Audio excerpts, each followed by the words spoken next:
Good morning, everybody. Brock and Salk Show, Seattle Sports on 710, seattlesports.com, the Seattle Sports app, all the podcast platforms out there.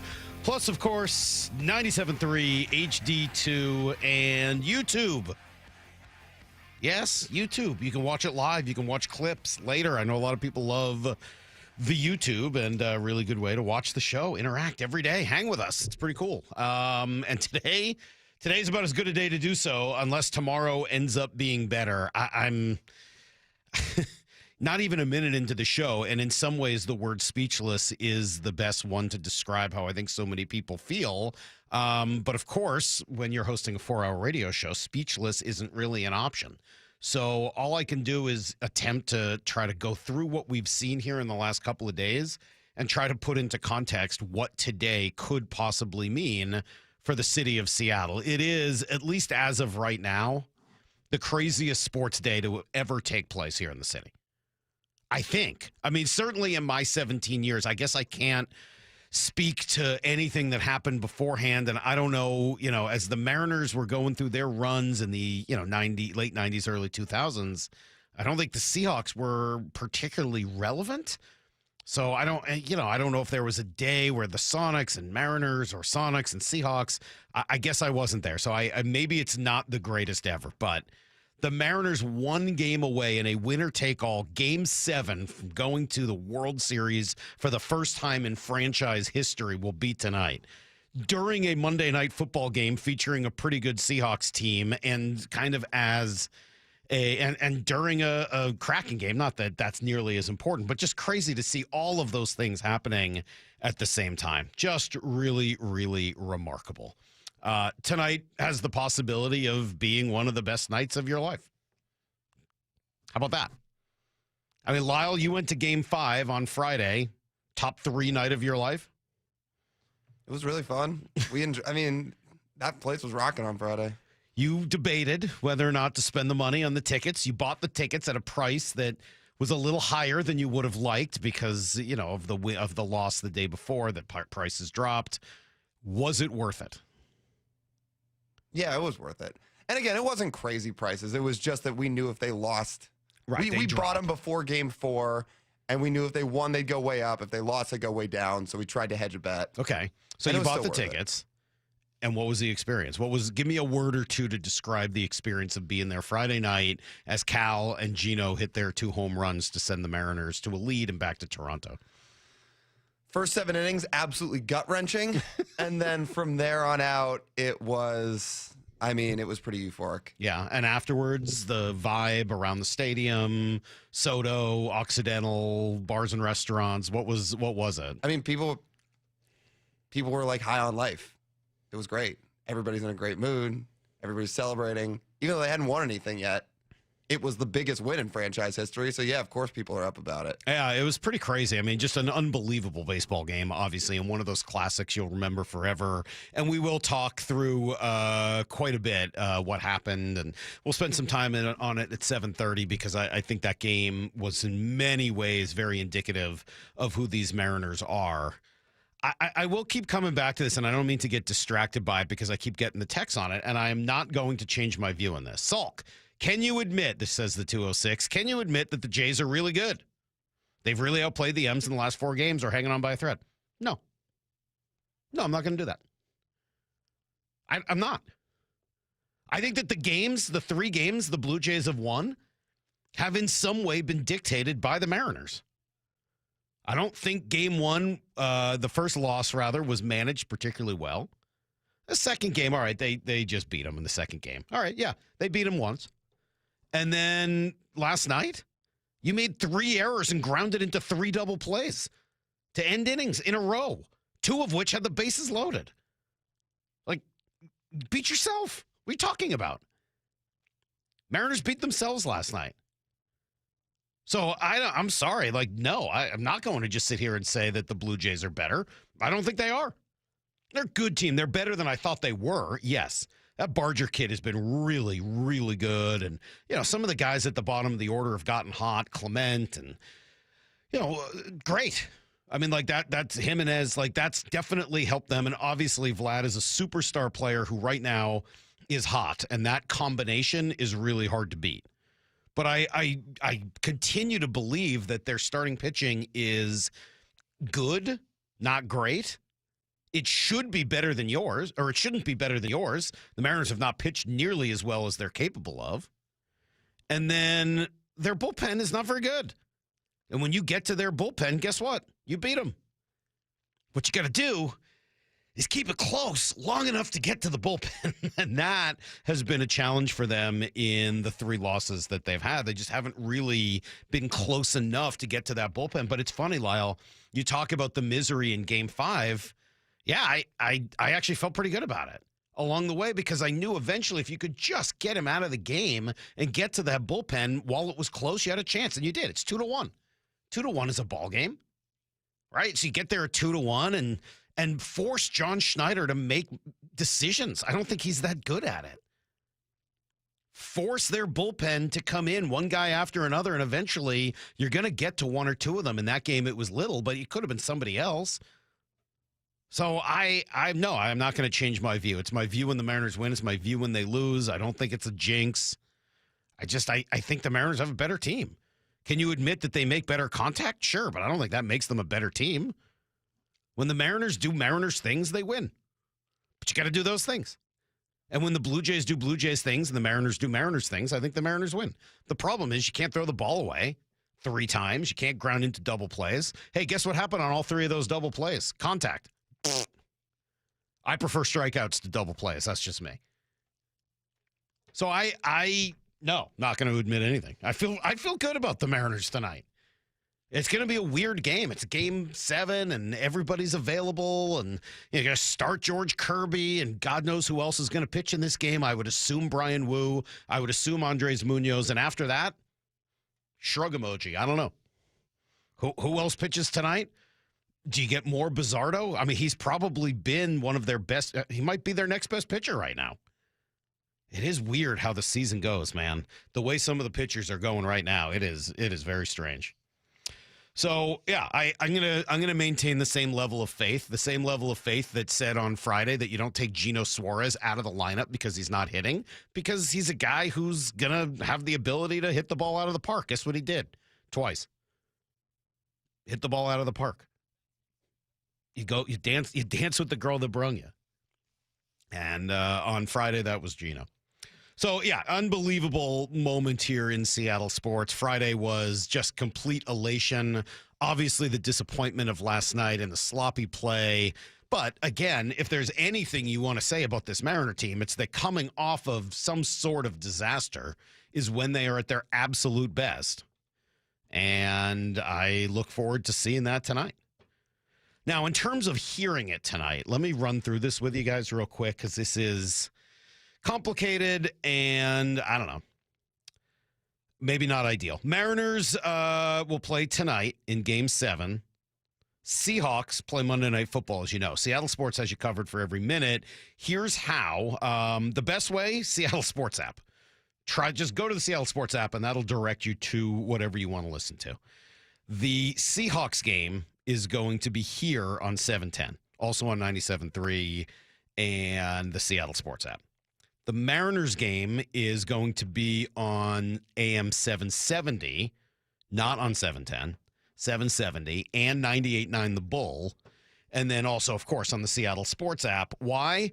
Look, no one made a decision on this, and you know, I'm not in the management part of the world here anymore, but I know that this was written into contracts years ago. This is like the way broadcast agreements work. Most days it works well. Today is like the worst possible situation for it. I know, as both games are going on at the same time, it's just a bummer. You can't just like tell sponsors we're going to do this, that, and the other. It just kind of is what it is. So the best advice I have for everybody is follow the Seattle Sports app. Go there. It's got you covered for everything. It'll allow you to choose what you want to listen to, and then you can kind of go from there. So, Seattle Sports app, your best bet tonight as everything's going on at once. We're going to be with you throughout the day. Brock and Salk all morning, Bump and Stacy, Wyman and Bob, getting you ready. What an unbelievable moment tonight could be and we'll talk a whole lot more about it over the course of the morning. Stick around. Oh, should I even say we got John Smoltz coming on today and Aaron Goldsmith if you're looking for people deeply involved in this series. John Smoltz, who's a pretty big Game 7 hero himself, will join us at 8:30. Aaron Goldsmith at 9:30. We'll be back with everything you need to know next. Jordan Schusterman every Wednesday morning at 11 with Bump and Stacy on Seattle Sports. Do you see a common thread with how they've been able to get this done so far? You're seeing their best baseball. And I think to make a Blue Jays team that made a Yankees team look quite bad is impressive. And I think it says a lot about where this roster is at. And it speaks to kind of what they've been building towards all season. Get the podcast on the Seattle Sports app. You're listening to Leaf Filter Radio, and the guru of gutter protection himself, Chris Coonahan, is here to take your most pressing leaf-related questions. Hey, everybody, Chris here. I understand we have Ron on the line. Ron, where are you calling from? Uh-oh. Ron, are you calling from a ladder? Well, I was. I wanted to ask Chris what I need to do to get my gutters ready to have leaf filter installed. Oh, Ron, you don't have to do anything. A Leaf Filter Trusted Pro will come out and clean out your gutters, realign and seal your gutters, and install Leaf Filter, America's #1 gutter protection system. So I didn't need to get on this ladder? Ron, Leaf Filter Trusted Pros are in your neighborhood and ready to help. Just visit leaffilter.com/deal to schedule your free gutter inspection and get up to 30% off. Thank goodness. What was that site? To get this special radio offer, go to leaffilter.com/deal for your free gutter inspection today and get up to 30% off. That's leaffilter.com/deal for up to 30% off. leaffilter.com/deal. See representative for warranty details. Dave Wyman here, and after 20 years of living in our home, our window seals started breaking. That's when I called Harley Exteriors. They're huge fans of our teams and regular listeners at the station, but what really sold me was their Olympic Series windows, built right here in Washington, designed for Pacific Northwest homes and climate. That means cooler in the summer, warmer in the winter. They're beautiful windows that last up to 60 years, and they'll help with noise, too. Harley Exteriors knows you've been spending a ton on playoff tickets, so they have a special deal for Seattle sports listeners. No interest and no payments for an entire year. Also, buy one window and get the second one 40% off, and take another $200 off your entire project. They're the friendliest team and so easy to work with. You call the number, and the person on the other line asks, "How can I make you smile today?" Just give them a ring and tell them you heard our ad. Call 833-HARLEY. That's 833-HARLEY, or go to harleyexteriors.com. In today's competitive world, standing out isn't optional anymore. I'm Rusty George, and my agency helps builders, manufacturers, and material suppliers get louder and get noticed in order to bring in new customers. From effective brand strategies to websites and marketing campaigns that drive business, Rusty George is for builders just like you. No fluff, just results. You can build the future. We'll help you build your new business pipeline. Visit rustygeorge.com today. rustygeorge.com. You ever wake up with a sore throat, feeling a little off, and you know you're getting sick? Well, getting sick and going on the IL isn't an option, especially for me when I'm traveling for work. You can try to see a doctor, well, good luck there, or go sit for hours in an urgent care. Nope. That's why you need a medical emergency kit. This isn't some cheap first aid kit, okay? Your medical emergency kit comes packed with doctor-prescribed meds. It's like having an urgent care and a pharmacy right there in your home. If you're coming down with the flu, bam, here's your Z-Pack. You've got gastrointestinal issues, here's your Bactrim. From Z-Pack to ivermectin, amoxicillin, and doxycycline to treat strep, pneumonia, sinus infections, UTIs, COVID, and more. It's all right there in your kit. Just match your symptoms to the guide or talk with their telehealth doc. No doctor waiting rooms, no pharmacy lines. Order online in minutes and get $50 off with code SPORTS at urgentcarekit.com/sports. Get yours now at urgentcarekit.com/sports, promo code SPORTS. Get rid of stubborn fat and address areas of loose skin with ProSculpt, the simple one-day permanent fat reduction and skin tightening treatment. Book your free consultation at prosculpt.com. Cancer impacts so many families, including mine. Former Washington Husky Mario Bailey here. My mother was treated for cancer at UW Medicine. As devastating as cancer is, there is hope, because the Cancer Vaccine Institute is developing vaccines to treat and prevent the deadliest cancers. Patients who received vaccines over 20 years ago are still alive today. Please join me and make a donation to the Cancer Vaccine Institute at local Safeway stores. Learn more at uwcvi.org. For over 50 years, Bucky's Complete Auto Repair has been the one locals trust for honest pricing, expert service, and guaranteed repairs. This dedication has earned them a Carfax Preferred designation. At Bucky's, every customer gets detailed Carfax updates, timely service reminders, and a full service history, all at your fingertips. With 16 family-owned locations, no appointment needed, and easy financing, Bucky's makes auto care simple. Visit Bucky's.com today and drive with confidence. Bucky's.com. Between his hobbies and decades of work in a boatyard, Philip had put his body through a lot. I'm an avid fly fisherman and an avid skier. It takes its toll. Not to mention one other thing. I had a near-fatal motorcycle accident. Absolutely obliterated my lower left leg again. Philip couldn't live with the pain anymore, so he decided to see Dr. Mark Wagner, MD, at Seattle Sports and Regenerative Medicine for stem cell therapy. Listening to all these radio spots, I said, what do I got to lose? What was your experience like with Dr. Wagner? What I was so impressed with Mark about is that how often you have a surgery like this, and the guy calls you the next day to see how you're doing. I can't say enough good things about the guy, honestly. And how are you feeling now? I have no pain, none. Zero. Wow. So would you recommend stem cell therapy to others? I'm a fan, believe me. I'd recommend it to anybody. Before you choose surgery, consider stem cell therapy with Dr. Mark Wagner, MD, at Seattle Sports and Regenerative Medicine. Schedule your consultation at drmarkwagnermd.com. Need to know. 15 minutes past every hour with Brock and Salk. Here's what you need to know. Up first. Well, from the ultimate high on Friday night at home to a lackluster loss on the road last night. It's been quite a weekend for the Mariners. Friday, let's start there. It was just absolutely epic. Huge props to Bryce Miller, Brian Wu, Gabe Spire. The offense, though, bottom of the eighth, truly making the difference. Cal got it going. Now the stretch. And the 2-0 pitch to Cal, swinging a high drive deep to left field. Straw going back to the warning track, to the wall, leaps up, and it's gone. Goodbye baseball into Edgar's Cantina. Holy smoke, the historic season continues into the postseason. The big dumper with a big home run. Yeah, he sure did. So which was bigger, that home run or this one a few minutes later? And again, the 2-2 on the way to Gino. Here she comes, swinging a fly ball deep to right field. Lucas going back to the warning track. Get out the rye bread and mustard, Grandma. It is grand salami time.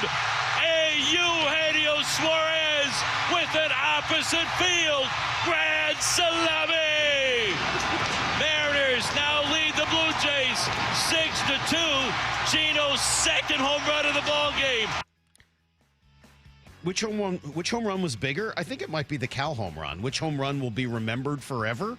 I think it's going to be the Gino Grand Slam. Regardless, they were both phenomenal moments. And in between, walks from Polanco and Naylor, a hit by pitch from Randy Arozarena to load up those bases and put all of the pressure on the Blue Jays. Just an absolutely insane game in so many ways. Gino afterwards. Eugenio from Puerto Ordaz, Venezuela, as you see.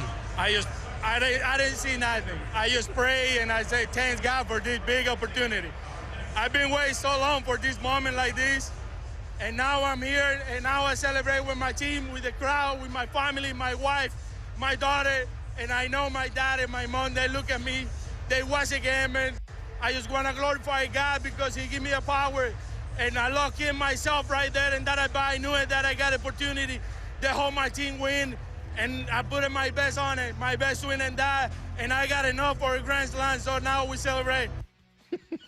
A little excited. Gino afterwards, his daughters were adorable, by the way. Those pictures of them were pretty sweet. So that was great.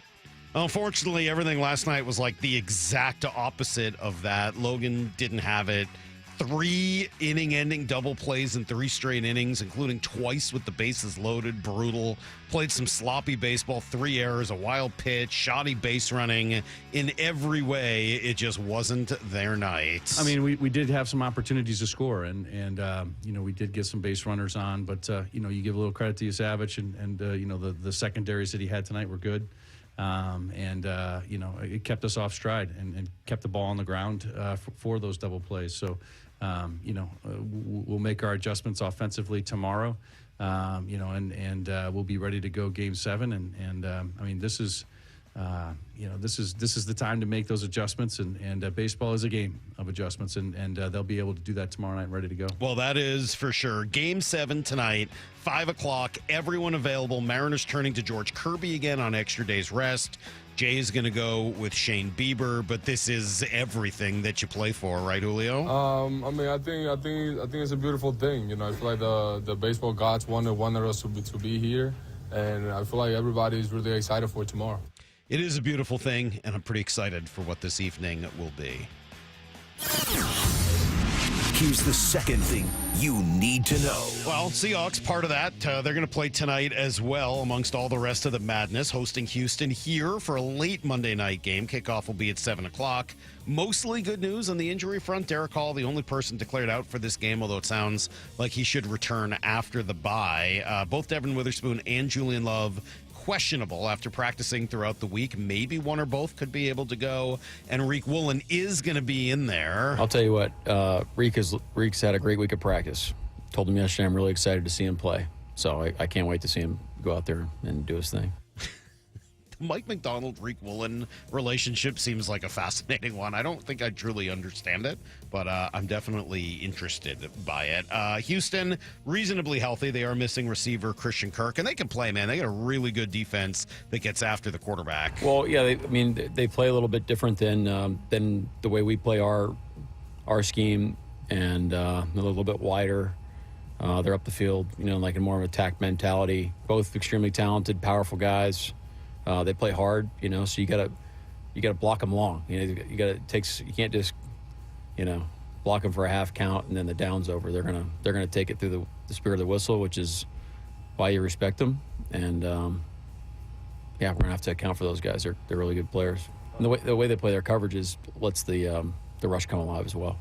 All right, crazy games across the NFL yesterday. Niners win. Rams blow out the Jags. Arizona chokes late again against Green Bay with Jacoby Brissett. I thought actually playing probably better than Kyler Murray. Tremendous comeback for the Broncos. Trailed by 18 in the fourth quarter. Back and forth. Beat the Giants, who were feisty, but still only 2-5. One other Monday Night Football game tonight. Tampa will be at Detroit at 4 o'clock. We'll have more on some of that with Maura coming up here in just a few minutes.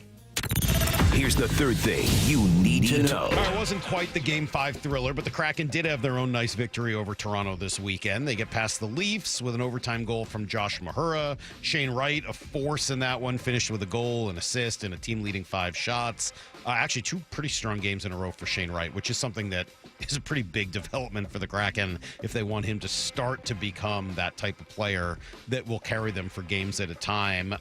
Team, meanwhile, has 8 points in 5 games. They've gotten at least a point in every one of them, which is great. They'll be back at it in Philadelphia today, 4 o'clock. Rough one for the Huskies. Kept it close for a while.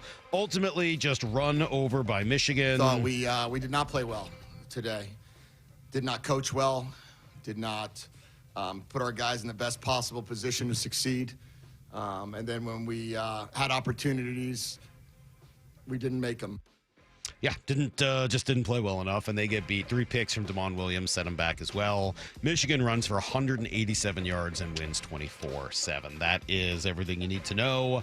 1/4 every hour here on the Brock and Salk Show. I'll keep running through this over the course of the morning, but just a reminder, with everything going on tonight, we do have you covered in various ways for every minute of the games. Mariners will be here on the Seattle Sports app or on AM 770 or 98.9 The Bull. Seahawks will be on 710, Cairo 97.3, and the Seattle Sports app. So all I can say, radio's great. You can find the 2 games, but just find the Seattle Sports app, probably the best way to do it, and that'll direct you to whichever game you want to listen to tonight.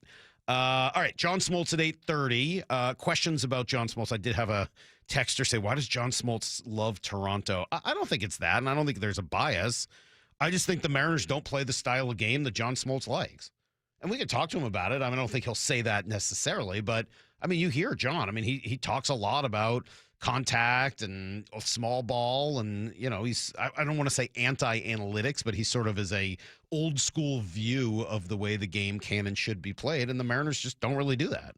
So I'm not surprised that it may come across that way. They do some things that I'm going to bet are frustrating to John Smoltz because he thinks of the game a little bit differently. That being said, he knows the game. He's pitched in game 7s. He understands what it takes to win these absolutely enormous games like tonight will be. And I'm looking forward to talking to him and getting his thoughts on the series. Aaron Goldsmith, who sees the game very differently, will join us at 9:30. So all sides will be represented here on the show. All right. Coming up, Maura's going to take us through anything you may have missed this weekend. We will go around the weekend, and then Brock comes in. Don't go anywhere. It's Brock and Salk, Seattle Sports on 710, and that's Seattle Sports app. This is where the baseball playoffs live. This team is fired up. The fans here at T-Mobile Park are fired up. The conversation. This is the playoffs, the series we've all been talking about and pointing to. The anticipation. This is why you watch baseball. And where you hear your American League West champion Mariners in the postseason. It is gone! Jorge Polanco! Seattle Sports playoff coverage is presented by Honey Bucket on 710 and the Seattle Sports app.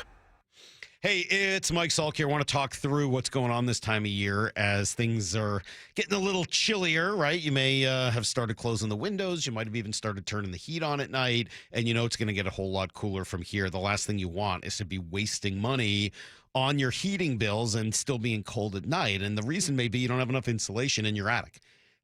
That's pretty easy to fix. Call Crawl Pros. Get them to come out, do that free corner-to-corner inspection of your crawl space and attic.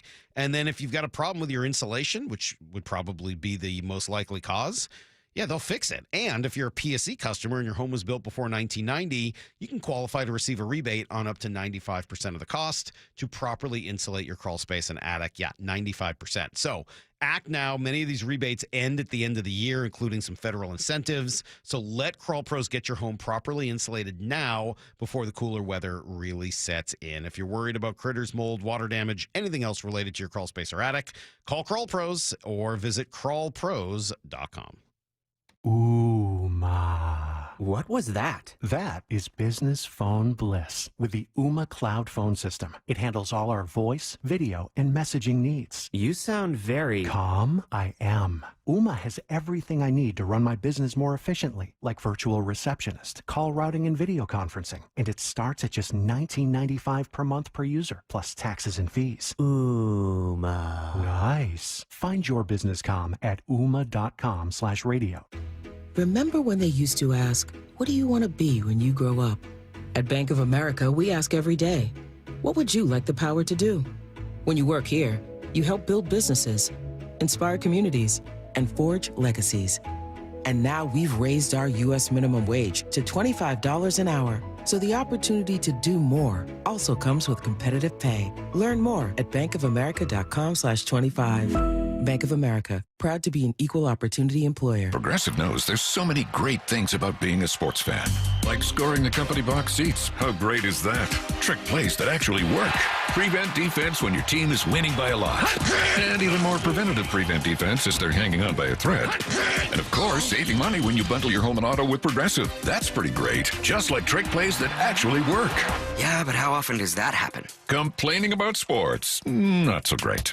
Progressive Casualty Insurance Company, affiliates, and other insurers. Not available in all states or situations. Hey, Doc. Nice office. Quick question. If you had to choose, would you give yourself a root canal or run payroll? Run payroll, no question. Seriously? Have you run payroll before? Paying my team with Gusto couldn't be easier. Gusto gives me unlimited payroll runs, next day direct deposits, and automatically files my taxes. Saves me time. Wow, that's nice. Over here, Doc. I run payroll too. Choose payroll without the pain. Visit gusto.com/radio to sign up for free. The playoffs are here, and Toyota of Kirkland and Toyota of Renton are bringing the heat with a rotation that's built to win. The Gas RAV4, built for every inning of Northwest life. Or go versatile with the hybrid RAV4. The Tacoma, tough, dependable, and always clutch. And now, stepping up, the all-new 2026 Toyota Tundra, redesigned, powerful, and built for big moments. Whether you're in the north or the south, they've got you covered. Visit ToyotaofKirkland.com and ToyotaofRenton.com and get your championship ride. O'Brien. The home of the Seahawks, Seattle Sports. Touchdown! Seahawks! Ken Walker III! Get everything Seahawks at seattlesports.com. Your time is money. So why are you wasting it stuck in I-5 gridlock, TSA slowdowns, and SeaTac crowds? Isn't it time to travel smarter? Seaport Airlines offers high-frequency commuter shuttle service from Seattle's Boeing Field to Portland. Park for free next to our terminals. Check in 20 minutes before your departure. Get there faster without the hassles. Seaport Airlines. It's about time. Book today at flyseaportair.com. Temperatures are dropping, but you don't have to settle for a chilly home this winter. Keep cozy and safe with energy-saving products during Washington Energy's home heating sale on now. Upgrading your home is as easy as $1,000, $2,000, $3,000 off. Take $1,000 off furnaces, fireplaces, and water heaters. $2,000 off high-efficiency heat pump systems. And $3,000 off whole home generators and ductless mini splits. Plus, free financing. Washington Energy Services, your expert resource for affordable home comfort. Call for a free estimate. Happy 40th birthday to us at Pacific Power Batteries. Since 1985, we've learned that our customers seem to appreciate product knowledge and helpful advice about anything battery related. At Pacific Power Batteries, we like to sponsor smaller community causes and teams because they have a real community connection, sort of like a battery to a starter. Does that make sense? I'm Steve Alman, and all of us hope to connect with you soon at one of our Pacific Power Batteries stores. Ward C. Moeller and Associates remind listeners we lose an average of 37 people every day to alcohol-related crashes and many more to distracted driving. Make an agreement with your loved ones to never drive under the influence of alcohol or drugs, text behind the wheel, or ride with a driver who is. Always designate a sober driver or take a ride share for a safe ride home. Here's to a sober and text-free commute from the entire team at Ward C. Moeller and Associates. Family-owned since 1955, providing top-quality services for all your land surveying needs. Brock and Salk's Rewind is presented by Toyota of Kirkland and Toyota of Renton. From the Quantum Fiber Studio, you're listening to Brock and Salk. Weekdays 6 to 10. On Seattle Sports and 97.3 FM HD2. All right, such a weird, cool, amazing day here in Seattle. It's funny, the text machine is a little rough this morning. I don't know. I guess it's coming off the loss last night, but, you know, I guess I flushed that one pretty quickly, and I'm still feeling some of the ecstasy from Friday night, emotional, not chemical, and thinking about what tonight could possibly bring. Game 7s are magical, man. You know, it doesn't matter. I mean, I've said I think the Mariners are a better team. You think the Blue Jays are a better team? Fine. Guess what? None of it matters tonight. Doesn't matter who the better team is. Matters how you play tonight. I think that's what makes me nervous is I don't know if in a one-game basically playoff is what you're down to. If it doesn't matter. Could go. It does not matter who the better team is. 100% does not matter. Which is who's exciting. got a better roster. Any of it. How do you play tonight? Yeah. It's very exciting, also very nerve-wracking, and I'm very worried about Lyle. I am too. I don't know if he's going to Lyle, be will here you tomorrow. come to my house and watch the game with me tonight? Not a chance. Come on. Come to my house. Why? Because if I have to watch with other people, especially people that, like your family who I don't know as well, I'm expected to act like a normal human being. No, he's okay with you cursing in front of his children. That's true. I don't mind that. They'll probably curse back at you. Plus, they'll all be out. It's just going to be me. Come watch the game with me. It sounds like I need to be in isolation. Let's go around the weekends. Oh my gosh. All right. Well, I'm excited to hear about hopefully happier times from your experience Friday, Lyle. We'll start there. Lyle, I'll make you some plain white meat chicken with no sides and no sauce. Ground turkey. With no salt and pepper. Peanut butter and jelly on Rice Crisps or something, like on rice crackers. Doesn't sound so bad. You're talking his language now. Oh, now I'm intrigued. All right, Maura, what'd we miss? Friday, Gino Suarez got the M's on the board first with a solo shot in the second. Bryce Miller got into some trouble in the fourth. He was cruising through pretty well. After giving up a leadoff double and intentionally walking Vlad Guerrero, he walked Alejandro Kirk to load the bases.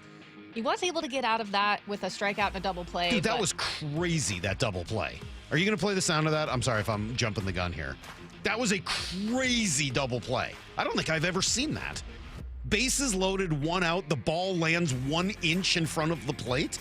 Catcher catches it. Picks it up. Doesn't even catch it. Picks it up while his foot is on the bag and throws to first for a double play.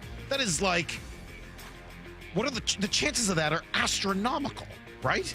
That's a play that almost never happens in baseball anyway. Have this queued up, but I think I have it now. Oh, honestly, I thought that was one of the coolest, craziest plays in the entire weekend. Miller a look at second.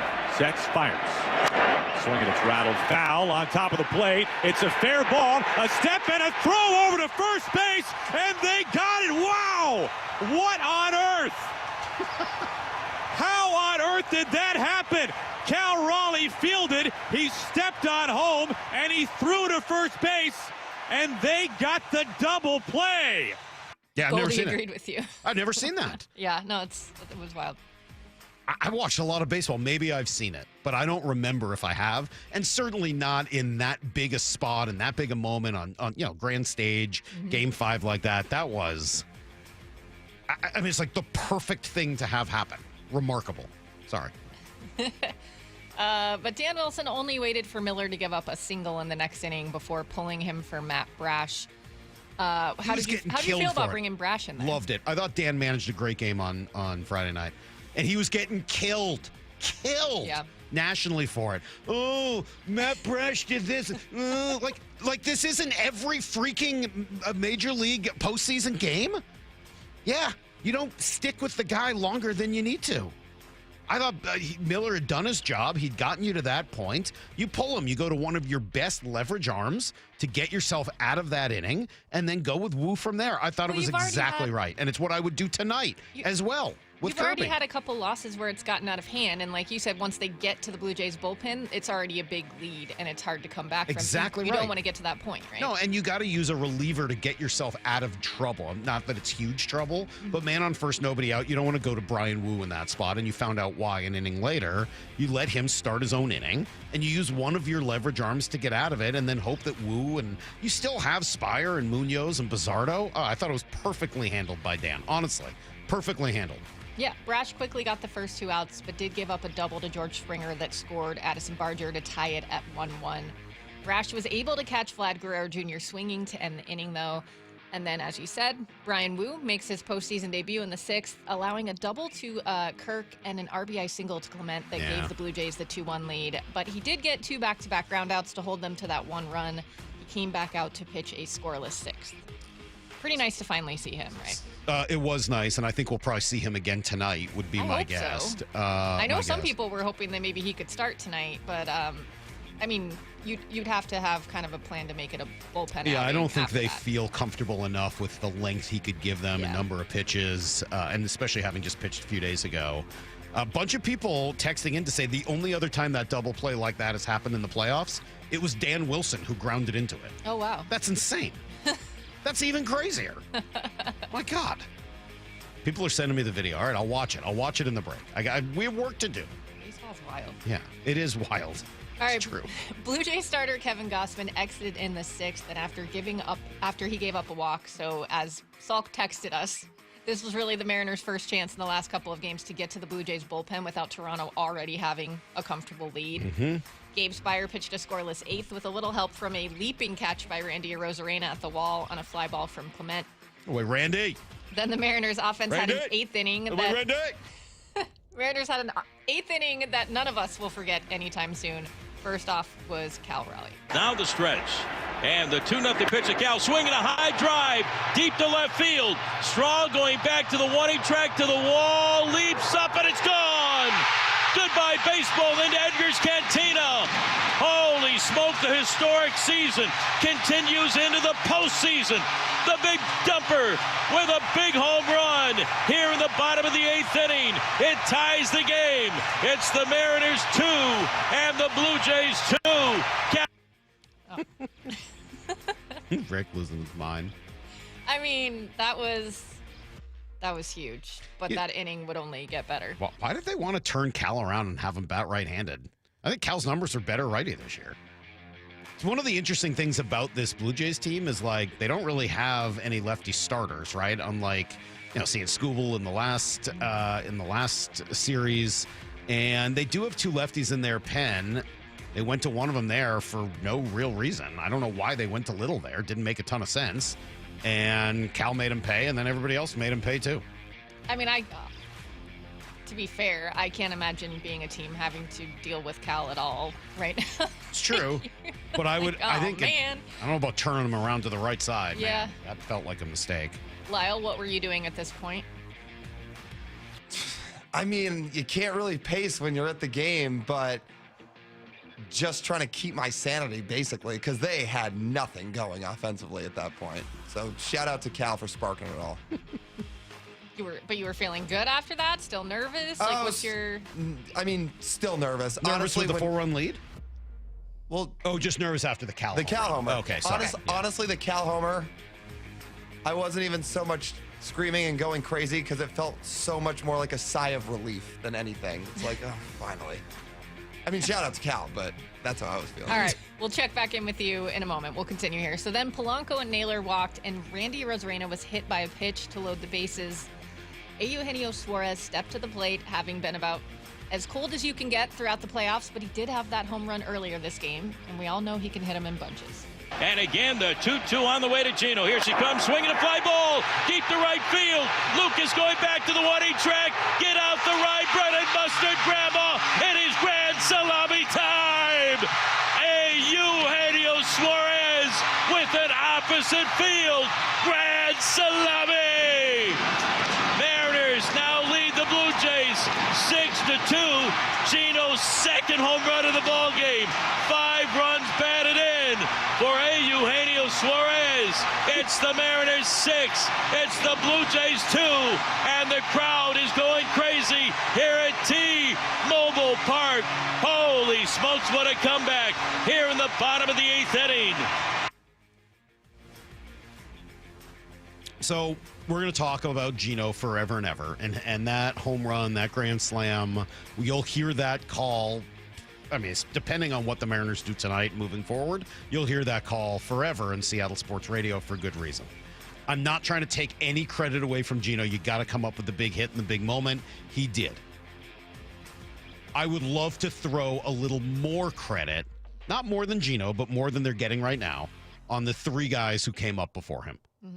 The walk from Polanco, a tremendous left-on-left walk for Naylor, followed by Randy getting hit by a pitch. Not that Randy gets that much credit for getting hit by a pitch, but whatever. I couldn't stop laughing at the broadcast going, I can't believe they hit the guy who can't hit. Yeah, who came up with 2 hits the night before, by the way. And also, like, the look on Randy's face as he looked into the dugout and knew exactly what was going on and loading the bases. Yeah, those guys put a tremendous amount of pressure on that pitcher. And walks will kill you in the postseason. They'll kill you anytime, but they'll really kill you in the postseason. So I really felt like what they did in that moment to set up Gino and put him in a great position to succeed. Not that it was more important, maybe not even as important as what Gino did, but I really did want to recognize that it was another great at-bat from Polo and from Naylor, and then Gino getting hit. That really sets the stage. No, that's a good call. It was a team effort that inning, and then you have Andres Munoz come in, and he does what Mooney does to close it out easily. So the Mariners get that 6-2 win. I think, from what I've heard and just even watching on TV, I think that might be the loudest that stadium has sure been. Sounded it, I know man. Stacy said she thought so. What did you think, Lyle? I mean, it felt like the roof was going to blow off that place when Gino left the yard like that. Pretty cool. People really let it rip. Yeah, as they should. As they should. Pretty amazing moment. That was so nice because I kind of felt bad for the fans that went out the last couple after they dominated to start the series, and then they had a couple of rough ones here. It was nice to see the home crowd get to experience that. We don't really have to talk about yesterday, right? No, they lost. Yeah. Yeah. 3 errors, 0 for 3 with runners in scoring position. Logan only made it 4 innings. Yeah, I think it's fine. I think we know what happened. We're gonna look forward to tonight. Yeah. All right. Moving along. There was still another series going on, but that ended Friday night as well. The Dodgers completed their sweep of the Brewers with an absolutely superhuman performance from Shohei Ohtani. He pitched 6 scoreless innings, striking out 10, and hit 3 home runs. This is what his final home run of the night in the 7th inning sounded like. Ohtani, did he? Ohtani! Ohtani has done it again! His 3rd home run! I just don't even know what you say. Like, it's crazy insane that a person was created that can do that. I mean, like, my kids were watching Fantastic Four yesterday morning, and I was like, yeah, Like, maybe that's where Ohtani was created, in a lab, because you're not supposed to be able to do all of the things that he can. And I know, obviously, it takes incredible talent and, God-given ability, and put with that a tremendous amount of hard work. I don't know how his body is able to master all of the arts that it has mastered. And there were so many incredibly well-written pieces about it over the weekend. The dude is, I think you used the right word, more a superhuman, and I don't really know what else. You're right. I don't know what else to say about him. Probably, Lyle, you're right. It's probably the greatest single-game performance by any athlete of all time. Yeah. I don't know what else it would be. I mean, or at least the most well-rounded performance. I mean, like some of those, like Jordan 60-point deal, like there's some pretty incredible playoff moments by great stars. But the ability to do all of those different things in one game and dominate it on both sides, he won the game by himself. It's unbelievable. He is the greatest baseball player to ever live. I think he may be the greatest athlete to ever live, and that was the single greatest performance by any athlete ever. That's what I have to say about it. It's pretty crazy. I don't know that I can disagree with any of that right now. Some people might argue Wilt Chamberlain's 100-point game, but my response to that is, show me the footage. Right, yeah. All right. We have footage of Ohtani's performance. That's true, yes. Not really Wilt's fault on that one. I'm just saying. It's not like Wilt was supposed to also Lyle, be... if I can't find it on YouTube, it didn't happen. What I would say, Lyle, is to add to your argument, if Wilt really wanted footage of it, he should have done what Shohei did and do two different things at once. He should have also been a cameraman on that day. Exactly. Yeah. All right. Shohei's great. What else, Maura? All right, we will breeze through a little NFL here. I need a little NFL because then I got some sound I got to play here in about 5-10 minutes. So we'll go back to a little baseball. Yeah, give me a little bit. We heard from Craig Carton again. Oh my God, I got to play this. Okay, so since I knew we wouldn't have a lot of time, I mostly kind of stuck to some NFC West and Pete Carroll storylines here. So the Cardinals gave the Packers some trouble, but Green Bay did end up coming out on top 27-23. This was a low-scoring first half, but turned into a little bit of a shootout in the second half with Jacoby Brissett in at quarterback for the Cardinals because Kyler Murray has a foot injury. The Cardinals were in position to score a go-ahead touchdown with the game tied 20-20 in the fourth, but Micah Parsons got to Brissett for an 11-yard sack. 3rd and goal. Brissett, Parsons again. Parsons takes down Brissett back at the 25-yard line. That forced them to settle for a field goal, and then the Cardinals turned it over on downs their next two series. The Packers capped off a 10-play, 48-yard drive with a 5-yard Josh Jacobs touchdown for the win. The Cardinals are now 2-5. They're on a bye this week, and the Packers are 4-1-1, and they face Pittsburgh Sunday. I was really enjoying the ends of those games on Red Zone, watching that and the Giants game at the same time as the Giants-Broncos game was ending. The early games were kind of a bust, but those two ending at the same time, going back and forth, almost the exact kind of scenarios on both games. Pretty fun. And, of course, the Cardinals choke, because that's what the Cardinals do. Bad organization. I just still can't believe that so many people thought they were going to be better than the Seahawks this year heading into the season. They're a bad organization. Poorly coached, poor ownership, so much bad of the national media was high on them. Yeah, well, the national media should remember that when you don't have a good quarterback, a good coach, or a good owner, you're probably not going to succeed, or even a good fan base. They have none of those four things. What success were you looking for? Please. Interesting to see the Rams play the team that the Seahawks just took on. They blew out the Jaguars in London 35-7. The Jags didn't have any turnovers, but Trevor Lawrence was sacked 7 times, and they had 13 penalties for 119 yards. Devontae Adams only had 5 catches, and 3 of them were for touchdowns. The third touchdown to Adams was Stafford's 5th of the day. Stafford, and he's throwing for it, and it's Adams. And we have history. Devontae Adams' 3rd touchdown reception of the day. And Matthew Stafford sets an international series record with his 5th touchdown throw. Crazy part is he only threw for like 187 yards. How'd Geno Smith do yesterday? Yeah, Pete Carroll's Raiders are not doing so hot. Losing 31-0 to the Chiefs. Geno was benched in the 4th after going 10 for 16 for 67 yards. And then Kenny Pickett fumbled as soon as he touched the ball coming in for Geno. The Chiefs had 434 yards of total offense. The Raiders had 95. Well, that doesn't seem like enough. 95. Not going to do it. Doesn't seem like that's going to be enough yards to win too many games in the NFL. You know, I love Pete, but you know it was maybe a mistake? Trading for and signing Geno Smith to a massive contract. Really glad the Seahawks didn't do that. Yeah. That would have been a pretty big mistake. Yeah. All right, thank you, Mark. Give me 4 minutes here. I want to play you guys something. Okay. That's a quick trip around the weekend. We played all that Craig Carton sound last week, right, where he's called Bryce Miller a journeyman, a nobody, and a tool over the course of about a minute. He doubled down before Game 5 on Friday. Here is Craig Carton.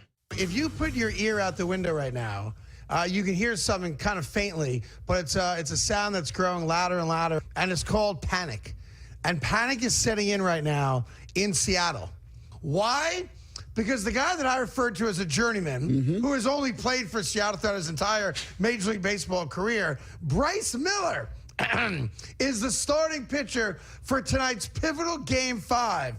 I'm looking at his stats right there. Oh. Is that the kind of guy that you have the utmost of confidence to give you a dominant start in a must-win Game 5, Tyrone? Absolutely not. Absolutely not. Absolutely not. How many times this year do you think Bryce Miller has gone more than 6 innings of baseball as a starting pitcher? I'm going to try to give him the benefit of the doubt, say twice. Twice, okay. How about never? Oh. He has never thrown more than 6 innings in a single start all year long. Right, the way Mariners fans talk, Bryce Miller's the second coming of Nolan Ryan. Yeah.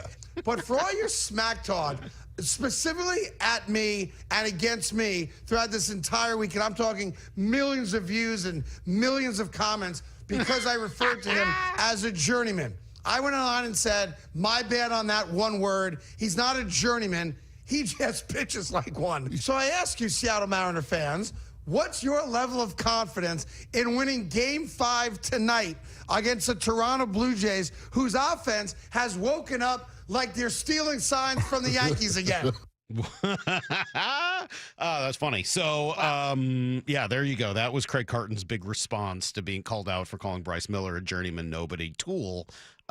It was to ignore the fact that he was injured most of the year and make assumptions based on that. Look, there's an element of it that has some level of accuracy, right? Bryce didn't have a very good year, and I'm sure there were a lot of Mariner fans heading into Game 5 that were not particularly confident in what Bryce was going to give him, only then to have him go out there and have, you know, another tremendous start. He's gotten 2 of those now in the ALCS, and quite frankly, pitched even decently well in the division series as well. Oddly, for a guy that came into the postseason as their consensus 5th starter who was likely to go to the bullpen, he might be the most reliable guy in the rotation right now, which is crazy, and also sort of a comment on the other 4 guys and the challenges that they've had as well. He's not a journeyman. He's not a tool. He's not a nobody. He's not a bad pitcher. You just have to do a little bit of research. But also, I think you hear in there from Craig Carton, all he really cares about is how many people watch the damn clip. So I'm not going to spend any more time on this. All right. Well, let's see. I do have some other viral stuff to play maybe a little bit later. Viral-ish anyway. And we got John Smoltz at 8:30. We've got Aaron Goldsmith at 9:30. And Brock's going to be in next. This is exactly the way it is supposed to be. This is preordained. I think. It's next on Brock and Salk. The one and only Mark Schlereth. Every Monday at 4 during the NFL season with Wyman and Bob. Trevor Lawrence gets sacked 7 times in this game. When you start kind of moving guys around, you had a great rotation with a bunch of, guys that came off the bench like Mafi and all those guys. And then they kept putting Leonard Williams and DeMarcus Lawrence on the same side. I think Mike McDonald did a really good job of attacking. On Seattle Sports, on YouTube and the Seattle Sports app.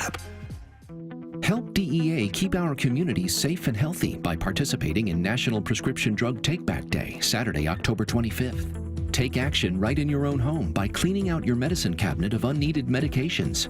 Keep them safe, clean them out, take them back. Find a collection site near you at DEATakeback.com. Do your part to lower overdose deaths and prevent prescription drug misuse before it starts. That's DEATakeback.com. Pros don't just show up. They prove how it's done, with precision and without shortcuts. Makita tools are built the same way, with a dedication to lasting quality, trusted performance, and results that reward your effort year after year. When the job calls for the best, call on Makita. Built to be the best. Available at the Home Depot. Northwest homeowners, when it comes to your roof, you need a name you can trust. Techline Roofing has proudly served the Seattle area for years, delivering exceptional results and lasting security. Choose Techline Roofing. Your trust is our foundation. Trust Techline. At O'Neill Plumbing, we don't just promise to get the job done, we back it up. No travel charge, no show-up fee, no overinflated pricing, and no out-of-town owners. Just clean, fast, and professional each and every day.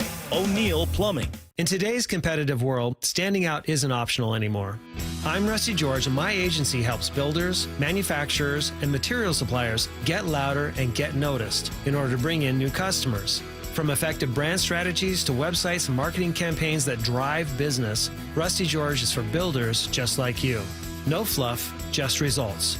You can build the future. We'll help you build your new business pipeline. Visit rustygeorge.com today. rustygeorge.com. Actual price will depend on product and subscription plan. Featured products are compounded drug products, which the FDA does not approve or verify for safety, effectiveness, or quality. Prescription products require an online consultation with a healthcare provider who will determine if appropriate. See website for details, restrictions, and important safety information. Want a boost in and out of the bedroom? Hims has you covered. Introducing a new 2-in-1 approach to level up your game. Tadalafil for better bedroom performance and zinc for testosterone support. Put it all together and you've got what you need to turn things all the way up. Getting started is simple. Just go to hims.com/joy to start your free online visit. Through Hims, you can access ED treatments including pills, chews, and more. 100% online.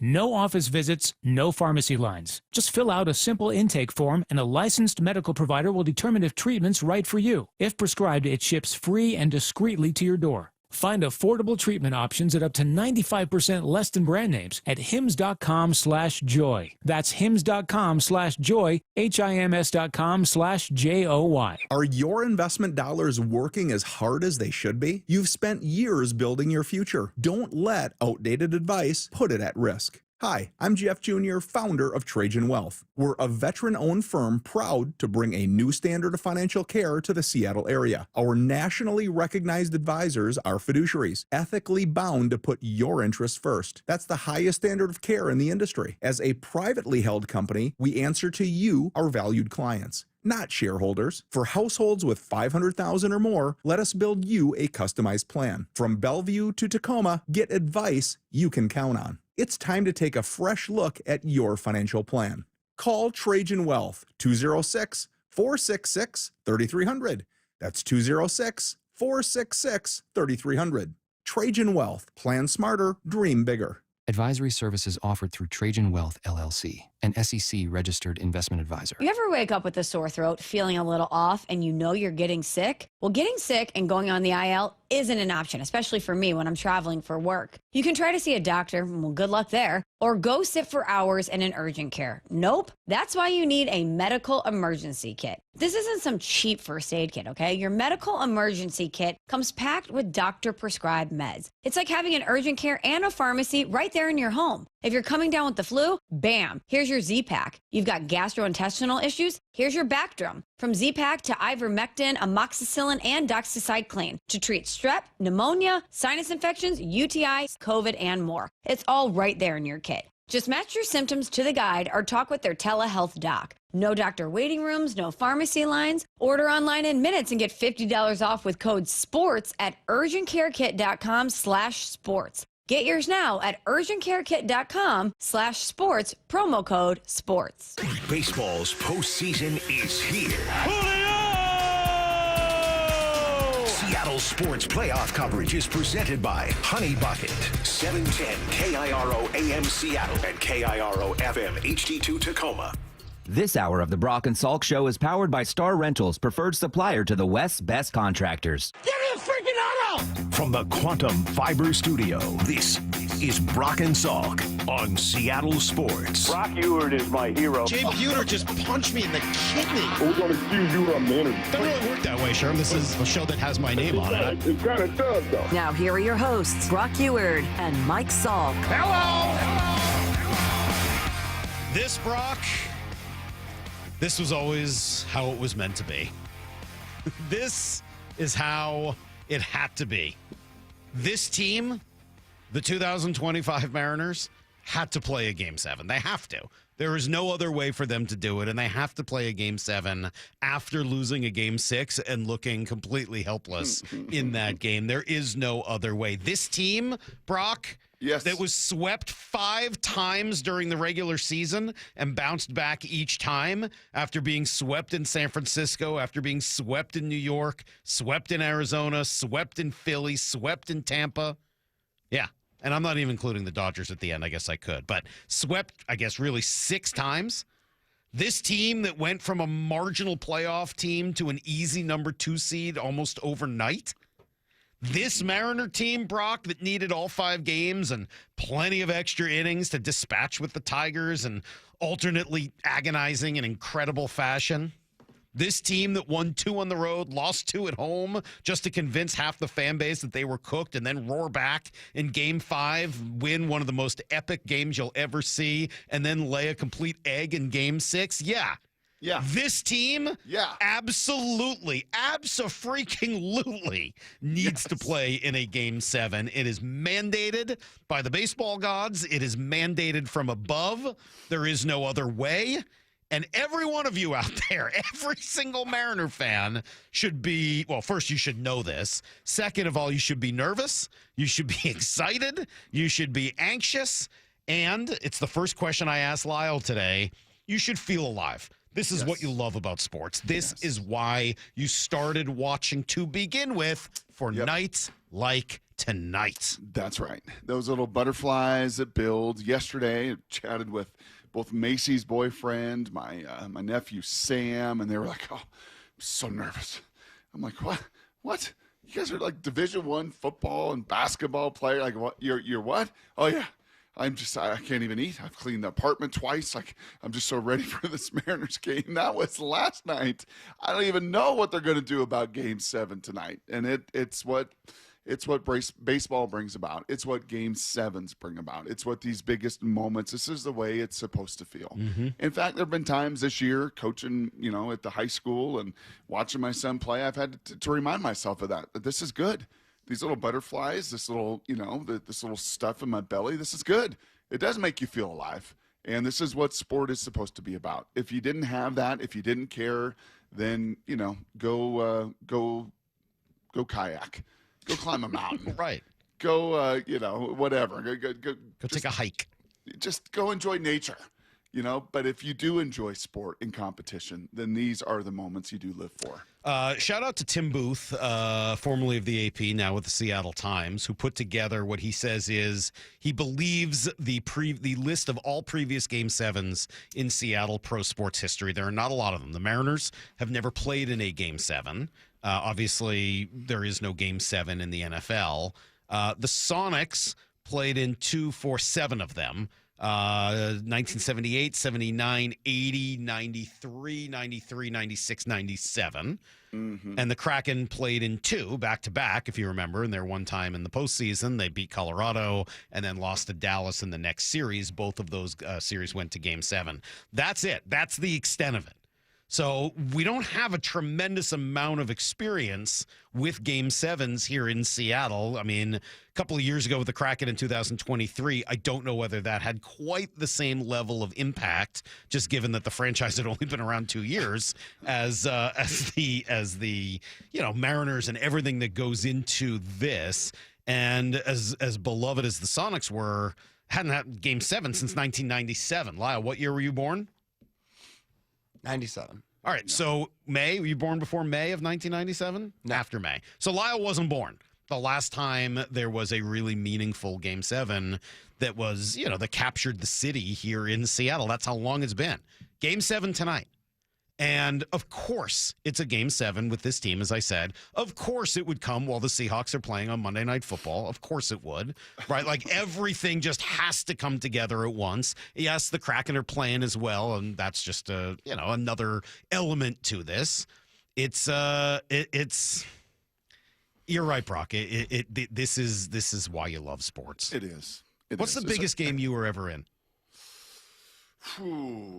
Biggest game I was ever a part of, huh? A couple playoff games, obviously, in high school. King Bowl, played in that state championship game my sophomore year of high school. So high school was flooded with a bunch of them.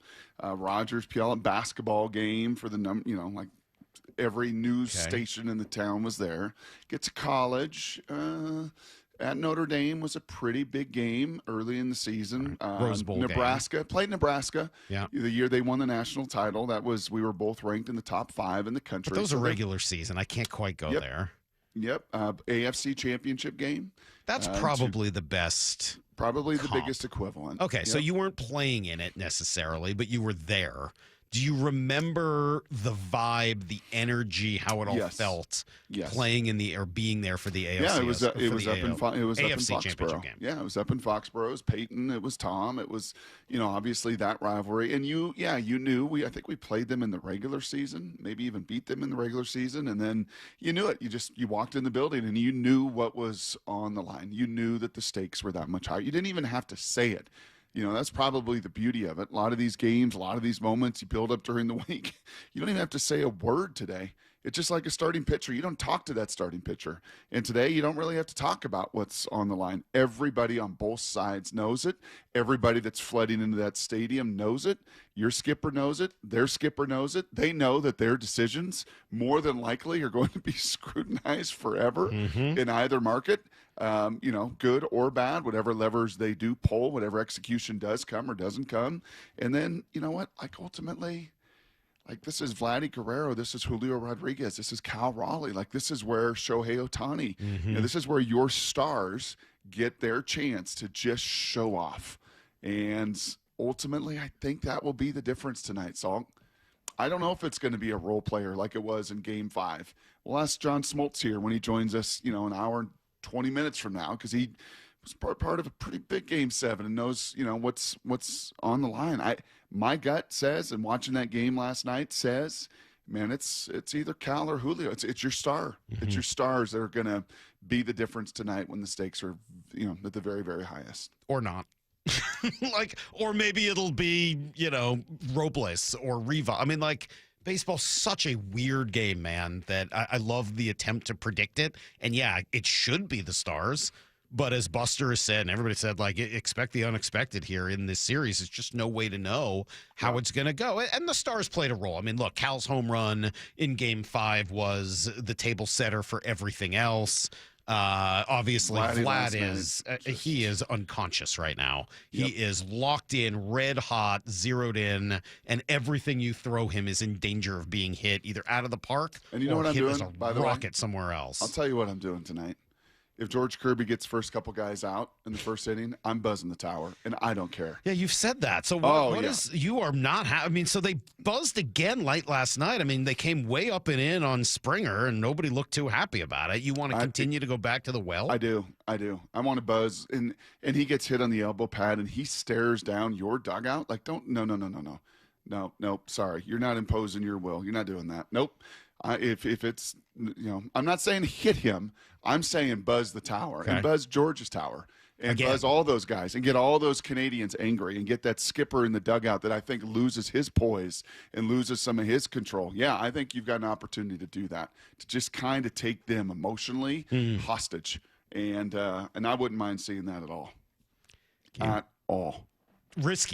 Risky to do in Game 7. I'm not going to lie, because you lose that, and then there's that's walks and hit by pitch, man. They will. I'm not saying they will come back to get you. That's for sure. Walk them. I'm saying buzz the tower. It's easy to say, but you get that ball gets away from you. Mav, don't do it. Mav, don't do it. How did that end for Maverick? Not very well. Got to do it. It's Game 7 tonight. Josh Naylor knows what this means. I was just telling the guys this is stuff you do in your backyard as a kid, with whether it's a parent, a friend, a cousin. Whoever it is, but you imagine those Game 7 moments, and you just try to have fun with it. Sometimes you're going to fail, sometimes you're going to succeed. It's all about just preparing the best you can and let God take the wheel. Yeah, when he was doing it with his brother also ends up in the big leagues. I bet those are some pretty good wiffle ball games they were playing in their backyard. All right, Brock, I just want to keep telling people throughout the morning, it is crazy with everything going on. Mariners Game 7, Seahawks Monday Night Football. Obviously, we carry both games here at the station in the company, so a little bit of a challenge to get everything on tonight. Nobody sat in a room last night and made a decision on what to play where. It's just this stuff is built into contracts and agreements years in advance. So here's how it goes. Mariners will be on the Seattle Sports app. Of course, everyone's on the Seattle Sports app. That's the easiest thing to remember. Seattle Sports app, AM 770 or 98.9 The Bull. So that's where you find the Mariners tonight. Seahawks also on the Seattle Sports app, but then here on 710 and 97.3 Cairo. So those are your options for how to listen to the game tonight. No one made these decisions, certainly not today or yesterday. I had nothing to do with it. I'm just the messenger here reporting where the games are going to be. Seahawks on 710, 97.3, and the Mariners on 770 or 98.9 The Bull. And then everything, easiest way to do it is on the Seattle Sports app. Touchdown, Seahawks! Celebrating 50 years of Seahawks football. Number 31, Cam Chancellor, safety. Everybody called him Bam Bam. He was so big and so strong. Cam Chancellor was so intimidating in that defense. He made that go. That intimidation factor was what made him great. It's Monday Night Football at Lumen Field. Seahawks, Texans. Kickoff tonight at 7. On the home of the Seahawks, Seattle Sports. You're listening to Leaf Filter Radio, and the guru of gutter protection himself, Chris Coonahan, is here to take your most pressing leaf-related questions. Hey, everybody, Chris here. I understand we have Ron on the line. Ron, where are you calling from? Uh-oh. Ron, are you calling from a ladder? Well, I was. I wanted to ask Chris what I need to do to get my gutters ready to have leaf filter installed. Oh, Ron, you don't have to do anything. A Leaf Filter Trusted Pro will come out and clean out your gutters, realign and seal your gutters, and install Leaf Filter, America's #1 gutter protection system. So I didn't need to get on this ladder? Ron, Leaf Filter Trusted Pros are in your neighborhood and ready to help. Just visit leaffilter.com/deal to schedule your free gutter inspection and get up to 30% off. Thank goodness. What was that site? To get this special radio offer, go to leaffilter.com/deal for your free gutter inspection today and get up to 30% off. That's leaffilter.com/deal for up to 30% off. leaffilter.com/deal. See representative for warranty details. At Fisher Investments, we may seem like other money managers, but we're different. Are you really that different than the rest of us? We are. As a fiduciary, we always focus on what's best for our clients. What services do you offer besides investing? We have a team of specialists in financial planning, estate planning, and more. Your clients rely on you for all that? Yes, we ensure clients receive unparalleled service at every step of the relationship. Okay, but you still sell commission-based products, right? No, because we believe that's a conflict of interest. We prioritize service over sales goals. So, then how do your fees work? We have a simple and transparent fee that's a percentage of our clients' portfolios. So we do better when our clients do better. Wow, we're more different than I thought. At Fisher Investments, we're clearly different. Learn more at fisherinvestments.com. Investing in securities involves the risk of loss. Confidence is knowing you're ready to handle whatever comes your way. That's what it feels like to take on your workday with Cintas. They make sure your AEDs are up to date, your fire extinguishers are tested and inspected, your floor mats are cleaned and delivered, and your workwear looks good, feels good, and is freshly laundered with the Cintas Apparel Plus program. So are you ready to take on today? Visit Cintas.com. Oh, I'm ready! And get ready for the workday. Rain-X wipers are the #1 wiper blades in America. That means all kinds of drivers choose Rain-X. Big drivers in small cars choose Rain-X. Small drivers in big cars choose Rain-X. Drivers with long hair and short commutes choose Rain-X. Drivers with short hair and long commutes choose Rain-X. Drivers with pets on board, babies on board, and bored babies on board choose Rain-X. Basically, drivers who love a clear view of the road all choose Rain-X wipers, the #1 wiper blades in America. Hey 12s, Steve Rabel here. Men 40 and older, today is the day. Before kickoff, stop by Ticketmaster Tailgate for a quick PSA blood test from Virginia Mason Franciscan Health. Visit vmfh.org/Seahawks for details. At Cressy Door, we have the perfect garage door for you. Come visit our brand new garage door and fireplace showroom and let our experts help you find the perfect garage door. Cressy Door. Your home for baseball's postseason and your American League West champion Mariners. Seattle Sports. This Breast Cancer Awareness Month, choose care that puts you first. At Snoqualmie Valley Health, you won't wait weeks for a mammogram. Appointments are available now, just 30 minutes east of Seattle. Experience the difference with advanced 3D mammography and our new Breast Health Suite, designed for accuracy, comfort, and peace of mind. If you're 40 and older, yearly screenings are recommended, and no referral is needed if you haven't had a mammogram in the past year. Don't wait. Detect early. Schedule today at SnoqualmieValleyHealth.org. Cancer impacts so many families, including mine. Former Washington Husky Mario Bailey here. My mother was treated for cancer at UW Medicine. As devastating as cancer is, there is hope, because the Cancer Vaccine Institute is developing vaccines to treat and prevent the deadliest cancers. Patients who received vaccines over 20 years ago are still alive today. Please join me and make a donation to the Cancer Vaccine Institute at local Safeway stores. Learn more at uwcvi.org. At Bible Law Group, we understand when you've got legal problems so biblical, not even an Etsy witch can turn your court case around. With James Bible and his team by your side, don't panic when your ark is lost in divorce or when a whale swallows your defense attorney. At Bible Law Group, we've secured over $40 million in settlements for our clients, and we're ready to fight for you. When your legal problems hit biblical proportions, contact Bible Law Group and let our talented team of lawyers get to work, no matter the problem. Find us at BibleLawGroup.com. For over 50 years, Bucky's Complete Auto Repair has been the one locals trust for honest pricing, expert service, and guaranteed repairs. This dedication has earned them a Carfax Preferred designation. At Bucky's, every customer gets detailed Carfax updates, timely service reminders, and a full service history, all at your fingertips. With 16 family-owned locations, no appointment needed, and easy financing, Bucky's makes auto care simple. Visit Bucky's.com today and drive with confidence. Bucky's.com. Need to know. 15 minutes past every hour with Brock and Salk. Here's what you need to know. Up first. Yeah, ultimate highs and lows this weekend. Friday night, about as great as it could possibly be. Epic, just epic. Props to Bryce Miller, Brock. Props to Brian Wu, Gabe Spire, all the pitchers who helped make it happen. Dan Wilson, who I thought managed a heck of a game. The offense, though, bottom the eighth, that's what did it. Cal gets it going with the solo shot. The walks from Polanco and Naylor and then the hit by pitch from Randy cannot be talked about enough. You've got to get that rally going again, because so often, as great as home runs are, they kill rallies. Well, you come right back and, three guys get on base without having to get a hit, and it sets the stage for just a remarkable moment. And again, the 2-2 on the way to Gino. Here she comes, swinging a fly ball deep to right field. Lucas going back to the 1-8 track. Get out the right, Brennan Mustard, grandma. It is grand salami time. Eugenio Suarez with an opposite field grand salami. Mariners now lead the Blue Jays 6-2. Gino's second home run of the ball game.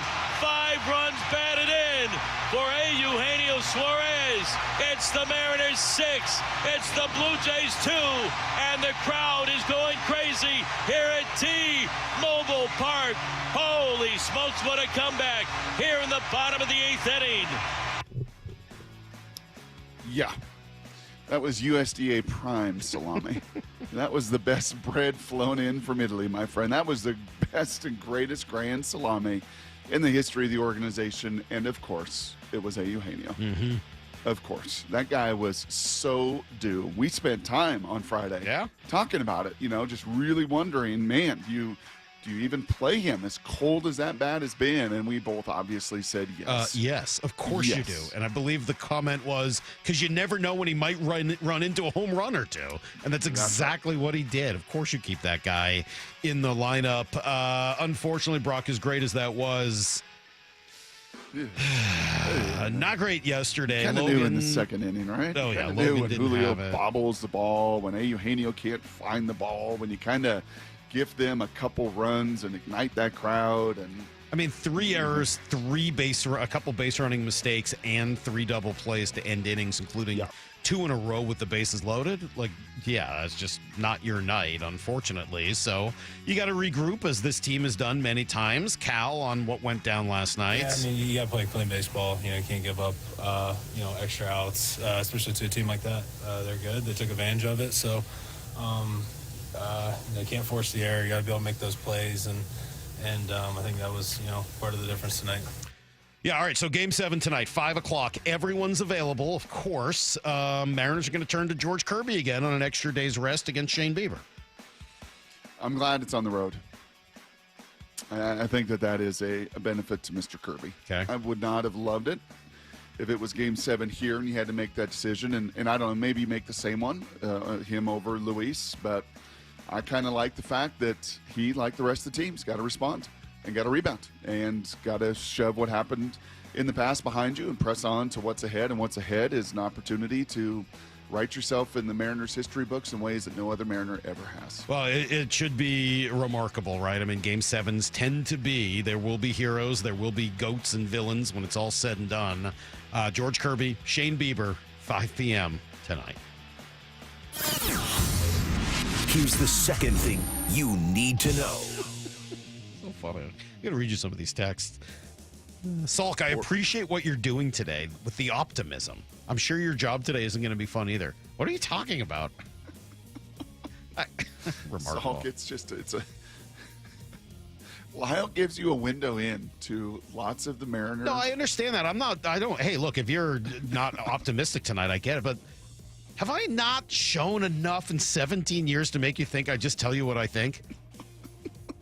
I don't know what else I need to do to convince you. I tell you what I think. I really don't give a crap what you want to hear. I just don't. There are people in this town that do. They pander constantly. I can play you some sound of people talking about them. When the team is bad, they'll, go over the top in order to try to pretend the team is even worse. Oh, they should lower ticket prices and the words. People in this town will do that. And then they'll try to come back on the other side and tell you what you want to hear again when the team is good. There's plenty of people in this town who will just pander to your every move. Man, he don't tickle your ears. But I'm not going to do that. I'm going to tell you what I think all the time. If you don't like it, don't listen to the damn show. I don't know what to tell you. Scrabble kid from Scranton, PA. Seahawks tonight, Brock. They're going to be busy while everything else is going on. They got a Monday night game, kick, right? We at least get 2 hours. We do. And if George just nails, that thing may be over. We may be pouring champagne on ourselves watching the Seahawks. That's right. Yeah, hopefully we didn't watch the Huskies. We'll get to that. You should be watching Reek Woolen. I'll tell you what. Reek's had a great week of practice. Told him yesterday I'm really excited to see him play. So I can't wait to see him go out there and do his thing. Yeah, so he's going to be out there, Brock. Don't know yet about Love or Spoon. Both guys questionable. But I think Spoon practiced full participant the last couple days. So I would expect him to go. I expect Woolen to go. I'd expect this to be the healthiest, even Julian. I think they're all going to go. And this is the healthiest they have been in some time. And play a pretty good opponent, one especially defensively that matches much of what you do and some of their numbers and some of their strengths. We'll get to that in Blue 88. But, should be a good one tonight in the old Lumen Field as well. Bunch of crazy games across the NFL yesterday. Niners win, Rams blow out the Jags. Arizona, of course, chokes late against Green Bay, although I thought Jacoby Brissett made them a little better, honestly, than Kyler Murray does at times. And a great comeback for the Broncos if you got to watch any of that. They were down 18 in the fourth quarter.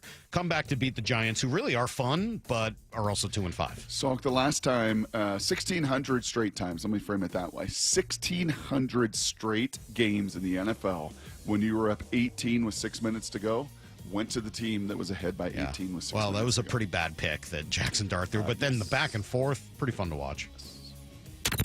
Here's the third thing you need to know. It wasn't quite the Game 5 thriller, but give the Kraken a little credit. They were also in Toronto this weekend, and they got past the Leafs with an overtime goal from Josh Mahura. Every game but their first game has gone to overtime, so they've gotten at least a point in every game. Shane Wright, Brock, a force, really, in the last two games. Saturday night, goal, assist, team leading 5 shots, so they'll get back to it in Philly this afternoon, 4 p.m. start our time. Huskies kept it close a little and then just got run over, man. Damon Williams with 3 giveaways? Yeah. Can't do that. Not good. 8 points, by the way, for the Kraken. Yeah. In their first They've 5 been good. games. Pretty awesome. They've been really good. They've been more physical. Did you see Mason Marchman take out the goalie last night? Or No, I did Saturday? not. You got to go see that. Really? Oh, yeah. Oh, dude, they're a little more physical. Pretty good. Got a little more abrasion? They've got some sandpaper. They got a little more than they did. That is everything you need to know. 1/4 every hour here on the Brock and Salk Show. All right. Love it. What, you laughing at me? Yes. If you don't know after 17 years, ladies and gentlemen, Salk is not going to tickle your ears. No, but I'm also Really? not going to tell you what you Nobody's. don't want to hear just for the sake of that. I just tell you what I think. Yes. Every day. 5 days a week. I come on here. I tell you, I'm not an actor. I'm not going to win a Golden Globe. And the beauty is, those of us that have been around Salky, maybe in, I don't know, other circumstances outside this microphone, maybe he says the same things to people on the Seahawks sideline. Absolutely. Maybe he says the same things on Media Row, where I'm like, you know what, maybe time for you to kind of quiet your mouth a little bit, because we're trying to get a few guests here, and if you keep talking and telling everybody what, probably not going to come on the show. So, occasionally we'll lose guests. Out on Bruce Arians. How will we ever survive without Brucey Bruce? It's a good thing he didn't come on our show and drink more paint. All right, we'll come back, Brock. I do have some Game 5 thoughts, some leftover thoughts on just the epic, unbelievable night, a game that will be talked about for a long time to come. We'll discuss. I got so many things. And then John Smoltz, and we talk Game 7, and Aaron Goldsmith. Oh, my gosh. So much going on. Be with us all morning long. Brock and Salk, Sales Sports on 710. It all comes down to this. A moment 48 years in the making. For the Mariners who win tonight, they go to the World Series. ALCS. Game 7. Tonight. First pitch at 5 on the Seattle Sports app. Boss won't let you have the day off for the Mariners playoff game? We have your solution. Jorge Polanco, Mr. October. Hear every Mariners game live for free on the Seattle Sports app. Hey, Mike Salk here. We're talking playoffs. We're talking pennants, everything on the line, a culmination of all of the hard work, dedication, and focus we've seen this year. Bumps in the road, yes. Doubt at times, of course.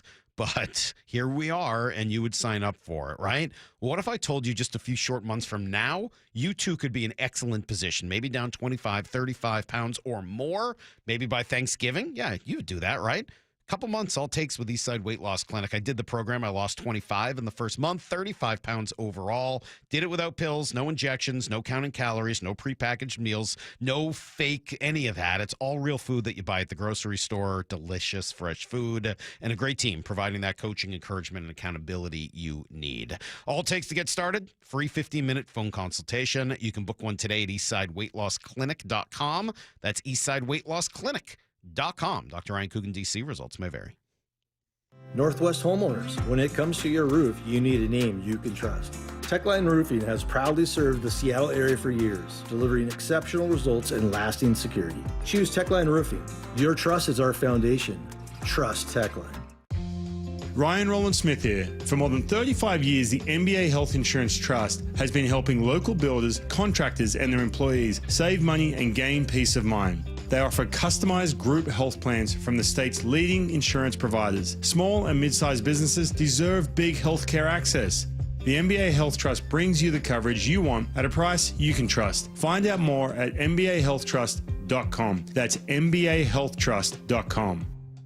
Tired of uneven heating, noisy systems, and high energy bills? The Quilt Ductless Heat Pump from Home Comfort Alliance gives you room-by-room control and serious savings with every system, and every system qualifies for max tax credits. Call the Comfort People at HomeComfortAlliance.com. The stock market's on fire. AI stocks are performing at all-time levels. We hope you, like many of our investors, have taken advantage of it. A famous man once said, buy low, sell high. There's also $8 trillion of cash sitting on the sidelines. Investors are either scared or they don't know where to go. Hi, I'm Scott Rireka, CEO of Legacy Group Capital in Bellevue.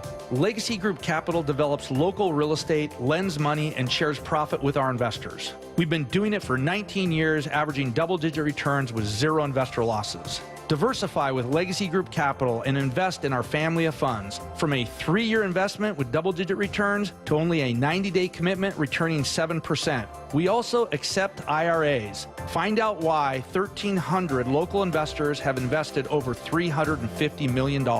Legacy Group Capital at legacyg.com. This is not investment advice. Investments available to accredited investors only. Details at legacyg.com. Bonneville International radio station contests are open to participants 18 years of age or older that are residents of Washington State unless otherwise specified. Employees or agents of the station, Bonneville International Corporation, other area radio stations, or any entity associated with the contests are not eligible to win unless the station otherwise specifies at its own discretion. Persons who have won in the last 60 days from a station contest or event may not be eligible. Full general contest rules are available on seattlesports.com or in person at the station during regular business hours. This is where you hear the AL West champion Mariners in the ALCS, Seattle Sports, and the Seattle Sports app.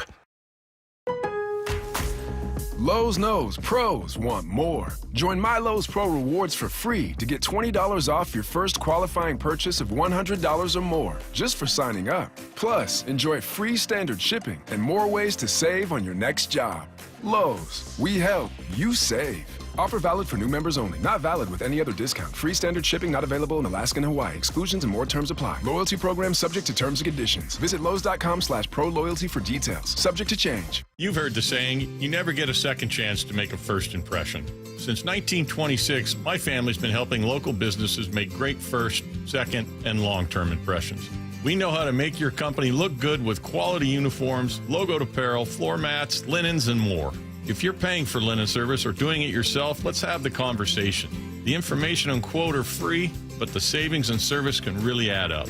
Visit suplinen.com. Superior Linen Service. It's what we do. Hey, it's Bob Stelton here, and I can see clearly now. It's amazing. Let me tell you about one of the best decisions I've ever made in my life. That's when I went to K2 Vision for Refractive Lens Exchange, or RLE. Dr. Kopstein started K2 Vision with Dr. King from King LASIK, the most experienced LASIK surgeon in the Northwest. King LASIK plus K2 Vision equals freedom vision for every stage of life. No glasses, contacts, readers, or cataracts. So if you're somebody that struggles with distance vision and now you always need a pair of reading glasses, K2 Vision RLE could be your perfect permanent solution to spending your good active years not needing reading glasses. And here's the capper. You're never going to develop a cataract. I'm somebody that needed readers in every room of the house. I needed to see the scoreboard out at ball games. I just couldn't see clearly. That has all changed thanks to RLE. Whether it's LASIK, EVO ICL, or RLE, trust the most experienced team of doctors to point you in the right direction. Schedule your free Zoom consultation today at k2visionrle.com. That's k2visionrle.com. From the Quantum Fiber Studio. This is Brock and Salk. Weekdays 6 to 10. On Seattle Sports and 97.3 FM HD2. All right, John Smoltz in an hour. A lot of frustration on the text machine about John in general and, you know, the bias and this and that. And we get that all the time about all play-by-play and color commentators. In this case, I don't know if it's bias. I do think that the Mariners don't play the style of baseball John likes. Mm-hmm. I think that I don't know whether he'll say that at 8:30. I think he's got a, I don't know if that's words that you can necessarily say as the top broadcaster for Fox, but I think it's pretty clear listening to John, he likes contact, he likes old school, he likes a lot of that stuff, and the Mariners score the highest percentage of their runs via the home run. Like that's not, John does not like a 3 true outcome thing. He likes it very, different style of baseball. And so I'm not surprised if it comes off like he's, rooting, quote unquote, for the Blue Jays. That doesn't surprise me that much. Yeah, I think I can say with full certainty, I don't think he has any rooting interest whatsoever other than compelling theater. That's really all you care about when you're in a broadcast booth is to have these games unfold the way they do. Yes, I think to your point, Toronto hits the ball. Toronto has out-hit you, outscored you, right, and outplayed you defensively. He's done a lot of those things. Mm-hmm. And yet you're right here because, well, you hit the long ball and you hit it better than just about anybody else going, and do it at times that is the most opportune for you, and have a sense of belief that that's how we're going to win the game. So yes, I fully confident, knowing John the way I do on and off the field, there is 0.0 bias nor rooting interest. But yes, I think to your point, when you believe in these principles of baseball, and that the more you put the ball in play and the more you pressurize your opponent, the more different ways you can win and play great defense and do all of that, that's certainly, I think, probably more of his belief system and how you win. Yeah, I think that's exactly right. So we'll talk to John at 8:30. By the way, I think Aaron has some very different views on it, Aaron Goldsmith, and he'll join us at 9:30. I think Aaron likes a lot of the home runs and some of the 3 true outcome stuff that works for the Mariners. Look, it's why it's so hard to make any sort of a judgment about baseball in any given moment or at any one time or based on any one game, because teams are built differently. When the Blue Jays do their thing, they look like the better team. When the Mariners do their thing, they look like the better team. And in Game 5, the Mariners did the things that make them the Mariners, and that's why I think they won that game, right? I mean, go back to that game and think about it. They walked 6 times in the game. Were you there again Friday night? No, I did not go. I was at home on Friday night. Lyle was there. He was in the stands. Lyle, were you up in the 300s again with your peeps? Yeah, I was up there. Yeah, Lyle's people. Lyle and TJ hanging out up there with everybody. In the first 7 innings, Salky pretty hard, pretty tough. Like, oh no. Really? Well, you kept it close. Yeah. But in a 2-1 game? I'm sorry, I did not feel that way. It was a baseball game that wasn't going to get started until they got Gossman out of the game. And then they did, and then they won. I'm not saying that it wasn't nerve-wracking. It's Game 5. It's got a ton of anxiety and pressure either way. But it wasn't like they were down 10-2. It was a 2-1 game. But what are we talking about? Given how the last 2 games had gone, and then the first last 7 innings, games weren't being played like that one. Well, it was bases loaded, and it was bases loaded, and it took some miraculous bases loaded to get out of this that jam. Part is true. And that jam. Well, that part is true. And the offense really dead in the water. Yes. That part is true. That's a fairly good point. I guess I'm watching going, this game doesn't really get going until Gossman leaves. And they did enough to get Gossman out of the game and into that Blue Jays pen, which is their greatest fatal flaw. And guess what happens? They turn Cal around. Cal hits the home run. They walk twice in a row, including Naylor, lefty on lefty. Randy gets hit by the pitch, and then boom, gone. Obviously, the Gino grand slam is the big moment. But yeah, I thought Dan managed a great game.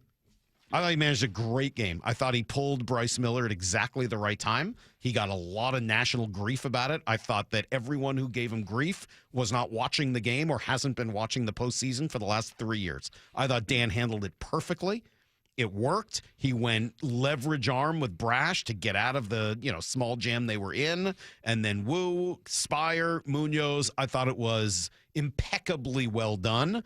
And of those guys, only Wu had to throw more than 1 inning or more than 20 pitches. So I thought that was great.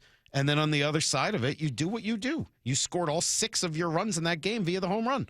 And all of the runs that scored on those home runs were either walks hit by pitches or the home run hitter. They didn't get a ton of hits. They hit home runs. And I like home runs. And so do the Mariners. And when they hit them, they don't need to try to hit them. But when they hit them, good things tend to happen. So I really love the way they won Game 5. Yeah, and Toronto's manager got absolutely eviscerated, right, for his decision-making in that 8th inning to not go to his closer. And he should be. That was really dumb. Yep, to not have their best on the Mariners' best in the lineup at that time. Right? Yeah, that was really dumb. Yep. That was really dumb. Oh, I'm going to turn Cal around and let him hit righty. Okay. Cal's been arguably better righty and with more pop righty this year than lefty. Incredibly dumb. Not a surprise.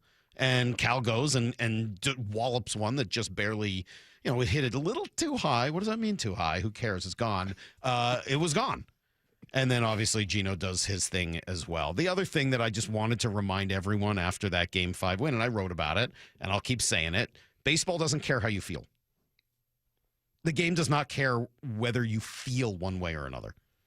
I feel like it's over. I feel like they're not going to. I feel like they're not hitting. I feel like, they're not doing. Baseball doesn't care about that. The way it feels in any one moment is not the way it feels 10, 15 minutes later, the next day, or 2 weeks from now. Baseball just doesn't care how you feel. Because we felt like it was over when they got swept in San Francisco or Arizona or New York or Tampa, right? Like all of those times it felt like it was over, and it wasn't. They immediately turned around and did things, in some cases, never seen before.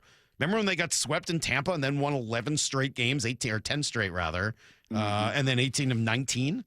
Like, it didn't care how you felt any more than baseball care how you felt after losing games 3 and 4. It just doesn't care. So what is momentum? In baseball, next day starting pitcher. And in the postseason, literally the next pitcher into the game. Yes. There is no momentum. It's in the moment there can be, but like game to game, even inning to inning, I'm sorry, I just don't see it at all. I would honestly say, and I know if Big Ray Roberts is listening and eating a big bowl of cereal right now and nodding along, like, yeah, you guys finally came around. Because like 15 years ago, I remember having Big Ray on, and he just hates momentum, right? He just kind of very adverse to the whole thought of it and what it really means when you're a competitor and an athlete playing every play in every series of every quarter of every half of every game. Like you're kind of locked into it, as you are every pitch and every swing and every inning and every game and every right series. And I would say, quite honestly, and the football season still got a long ways to go for us. But if you were to say, hey, man, in your little journal, if you write down little notes, what would be one of the biggest lessons you have learned, or maybe something that's changed your paradigm the most, being on the sidelines and coaching kids this year? It's momentum. Because from day one, I think that was one of the first things our head coach talked about. Like, we don't talk about momentum. We talk about response. And everything is response. And everything is data and how you respond to that next play, good or bad. Yeah. Right? And now there can be energy in a building. There could be fans that feel one way or another. And you certainly feel the emotion and the passion and all of those things. That's very real in the atmosphere of a game. But for the competitors, if you fall into that and you feel that way, then you're sunk. Yeah, 253 says, I want to hear an example of a sport that does care how you feel. All right, fair point. I guess, though, you can get a sense, I think, much more so in football how a game is going to go as it's going. I think in hockey and basketball, you can tend to get a sense as to what's going to happen. I think baseball is by far the most unpredictable, even once the game has started. Yeah, those other sports have a physical element. Right. Where you physically break the will. Yes. Where you physically knock people down. Where you physically de-energize them and take the starch out of them physically. Right? Much, much more than baseball. Baseball doesn't do that. Baseball does it mentally. Baseball kind of does it like a Ryder Cup. It's a little bit like golf. Like match play in golf. And I know, Salky, you love watching your college golf. I do. Yes. I've been watching them playing over at St. Andrews the last week or two. Cal and Princeton over there battling for the finals I flip through the channel St. Andrews. sometimes, Yeah, I've been watching that. And I'm like, oh, look at the Golf Channel. It's got, women's golf at St. Andrews. Salk's watching that. Yeah. Right? If he's on his couch, I know who's watching this right now. Yeah, I was watching a lot of that. Yeah, baseball's just... It's very unpredictable. It changes constantly, and it's why it is such a game of numbers. It's why you rely on the odds to put yourself in the best position to succeed. You give your team every opportunity and try to put them in the best spot, and then what happens, happens. It's very, very difficult to predict in what direction it's going to go. But it helps to have talent. It helps to put guys in the right position to succeed. And this is a talented Mariner team, right? This is the most talented team they've had in quite some time, and I might argue ever. Like the amount of offensive firepower they have, there's a reason they were able to do what they did in the 8th inning on Friday night. There's a reason they've hit so many home runs. There's a reason that they get to bullpens the way they do. Like, they've got a lot of guys that are good. They do. And there's also reasons why they go through some of these peaks and valleys when you play that kind of game, and you are kind of that boom or bust. But don't all teams go through peaks and valleys? Like, haven't the Blue Jays gone through peaks and valleys? I mean, they were a couple games better than you this year, but if you had the team you had with Naylor and Gino all year long. Offensively, do they go through as many peaks and valleys, or is that their pitching and their bullpen? And I don't know. Maybe I don't know. It's a good question. I didn't watch them every game this year. I don't know. I think that that style has risks also. Like, if you don't hit the ball out of the ballpark, I do think you're at risk of not scoring enough runs in games where the other team does. Mm-hmm. So, look, there is no one right way to play this game of baseball, despite what some people will tell you. What you need to do is succeed at playing your version of the game of baseball. And I think that's what made it so great the other day. What, and have total conviction about it. Well, absolutely. Yes. And they do. And I don't want to leave this conversation without putting that imprint on it. That the sense of belief that they have in one another and in their style and in what they do, and the sense of belief that Danny and Manny and Negron and Pete and all of them, Perry, have instilled in those guys, right? So while I'm not the biggest believer in momentum, and this season has really hammered that home more than anything, I am an enormous believer in confidence and conviction and how much you genuinely deep down in your bones believe that you can do this. And I think that this entire coaching staff has really reinforced that, and the players are totally and they have gotten better at some of the other parts of the game, right? At driving in runners and shortening the swing at times, and the right players need to do that. But at the end of the day, you got to be who you are and stick to the kind of players you've got. And Gino's going to be boomer bust. Julio's got some boomer bust. Cal's got a lot of boomer. As much as everyone loves Cal, there's no better, there's no one shows it more than Cal with 60-something home runs this year to go with a lot of strikeouts and not the highest batting average. So, look, I can't wait. Tonight is great. I have no freaking idea what is going to happen. None. I have no idea how tonight goes. I've seen Game 7s that – look, I watched 2 Game 7s in back-to-back ALCS when I was just out of college. First in 2003 with Roger versus Pedro, one of the greatest matchups ever. Roger gets beat early and leaves the game. It's incredibly, looks like it's going to go one way and ends up going to tons of extra innings. The next year, it's a blowout that was never close. They can go in any direction. There is no formula for Game 7s. But you got the opportunity to make it legendary, man. You got an opportunity just a few hours from now to make this absolutely legendary and put this team in the World Series for the first time ever. I can't wait. Let's do some Blue 88. This is Brock and Salk's Blue 88, powered by Xfinity. We're going to go red, right, tight, close, sprint left, G, U corner, halfback, flat, on one. Ready? Brock Heward tackles 3 football questions as only he can. Blue 88. Now here's your hosts, Brock Heward and Mike Salk. All right, Brock. Let's do 3 good football questions. Oh, you want a little? Here's a little info on the Jays and Mariners. 206. Offensively, the Jays scored 798 runs with an OPS of 761. Mariners were 766 runs, so 32 fewer, with an OPS of 740. But obviously got much better offense after the trade deadline. I don't think it's that different. Maybe the one was more up and down. One was more, I don't know. That's kind of a good question. Question number 1 for you, Brock, as we dig into some football. NFC West is quite the division. What do we make of what we're seeing here? Yeah, I think what you make of it is even with all of the injuries in San Francisco, they still got a pretty good culture and a pretty good line of scrimmage. And, when you can run the ball, McCaffrey did yesterday in a big, big way, and you can control the run and stop the run, and kudos to Coach K and the rest of that defensive staff in their front 7, you have a chance to win each and every week.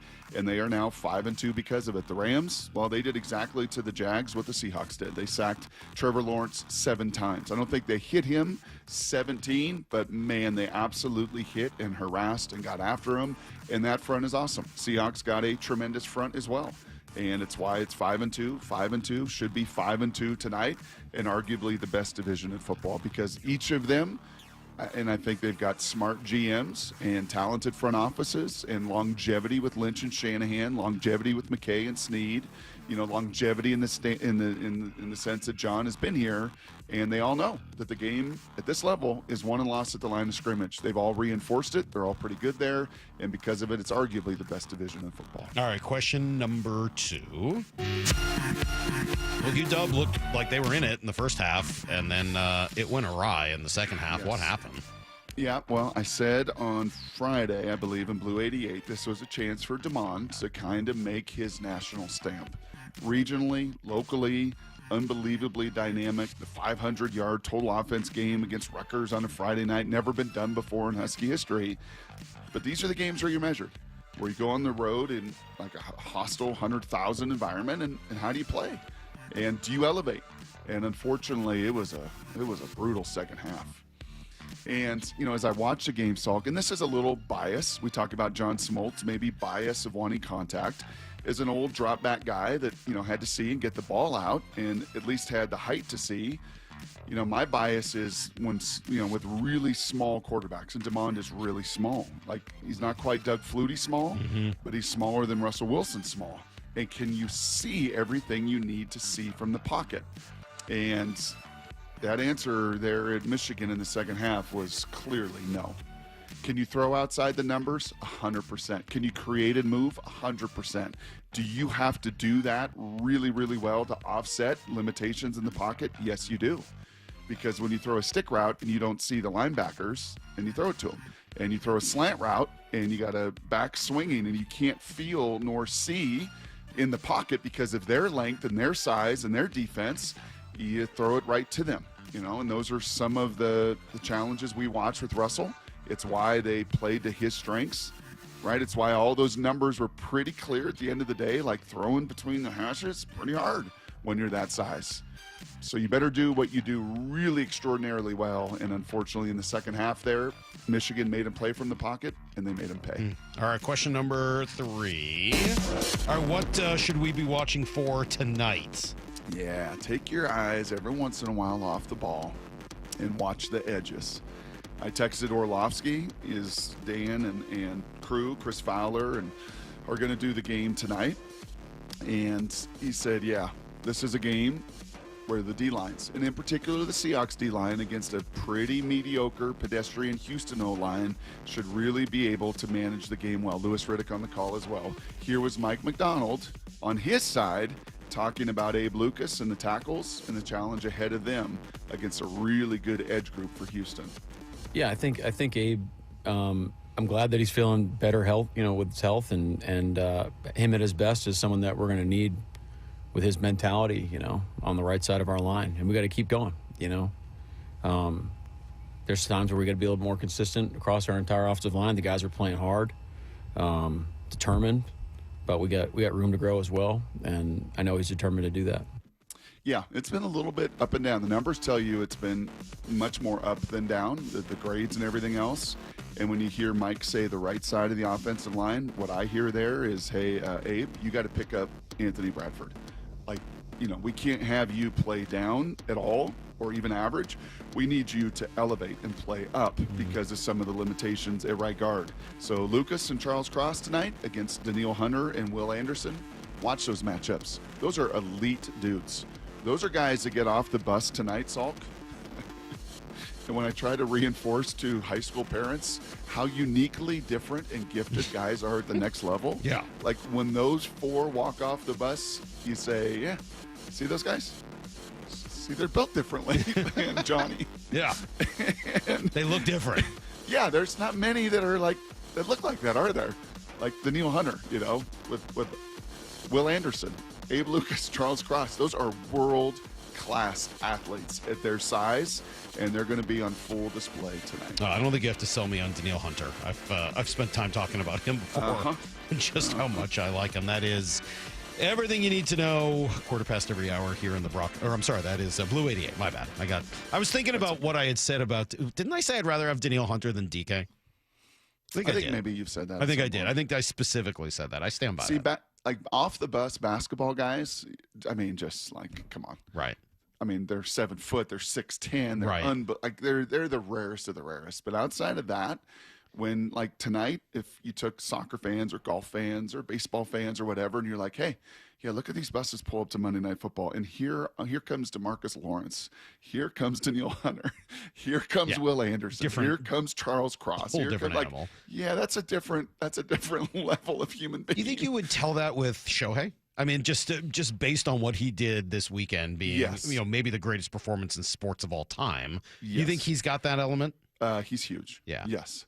Yeah. He's kind of got that Cam Newton aura. Like, this guy is just And I do, and he is like 6'5", right? Isn't he? Just a big dude, big guy too. Yeah. Unbelievably. Did you see any of that and... stuff with guys talking about Cam Newton? No. Oh man, it's like George Kittle and a few other guys talking about like just how big he was. They're like, there may have technically been bigger people, but he's the biggest person I've ever seen. Well, he walked by you at a Super Bowl party. I don't think you'd ever seen anything like that. Well, it was the smile that lit up the entire room. I mean, that was pretty impressive. But Christian McCaffrey's talking on it. He's like, everyone thinks I'm a little scat back because for the first few years of my career, I'm next to this guy and he's gigantic. Yes. He's like, I'm not a scat back. I'm a normal sized running back. This guy's just huge. Are you with Lyle that Friday's performance was one of the greatest singular athletic achievements in the history of sport? How could you? Is anybody not with that? I mean, my gosh. 3 bombs that were just not, bombs. 10K, 6 shutout inning. Like, he just is. It's superhuman. Maura said that earlier. It's absolutely the right word for it. I don't know that we've ever seen anything like it or that we ever will again. All right, coming up, tonight is Game 7, coolest thing in the world. Lots of drama, lots of anxiety. How do you handle it? A lot of decisions to be made before this one. We'll discuss them next on Brock and Salk. It all comes down to this. The magical season just continues. Winner advances to the World Series. Incredible experience to be in this spot right now. ALCS Game 7 tonight. First pitch at 5 on the Seattle Sports app. Your better half making you run errands during the Mariners playoff game? We have your solution. Swing and a miss. Strike 3, got him. Hear every Mariners game live for free on the Seattle Sports app. Change is always happening. It's part of life. And when it comes to music, change is all around us. Songs are rewritten. Classics are remixed. Bands and artists come and go. Even our taste in music changes. Here at Xfinity, we know there's still good in keeping some things the same. That's why we want to do our part with a 5-year price guarantee on our internet. It means no matter what changes, you get 5 years of the most reliable Wi-Fi with our best equipment included for a price that stays exactly the same. Surprised? Life is full of them. One internet price, 5 years, guaranteed. Learn more at xfinity.com/deals. Restrictions apply. New residential customers only. Taxes and fees extra and subject to change. Most reliable Wi-Fi based on Open Signal Awards USA. Fixed Broadband Experience Report, August 2024. Confidence is knowing you're ready to handle whatever comes your way. That's what it feels like to take on your workday with Cintas. They make sure your AEDs are up to date, your fire extinguishers are tested and inspected, your floor mats are cleaned and delivered, and your workwear looks good, feels good, and is freshly laundered with the Cintas Apparel Plus program. So are you ready to take on today? Visit Cintas.com. Oh, I'm ready! And get ready for the workday. We know exactly what you're not thinking about right now. Wiper blades. But now that you are, take a moment to think about how Rain-X is the #1 brand of wiper blades in America. Why? Because Rain-X thinks about wiper blades all the time. We obsess, so you don't have to. Simply install our blades and then think about literally anything else. So choose Rain-X, America's #1 wiper blades, and then go back to not thinking about wiper blades. Rain-X. Outsmart the elements. At Cressy Door, we have the perfect garage door for you. Come visit our brand new garage door and fireplace showroom and let our experts help you find the perfect garage door. Cressy Door. Life's expensive enough, isn't it? Groceries, gas, kids' activities. Sometimes your roof needs replacing, but your budget says not now. Hi, I'm Justin Shirley, CEO of State Roofing and Exteriors. We want to help with an offer to lift that weight off your shoulders. Get 0 down, 0 payments, and 0 interest for up to 24 months. Or save up to $3,000 on a new roof today. Call 866-ROOF-ROOF or visit stateroofing.com. This might be the most surprising statistic I've shared in decades of doing local news. More than 75% of commuters will be involved in a car accident at some point. JP Pendergast of Pendergast Law with more. What makes it more surprising? The average person will be involved in 3 to 4 collisions in their lifetime. With accidents unbelievably prevalent, what are some safety tips if it happens to you? Safety first. Secondary collisions are not uncommon while awaiting help. Turn on those hazards and remain in a safe place. If a bystander witnessed the accident, capture their information and encourage them to remain at the scene. Seek medical attention immediately if needed, as delaying can be a costly mistake. Lastly, remember that statements made to police and insurance adjusters can affect your case. Collisions are more common than we'd like to think. If you find yourself in one, follow these helpful tips and then call my friends at Pendergast Law. If you or a loved one's injured in a car accident, call Pendergast Law. We can help. PendergastLaw.com. When the heat's in 11, cool AC would be heaven. DayandNight.net. It's the final month to save 30% off an air conditioner or heat pump while supplies last at Day and Night. Hi, I'm Bruce with Day and Night Plumbing and Heating. Call us about installing a high-efficiency cooling system or servicing your existing one so you're cool when you need it. Save 30% off an air conditioner or heat pump, plus no payments or interest for a year OAC. Call for details. DayandNight.net. 1-877 Cars for Kids. KARS Cars for Kids. 1-877 Cars for Kids. Donate your car today. Call 1-877-CARS for Kids to reach a friendly live agent. Donation's super easy, and your car can be picked up as soon as tomorrow. Call us now. 1-877 Cars for Kids. Donate your car today. Did you know you can donate real estate too?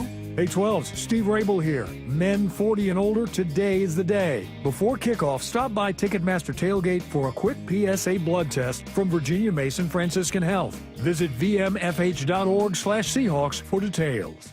Baseball's postseason is here. Seattle Sports Playoff coverage is presented by Honey Bucket, 710 KIRO AM Seattle and KIRO FM HD2 Tacoma.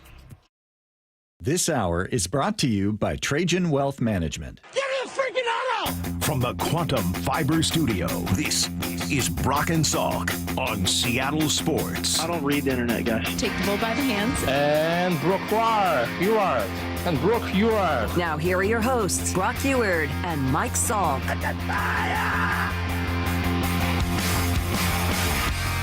Yeah, I mean, big-time players show up in big-time games. So, I think it won't just be George. Obviously, it's going to be everybody tomorrow. Everybody showing up and doing their job just like, we do every day and what we've done all playoffs. So I'm really excited to get after it and, get locked in tomorrow with him. And hopefully, he's going out there, with the stuff we know he has. So that, of course, is Cal Raleigh talking about Game 7 starter George Kirby tonight. There is nothing cooler in sports, Brock, than a Game 7. All the drama, all the anxiety we saw in Game 5. It adds even more meaning. A couple of extra games of mental and physical exhaustion and anguish, not to mention another week's worth of emotional investment in a team in baseball. Temper starting to flare a little on both sides of this one. You've developed a healthy distaste for their manager. Maybe they're stars. They're a little pissed at your pitchers. They're maybe mad at you personally as a fan for booing George Springer getting hit the other night. And that's certainly a part of this conversation as well. But, leading into Game 7, you start with the decisions. The first one has already been made. George Kirby will start. Do you like it? Versus Luis, yeah, I think I do. I think George has a higher ceiling. Big-time players, as you heard from Cal right there, need to show up in big-time ways. He's got big-time stuff. He can shove. And I trust, I think, his ceiling of his stuff more than I do Luis for this moment. So, well, and they've already made that decision once. There's no reason they wouldn't make it again. Nothing happened in Game 5 of the Tiger series to make you think you would do it differently, right? I mean, this is a very similar situation. You got George on an extra day of rest, and everyone else would then be available. You used Luis out of the pen in that game. It worked very well. There's the possibility of doing that again tonight. I'm with you. Lou is available in the pen. Mooney is more than available in the pen. Everybody is available in the pen, save for Logan and Bryce. So, yeah, I don't really have any issue with it. George, just, we know it. That two-seamer, sinker, whatever you call it, it's just got to move. It's got to start at the hip of those lefties and just, be on their hands. And it's got to start in the middle of the plate and get off the barrels to these right-handed hitters like Kirk and Vladdy. Like, you just kind of know that club has got to be working tonight for him. Yeah, George was nails in Game 5 in Detroit. He was, or against Detroit. He was awesome. He was more of like a nail biter to watch in Game 3 against Toronto. And so, look, I think you got to try to play this game pitching-wise very similarly to that Game 5, or maybe even both of the Game 5s in some way. Kirby early. Leverage relief if you need to get him out of trouble, which is exactly what they did in Game 5 against Toronto, bringing in Brash. And then you can go to your starters. You can go to Wu. You can go to Castillo at that point. You don't have to play, even if you win, you don't have to play another baseball game until Friday. So whatever you do with your pitchers is not really a problem. I mean, you have most of the week off to get everybody ready and settled and rested again for the World Series. And obviously, if you don't win, you don't make it. So everyone is available. You don't worry about saving anyone back for Game 1 or anything like that. And Okay, then you got Munoz late. That's all the easy part. Now, let's talk about this lineup. Let's talk about this lineup that last Friday, I think Dan surprised us because we ended the show. We took some callers, and even a caller said, hey, I'm kind of done seeing Randy in the leadoff. And we hemmed and hawed about it, but ultimately said, well, Dan's kind of, giving these guys so much stability and so much grace and like just put people. And then Friday night, he mixed it up and he changed it up. So now everything is on the line. Now it's win or go home for, the rest of the season. And I can't imagine. For me, I can't imagine Dom Canzone in the lineup tonight. I think he's just been too easy to pitch to, and is a boomer bust guy that you don't need necessarily for me in this lineup with some of the other boomer. Yeah, essentially, you need to choose 2 of 3, right? With Canzone, Robles, and Rivas. You get 2 of those 3 guys in the game at once. That's it. You can't have all 3. So Canzone, Robles, and Rivas. And it does seem like they're feeling comfortable with Leo Rivas right now. By the way, that guy needs to not get picked off. Dude, don't get picked off. You got picked off once. I don't know whether he was actually, it was an inch. The glove the glove bounced off of the base. They were going to call it whatever was called on the field. I don't know that there was any evidence one way or another. He was very lucky that he was safe there. Hey, dude. Don't get picked off again in a postseason game. I don't know what else to say. So do we have any intel and inside information on Robles? Has he been banged up since getting hit on the finger? It's not just that. He got hit in the finger. He also jumped into the wall and landed on his side. It does feel like it wouldn't be a surprise if he's a little banged up, but they're not going to say any of that. Brock, I don't know the right answer on these 2 guys. I know that the popular opinion is exactly what you said, because Canzone has been so bad the last couple games, to go with Rivas. And he can't run. And right? Robles, and he doesn't play defense. And he doesn't play defense. Yep. And I do think that it does make sense to do that. It gives you the best defense. Gut feeling, if it were me, and this is just a gut feeling, I think I would go back to the lineup that you started the postseason with. Or I don't know in what order, but I think I would play Canzone. I would DH Canzone, and I would put Robles in right field. I don't know that I'd feel great about it. I know that the one option I would not choose is Canzone in right and Rivas at second. I would not do that. I don't like Canzone in right. That would be the number one thing, is I'm just not playing Dom Canzone in right field. The defense would be too important to me. I'm willing to leave Canzone in there as the DH and hope that he runs into one in that ballpark as a left-handed hitter. But if you want to go Robles Rivas, I don't think I'd be upset about it. But yeah, I think I would go back to the Canzone DH. Yeah. Yep. Yeah, he just, it's been some tough at bats where it's just not like, oh, that's bad luck. Oh, he's stung that ball. Oh, he's hit it. Like, the bat on those replays is a long ways away from the ball a lot of times. Yeah. Well, the other thing is we just don't know what the health is of Robles. It's really easy to say, oh, I want Robles back in there. Well, What if he can't swing? What if his finger is swollen up and we can't tell? I don't know what's going on with that guy, so it's really hard for me to try to weigh in on this conversation. Well, but he's played in this series. He's played, but he hasn't really done anything since. So your idea here is Polanco back at second and Canzone's DHing? Yeah. And Robles and right. That's sacrificing some real defense. I know. I would. But it hasn't hurt you. The Polanco defense hasn't hurt you. His defense has been okay. Hasn't hurt, but Rivas is better, and it's not like Polanco's out of the lineup. If Robles has the ability to run out to right field tonight and just play defense, he's in there for me, and you put Polanco at DH and Rivas at second. Yeah, I can see it. Believe me, Rivas makes me nervous, man. He is all over the map. There are a lot of really positive things he does, and then there are some, I think Rivas is one of those guys, and I think the Mariners have felt it all year, which is why he hasn't been up, that the more you play him, the more you expose him. And I'm going to say this, and he's going to go out there and have like a 4-for-5 day and be the hero of the night because that's the freaking game. And this is why Dan gets paid and I don't, right? But if Robles is healthy enough to play, I'm putting him in right. I think I'm going Polanco at second. We have a couple and texters that want Garver at DH. Yeah, Brock, are you one of those? I'm serious. You guys are going to laugh. I threw this idea out there last night, and I was serious about it because, look, on paper, he should not be in the lineup because all the numbers say he can't hit righties and he doesn't hit spin against righties. And ultimately, that's probably why he won't be in there. But I know this is going to sound funny coming from me, but this is one of those days where I wonder if you just throw all the numbers out and you say he's the veteran, he's been in these games, he's played in a Game 7 2 years ago, and he's been there before, opposed to, is he going to give you more than Canzone would give you? Ultimately, I landed on no. I said if it was Goldsmith with the splitter, I would think about starting Garver. It's just those righty spin pitches are really tough on Garver, and that's what Bieber and Scherzer throw. And he hasn't really seen too many righties all year. I mean, it's barely happened. Mm-hmm. Yeah, I think I'm with you on all of that. Are you sticking with Julio at the top? I haven't loved it, and I don't think he loves it. I think he has said that since you moved Randy, he's gotten on base 4 times in 2 games. Do you want to put him back up in the leadoff spot tonight? No. Not really. You have somebody else in mind for that? Not really. Naylor?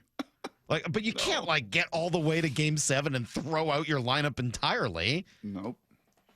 I don't know. If pressed, I would go back to exactly what got you here. I would lead Randy off. I would go back to the exact lineup that you've used kind of throughout the playoffs. Randy, Cal, Julio, Polanco, Naylor, Gino. And then I think I would go Canzone DHing and Robles in right and JP at short. I think that's the lineup. Beauties will know in just a few I know. hours. Yeah. That'd be great. I don't know if there's a great answer to this one, though. It's not like I feel totally confident in that conversation. Either way, Game 7 tonight and Seahawks, Monday Night Football. Obviously, both games will will happen at the same time, and there's a bit of a conflict there. So, due to the contractual obligations and broadcast agreements that were put in place years ago, the Seahawks will be on 710 and 97.3, and also, of course, the Seattle Sports app. Mariners will be on 770 AM and 98.9 The Bull FM, and then, of course, on the Seattle Sports app. So best thing to do, Seattle Sports app, and you can just take it from there. But if you were radio only, those are your options for tonight. All right. John Smoltz coming up in 20. Is that right? Mm-hmm. Aaron Goldsmith a little bit later in the show. We'll be right back with everything you need to know next. It all comes down to this. A moment 48 years in the making. For the Mariners who win tonight, they go to the World Series. ALCS Game 7 tonight. First pitch at 5 on the Seattle Sports app. Boss won't let you have the day off for the Mariners playoff game? We have your solution. Jorge Polanco, Mr. October. Hear every Mariners game live for free on the Seattle Sports app. Well, the fall has made us feel alive in the Pacific Northwest. There is just simply no question about that. Football in full swing and our baseball team and a playoff run unlike any run they've ever been on. And it's also a great time to reset your workouts on some new stuff. And my friends at Top Fitness, they got some great deals going on right now. I've told you all for years that working out in your own home gym is the very best. No slogging to and from the gym, dealing with the weather that's going to be coming, the wind and the rain and everything else. And from flooring to all that goes in a home gym, gym, treadmills, elliptical, strength training systems, Top Fitness, they've got it all. They represent the best brands available, like Washington and Woodinville's own Precor, the company that created the elliptical, and Inspire Fitness, a leader in strength training machines, along with many others. You give Top Fitness your room dimensions, whatever it is, and they'll do a complete fitness room design. And right now, get 0% interest financing and mention you heard it from me, and they'll take another $100 off any new treadmill or home gym. No secret, everyone from personal trainers to pro athletes love Top Fitness. Locations in Tukwila, Linwood, and Bellevue, or visit topfitness.com for more info. That's Top Fitness, your best place for home fitness equipment. You never get a second chance to make a first impression. Superior Linen Service will help your company with logoed apparel, uniforms, floor mats, linen, and more. Give us a call. We answer the phone. Superior Linen Service. It's what we do. Visit suplinen.com. At O'Neill Plumbing, we've been exclusively plumbers for over 100 years. No corny mascots, no out-of-town owners. Just clean, fast, and professional plumbers out to your home fast. All rooter and all trenchless. O'Neill Plumbing. At Bible Law Group, we understand when your legal problems hit biblical levels. That's why you can't wait 20 years to make the playoffs. You need help in court now. With James Bible and his team by your side, don't panic when the giants you're facing seem 10 feet tall, or when you feel trapped in a lion's den of litigation. At Bible Law Group, we've secured over $40 million in settlements for our clients, and we're ready to fight for you. When your legal problems are biblical, contact Bible Law and let our talented team get to work. No matter the case, find us at BibleLawGroup.com. Ryan Rowland-Smith here. For more than 35 years, the NBA Health Insurance Trust has been helping local builders, contractors, and their employees save money and gain peace of mind. They offer customized group health plans from the state's leading insurance providers. Small and mid-sized businesses deserve big healthcare access. The NBA Health Trust brings you the coverage you want at a price you can trust. Find out more at MBAHealthTrust.com. That's MBAHealthTrust.com. The playoffs are here, and Toyota of Kirkland and Toyota of Renton are bringing the heat with a rotation that's built to win. The Gas RAV4, built for every inning of Northwest life. Or go versatile with the hybrid RAV4. The Tacoma, tough, dependable, and always clutch. And now, stepping up, the all-new 2026 Toyota Tundra. Redesigned, powerful, and built for big moments. Whether you're in the north or the south, they've got you covered. Visit ToyotaofKirkland.com and ToyotaofRenton.com and get your championship ride. O'Brien. This Breast Cancer Awareness Month, choose care that puts you first. At Snoqualmie Valley Health, you won't wait weeks for a mammogram. Appointments are available now, just 30 minutes east of Seattle. Experience the difference with advanced 3D mammography and our new Breast Health Suite, designed for accuracy, comfort, and peace of mind. If you're 40 and older, yearly screenings are recommended, and no referral is needed if you haven't had a mammogram in the past year. Don't wait. Detect early. Schedule today at SnoqualmieValleyHealth.org. Where you hear the AL West champion Mariners in the ALCS, Seattle Sports, and the Seattle Sports app.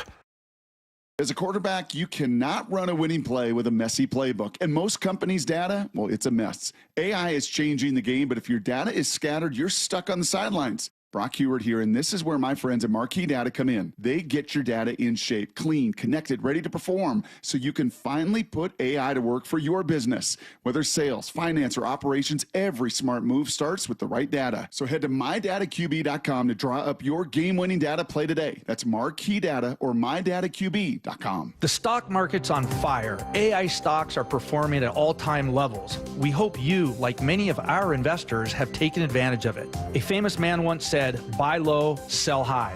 There's also $8 trillion of cash sitting on the sidelines. Investors are either scared or they don't know where to go. Hi, I'm Scott Rireka, CEO of Legacy Group Capital in Bellevue.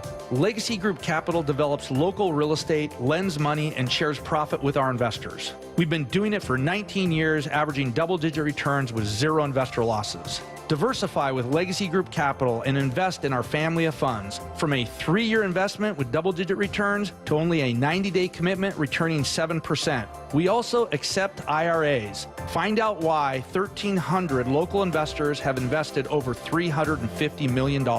Legacy Group Capital at LegacyG.com. This is not investment advice. Investments available to accredited investors only. Details at LegacyG.com. Hey, it's John Curley with some great news. If your home's heating or cooling is uneven, noisy, or expensive, listen up. The Quilt Ductless Heat Pump System from Home Comfort Alliance is changing the game. It gives you room-by-room control and next-gen efficiency, so you're only heating where you need it. That means real comfort and real savings, and every Quilt system qualifies for max tax credits. Trusted for 50 years. Call the comfort people today at homecomfortalliance.com. Need to know. 15 minutes past every hour with Brock and Salk. Here's what you need to know. Up first. Crazy weekend, Brock. We got to see and feel some of the great emotions in sports on Friday night. And then obviously last night really went exactly the opposite direction. But let's relive Friday first. Cal with one of those just legendary blasts. Now the stretch. And the 2-0 pitch to Cal, swinging a high drive deep to left field. Strong going back to the warning track, to the wall, leaps up, and it's gone. Goodbye baseball into Edgar's Cantina. That made it a new game at 2-2. Huge credit to the three guys who got on base next. And then Gino changing it all. And again, the 2-2 on the way to Gino. Here she comes, swinging a fly ball deep to right field. Lucas going back to the warning track. Get out the rye bread and mustard, Grandma. It is grand salami time. Eugenio Suarez with an opposite field. Grand salami. Mariners now lead the Blue Jays 6-2. Gino's second home run of the ball game. 5 runs batted in for Eugenio Suarez. It's the Mariners 6. It's the Blue Jays 2. And the crowd is going crazy here at T-Mobile Park. Holy smokes, what a comeback here in the bottom of the 8th inning. Rick losing his mind there. Wow. Salky, amongst many of the injuries I had in my career and sustained, at one point I bruised my kidney, and I had to do this test in the hospital. And it was the weirdest thing. It was like this, I forget the chemical that goes in your body, but the person administering it was like, you will feel this once I inject it from your head iodine to your toes. And yeah, some metallic, some version of that, right? And I'm like, really? From my head to my toes, I could feel this like on my insides going all the way down my body. Ugh. And I imagined so many of the Lyles there, and you could hear it in that call. All of the angst, all of the emotion, all of it. Lyles. And then all of a sudden to be washed from head to toe in pure, utter just joy and exultation and love. Like, we're going to give ourselves an unbelievable chance to go to the World Series, and they still have, even with the clunker of last night. Yeah, pretty amazing. Now, last night was a clunker. 3 errors, 3 ground into double plays, 2 of them with the bases loaded, base running errors from JP, nearly from Rivas. It was kind of a train wreck, man. I mean, that was not what they need to do, and Dan knows what they've got to improve on. I mean, we did have some opportunities to score, and you know, we did get some base runners on, but you know, you give a little credit to Savage, and you know, the secondaries that he had tonight were good, and you know, it kept us off stride and kept the ball on the ground for those double plays. So, you know, we'll make our adjustments offensively tomorrow. You know, and we'll be ready to go Game 7, and I mean, this is, you know, this is the time to make those adjustments, and baseball is a game of adjustments, and they'll be able to do that tomorrow night and ready to go. What do you live for? Naylor said it, what you dream of when you're a little kid, and as a Mariner player, an opportunity to do for this community and fan base what's never been done before, and that's get to the World Series. George Kirby on the hill for the Mariners, Shane Bieber for the Jays. Here's the second thing you need to know. Monday Night Football, of course, Seahawks and Texans tonight at Lumen Field. No Derek Hall. He's really the only guy who was declared out, although the good news is sounds like he'll be back after the bye. Spoon, Julian Love, both questionable, practice throughout the week, and then Reek Woolen sounds like he will be back. I'll tell you what, Reek's had a great week of practice. Told him yesterday I'm really excited to see him play. So I can't wait to see him go out there and do his thing. Don't you think Mike McDonald and Reek Woolen sound like they have an interesting relationship? Yes. Kind of like Pete did with him, too. I think kind of like anybody would with him. And this should be a good matchup. Texans got some big receivers. Hutchinson, the kid this year they drafted, Higgins, Nico Collins. These are big physical guys. They've got an average O-line. I think, quite honestly, if either of these teams get to 20 or 24, that could be and should be the winning number. Yeah. Elsewhere in the NFL, all sorts of, Niners win, Rams win, Arizona chokes again. So the Raiders had less than 100 yards of offense. I was just about to get there, Brock. So Chip Kelly, Geno Smith, Pete Carroll, 3 first downs. What is the deal? 3 first downs. And Kansas City's a good defense, and that's a tough place to play. But to play an NFL game and have 3 first downs in 60 minutes and 90 yards of total offense. I don't really know what to say about that. I really, really don't. Pete didn't know either. Yeah, he was at a loss for words. Geno's been awful. I'm not a Geno Smith fan. I think I've made that pretty clear. No picks, I'll get no picks. But I didn't expect this. This is I'm a little giddy. Let's move along. Here's the third thing you need to know. I don't really like what the Kraken have done so far this year, Brock. It's not perfect, and they still have been blowing some late leads, but to go and get a win in Toronto on Saturday, I mean, I don't know, the two of the 3 teams they've beaten, Toronto and Vegas, are, potential Stanley Cup kind of teams. I would have liked to have seen a little better effort against Ottawa, who's very much not that, but they played pretty darn well. 3-0-2, man. Yeah, Shane Wright. 8 points. Shane Wright has played pretty well. We've talked about can he be that, next star that they need? I don't know if he's shown that yet, but you do see some of the talent. Oh, man, the goal they scored Saturday night that he was involved in was really, really nice. Anyway, they're back at it today in Philadelphia. And as for the Huskies, brutal loss, man. I know what you said, right? Like, win that one and you got an opportunity to be ranked the next week. It did not go that way. No, it did not. No, it did not. Now you get a ranked team coming to your house. You played a lot better at home. Yeah, that was and it's just also a reminder of how young still Damon Williams is. Started a couple games last year, right, at Oregon in the bowl game, but he is still not even 20 years old. He is still a true sophomore and not been in a stage like that at Michigan. And I think things just sped up on him. I was kind of critical of not seeing things, but he's got so many other tools to use.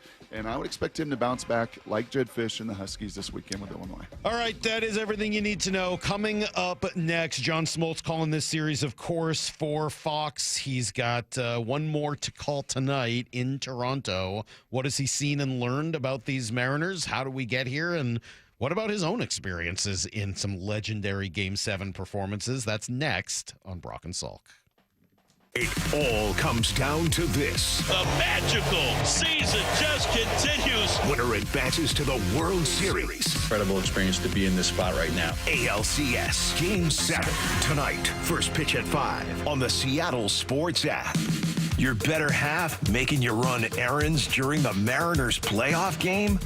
We have your solution. Swing and a miss, strike 3, got him. Hear every Mariners game live for free on the Seattle Sports app. Hey, Mike Salk here, and I do want to talk about your future, my future, all of our futures, because I think about it a lot. I think about what my life will be like one day when my kids are off to college and I can retire eventually one day. I have a lot of places in the world I would love to see. I missed out on travel when I was younger, and I would like to make sure I retire on time and with enough money to go do that. Thing is, you can't just decide. You've got to really plan for that years and years out, and that's why you call Trajan Wealth, 206-466-3300. They can help with all of these different pieces to help you get into position to retire when you want to pay for your kids' college education and every other financial decision you've got to make. Call them today. Schedule a complimentary introductory meeting. Again, 206-466-3300. If you're looking for some of their philosophies, well, low expenses, manager tenure, and tax efficiency as well. Give you the number one more time, 206-466-3300, or go to TrajanWealth.com. Advisory services offered through Trajan Wealth LLC, an SEC registered investment advisor, paid advertisement. Stacy here. Sell your car to Wayscar Ford, and when they resell it, they share half their profit with you. That's right. Sell your car to Wayscar Ford, Isuzu, and Auburn. They'll pay you today for your car, and once they resell it, they'll share half their profit with you. WayscarFord.com.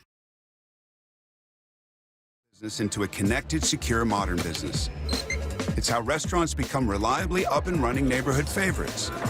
how healthcare offices become the data-protecting caregivers that we all depend on, and how wealth management firms become cyber-securing guardians of your information. With reliable connectivity, enhanced cybersecurity, and Wi-Fi backup, your business can stay connected and get threat-ready with Comcast Business, powering possibilities. Now through November 16th, new Comcast Business customers can get started with 150 megabit internet plus security for $59.99 a month for 12 months with a 2-year agreement. Plus, ask how to get a $500 prepaid card on a qualifying gig package. Call today. Restrictions apply. Requires enrollment in paperless billing and auto pay with bank account. Early termination fee applies. Equipment, taxes, and fees extra. Hey 12s, Steve Rabel here. Men 40 and older, today is the day. Before kickoff, stop by Ticketmaster Tailgate for a quick PSA blood test from Virginia Mason Franciscan Health. Visit vmfh.org/Seahawks for details. Lowe's knows pros want more. Join My Lowe's Pro Rewards for free to get $20 off your first qualifying purchase of $100 or more just for signing up. Plus, enjoy free standard shipping and more ways to save on your next job. Lowe's, we help, you save. Offer valid for new members only. Not valid with any other discount. Free standard shipping not available in Alaska and Hawaii. Exclusions and more terms apply. Loyalty program subject to terms and conditions. Visit Lowes.com/pro-loyalty for details. Subject to change. At Washington Energy Services, we take the time to get to know you and your home. We have the passion and commitment to see each project through and to treat our work as more than just a job. For over 65 years, we've offered award-winning home services from heating and cooling, plumbing and electrical to windows and doors. Complete home improvement handled from start to comfort. For peace of mind when you need it most, count on Washington Energy Services, bringing good energy to your home. This is the home of the Seahawks. Gonna let one fly deep. Got a man out there. Ball is caught down at the 10-yard line, and it's JSN Seattle Sports. Looking to energize your team and build stronger connections? Bellevue Adventures invites corporate groups to our Thursday night climbs, starting at 6 and 7 p.m. Under a canopy of glowing string lights, your team will navigate challenges, build trust, and share laughs in a refreshing outdoor setting. It's team building reimagined. Step out of your comfort zone for something new and fresh. Reserve your group's climb at bellevue-adventures.com and elevate your Thursdays. Have you considered surgery or even joint replacement? Hey, it's Dave Wyman, and before you make that decision, see Dr. Mark Wagner, MD, at Seattle Sports and Regenerative Medicine. Why? Because he gives it to you straight. Dr. Wagner said my right knee needs replacement, and I appreciate his honesty and expertise. My left knee is fine right now, but the minute it isn't, I'm heading to Dr. Wagner for his expert opinion. I want to avoid another surgery, and I've heard so many patients rave about results from their 90-minute outpatient stem cell procedure with Dr. Wagner. He's a board-certified Seattle physician with over 30 years of experience and has performed more than 20,000 stem cell procedures using a person's own stem cells to regenerate cartilage in their own joints. People with severe osteoarthritis, even bone on bone, are back doing what they enjoy without pain and without surgery. Whether it's a shoulder, hip, elbow, ankle, wrist, or knee, before choosing surgery, see Dr. Mark Wagner first. Go to drmarkwagnermd.com. Front Row Card Show is returning to Tacoma. Join him at the Greater Tacoma Convention Center October 25th and 26th. Baseball, football, basketball, and hockey cards, plus collectibles such as Pokemon, Marvel, Star Wars, and comic books. Beckett, CGC, and JSA will be there, so bring your cards, comics, and autographs to sell, trade, or get them graded. More than 400 tables, thousands of dollars in free prizes. Front Row Card Show, Greater Tacoma Convention Center, Saturday and Sunday, October 25th and 26th. 11 to 5. For more info, go to frontrowcardshow.com. From the Quantum Fiber Studio. This is Brock and Salk. Weekdays 6 to 10. On Seattle Sports and 97.3 FM HD2. Oh, man, we are right in the middle of it all, Brock. How about this? Monday Night Football here tonight. And, of course, Game 7 in Toronto. Of course it was going to go this way. Of course. There was no other way for the Mariners to do this other than to get to a Game 7. John Smoltz will be on the call, and he's kind enough to join us for a few minutes right now from Fox. John, good morning. How are you? Good morning. Yeah, doing great. Another Game 7. Before we get to Game 7, And we don't really need to talk about Game 6, kind of a clunker last night. What was Game 5 like Friday night in Seattle? Game 5 was I guess you can say, when I think about how this series has shaped up, it's strength versus strength. And expect the unexpected is what I've said in this series, because just when you think somebody's got a stronghold, it completely flips. And Game 5 was a moment that Seattle needed to be even in this position, right? I mean, you're talking about a scenario that I've played out many times in my head. Pitch selection, very questionable, but then a guy takes advantage of it and has his moment. You need guys to have moments. You need what you're built on and what you do well to impose your way, and that's hitting home runs. Now, we've talked about this. You and I have talked about this, whether that's a formula that can run the table, but it is what it is. This team is built around home runs. They've hit 2 3-run homers in a game and won. They hit a grand slam in a game and won. So that's what it's going to take tonight. I've never seen a series flip like that, meaning I talked about it yesterday. It seems insignificant, but to start the series, Arozarena was struck out, was walking to the dugout. He got a reprieve because the umpire didn't call it a strike. He walks. Next thing you know, they get 3 runs. They win that game. He gets hit by an 0-2 pitch. He's struggling at the plate. Next thing you know, they get 4 runs. Things like that have to happen in order for unless Seattle flips the script and they get a 5-hit inning, they're built on the long ball, and they're going to need their stars to come through tonight. Yeah, it's interesting. They are built on the long ball, but generally what goes with that is the ability to take walks and get on base. And they do that. I mean, yes, Randy got hit before the grand slam, but they also took 2 walks right before that, including Naylor left on left. I mean, I get why you point to those two, and I'm not necessarily arguing it, but I do think they do more than just hit the home run. I mean, they do take walks, which is a big part of that philosophy. They do. But the one thing that I've noticed in this series is that Toronto's a momentum-type offense. They get a lot of hits. They put the ball in play. Seattle, with the ability to play close games and get great pitching, it's been a little bit confusing because of how they got here. I mean, they've had to use so many pitchers, and they've had to exhaust so many to get here. I mean, this has been a phenomenal year, and they got a chance to go to the World Series, and I think they're in position to do it if they can get just a little bit of length out of their starter tonight. I think Seattle's formula works when they get their starting pitching. They've got a nasty bullpen, but they got to get a couple big hits. They do that throughout the year, and if they do that tonight, they're going to go to the World Series for the first time ever. There's going to be a lot of anxious moments in a Game 7. It always happens. You can get some flukish things in a Game 7 just because of those anxious moments. I love them. Obviously, I've got a chance to pitch in them. I've got a chance to call them. The only 2 people that aren't going to love them are the 2 managers because it's a hard game to manage. Take me back to your Game 7s and your mentality.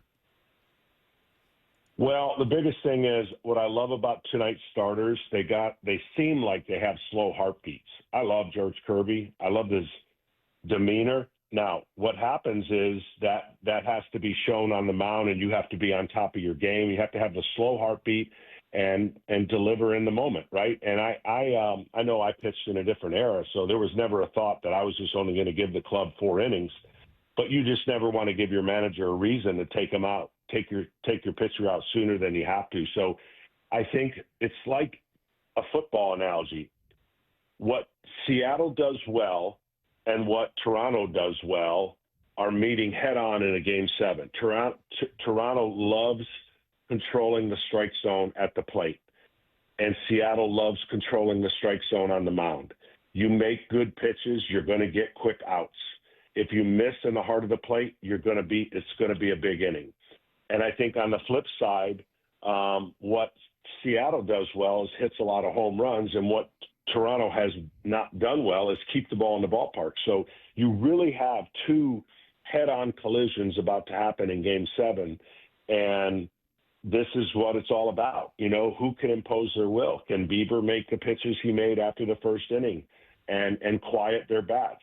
And the same thing for Kirby. If Kirby, I know this sounds simple, and I know it seems elementary, but my philosophy has always been, whether it's a Game 7 or a postseason, but more importantly in a Game 7, always get the first hitter out.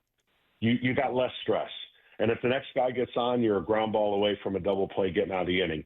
But if you can keep getting the leadoff hitters out, you dull the roar of the crowd, and you put yourself in a less of a heartbeat situation where when they get on base, they're just the best in baseball. And the same thing on the other side. When Seattle is doing what you guys are talking about, taking their walks, creating those big swing moments, they're as good as anybody in baseball. So it really is strength against strength, and who imposes their will either on the mound or at the plate is going to have a decided advantage in this great winner-take-all. So one of the other keys for Seattle, I would think, is to get to Toronto's bullpen. In the games where they've gotten to the bullpen and the game is close, they've won. In the games where it's already over by the time the bullpen comes in, obviously they have not. So if you were, I know you were a pitcher, but if you were a hitting coach tonight and you're trying to work out a strategy, not that it's not like an offensive coordinator, I get that, but if you're working out a strategy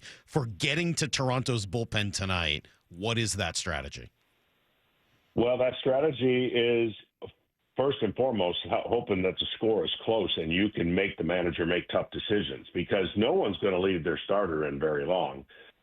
You wouldn't think. That hasn't been the trend of the series so far. Munoz has barely pitched, so he's going to be a 2-inning pitcher, and he's going to be in there as soon as the most, I would say, high pressure or big moment situation calls for it.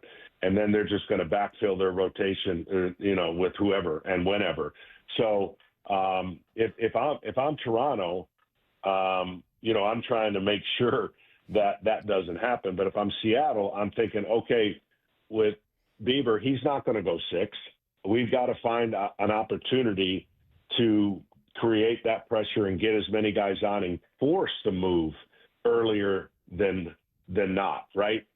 To your point, the problem is the games have been kind of broken open one way or another with a few swings quickly. And so could this be our first really, well, Game 6 was close till the 8th, right? It was broken open in the 8th.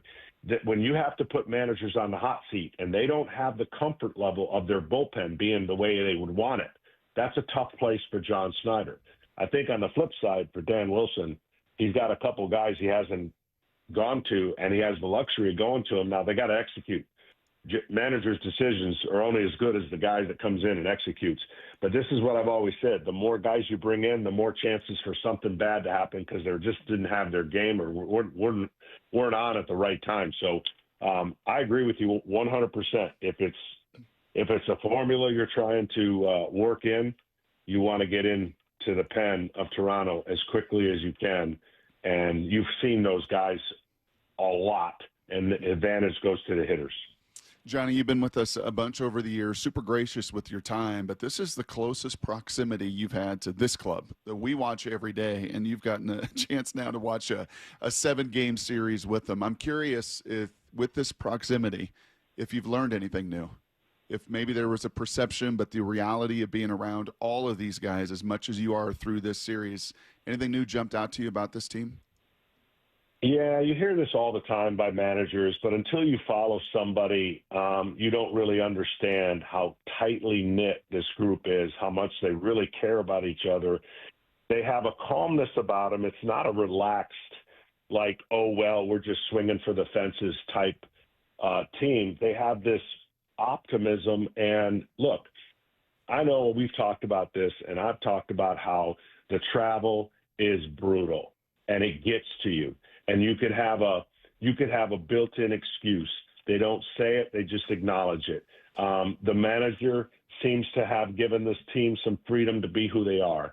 What stinks more than anything is when you get to this time and some of your guys are just struggling. They're out of their mechanics and they're not performing the way they want to, but you don't see anybody hanging their head.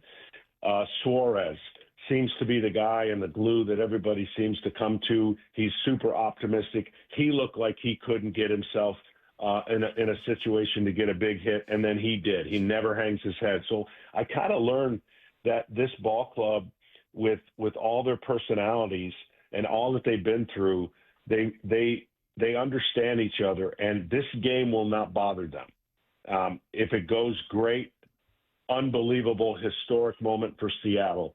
If it doesn't, I don't think it's going to be because they weren't ready and they weren't ready for the moment to pull together. So it's a pretty unique group. When you see them from afar, you don't really know, to your point. And I've really grown to appreciate that part. Yeah, we've heard the word resilience used a lot by the players and manager, everybody kind of around this club. They have been very resilient. I think they got swept 6 times this year, and amazing how after each of them, they just bounced right back and started winning games again. It just didn't seem to affect them the way it affects fans and everyone else who has to watch it and say, oh, my God, it feels like it's over. And they just don't feel that way. Being on teams. Yeah, well. Yeah, go ahead. They have an aw-shucks superstar. And when you have an aw-shucks superstar and he really doesn't like the attention and he's had the greatest year any catcher's ever had, and you've got just quiet leaders and you've got star power in that lineup, I think they've been through it all. And, yeah, it's easy from afar to sit on your couch and see the struggles and go, I can't believe they can't put it in play. And then all of a sudden they get these big home runs. So it's definitely up close different than it is from afar. Mm-hmm.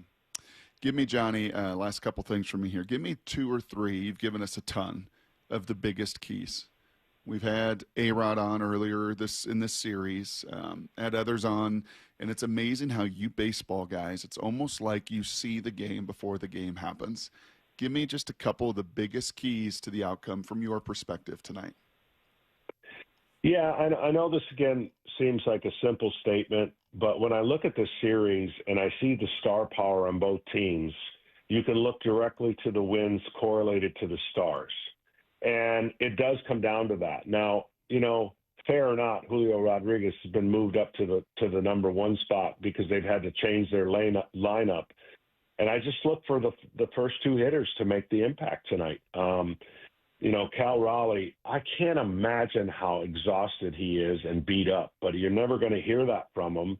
And I just think he's going to have another big hit. One of those 2 guys, you got to go to your stars. And, yeah, the unlikely, timely, maybe unforeseen hit that breaks it open could definitely be part of it. But there's some stars delivering in huge moments. And that's what it's going to take. You can't really pitch around the first and second hitter. It starts out boom, boom. It's like, not that they got to hit homers. Just to your point, if they get on base and pass the baton, you start building that tension and pressure. Because the one thing that hasn't really happened in this series, because of the way it's played out, there hasn't been a big comeback, right? There's been a game's tight, broken open. And so, the offenses are built differently. And so I just think, and again, I love starting pitching, but I think Kirby's going to bounce back, because a pitcher, when you've had something happen to you for the first time that's never happened, you have a chance, you get set, you get reset, you make the necessary adjustment, you watch what's going on. Now the other side can do the same thing. So when you ask me that, that's where I go to. It's like I go to the stars that have been carrying this ball club, and in a moment like this, I think they have a chance to do and deliver a significant blow.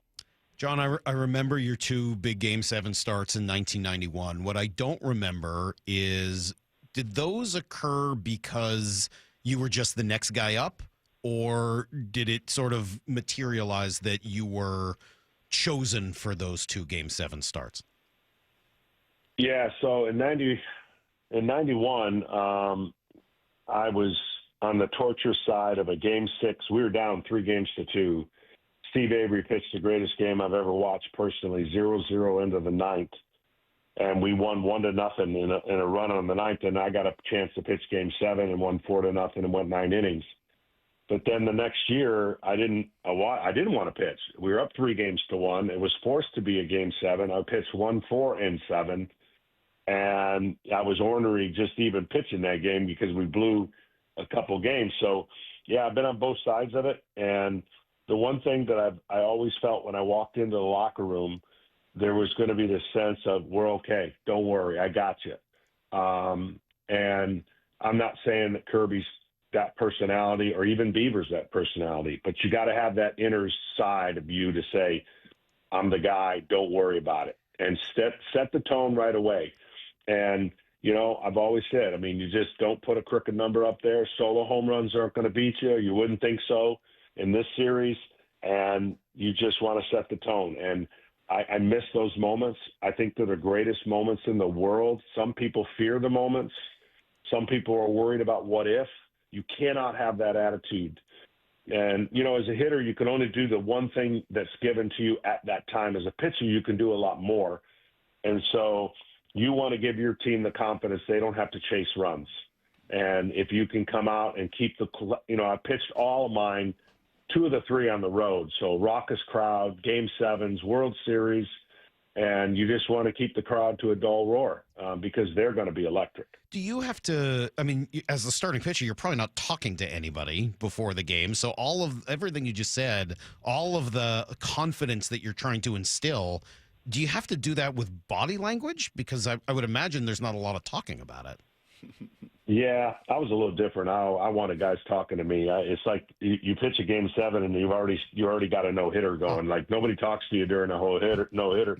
And I'm like, I was talking to guys. You're focused, but I lived this out as a kid, man. I dreamt of this, and I don't know how many people feel that way, but yeah, in most cases you see, you know, the pitcher and he's got a stern look as if he's concentrating beyond belief, and he's just totally focused. I didn't go to bed thinking about the game. I didn't wake up thinking about the game.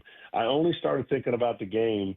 Now, subconsciously, you know what's going on, but I really started thinking about the game. I did my preparation, but when I walked out to the bullpen, it was like, this is the best walk in America because I'm about to get ready to do something there that doesn't happen very often. And so you got to have that mindset, and you just got to feel you're better than anybody that steps in that box.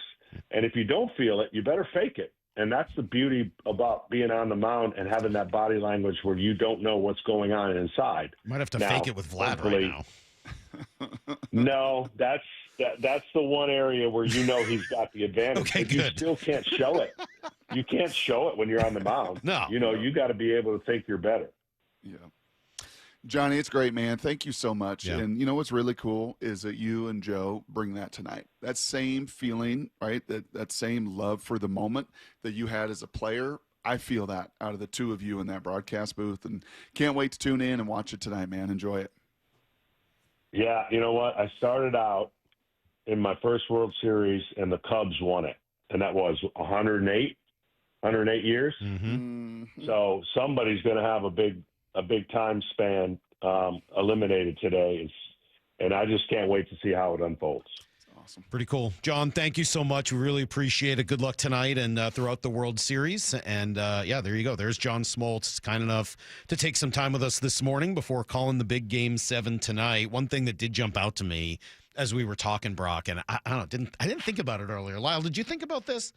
For all of our talk of like, okay, you start Kirby and, you know, you can go to a leverage arm and you still got Wu and you still got Castillo and all those guys come in. As much as I think the Mariners have a huge advantage against the Toronto Pen, the one thing I did not really think much about is, well, they could go to Scherzer. They have all the same advantages you do of not having to play another game if they win until next Friday.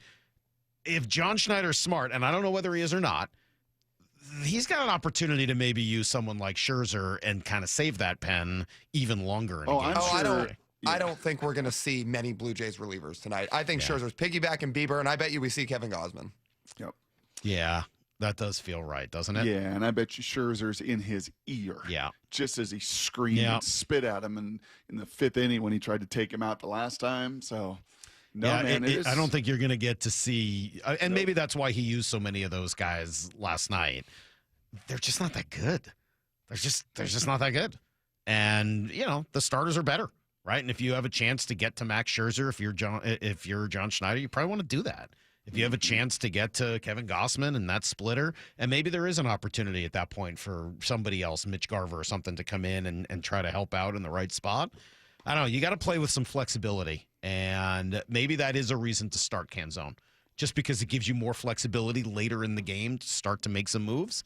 I don't know. I'm not. I don't know how it all plays out. It's a fascinating debate, fascinating conversation. Sure is. And then all the emotion and all the tension and all the passion. I like the fact because Smoltzy's pretty good with this stuff, especially with pitchers. Salk. He really does hate the Mariners' style of offense, though.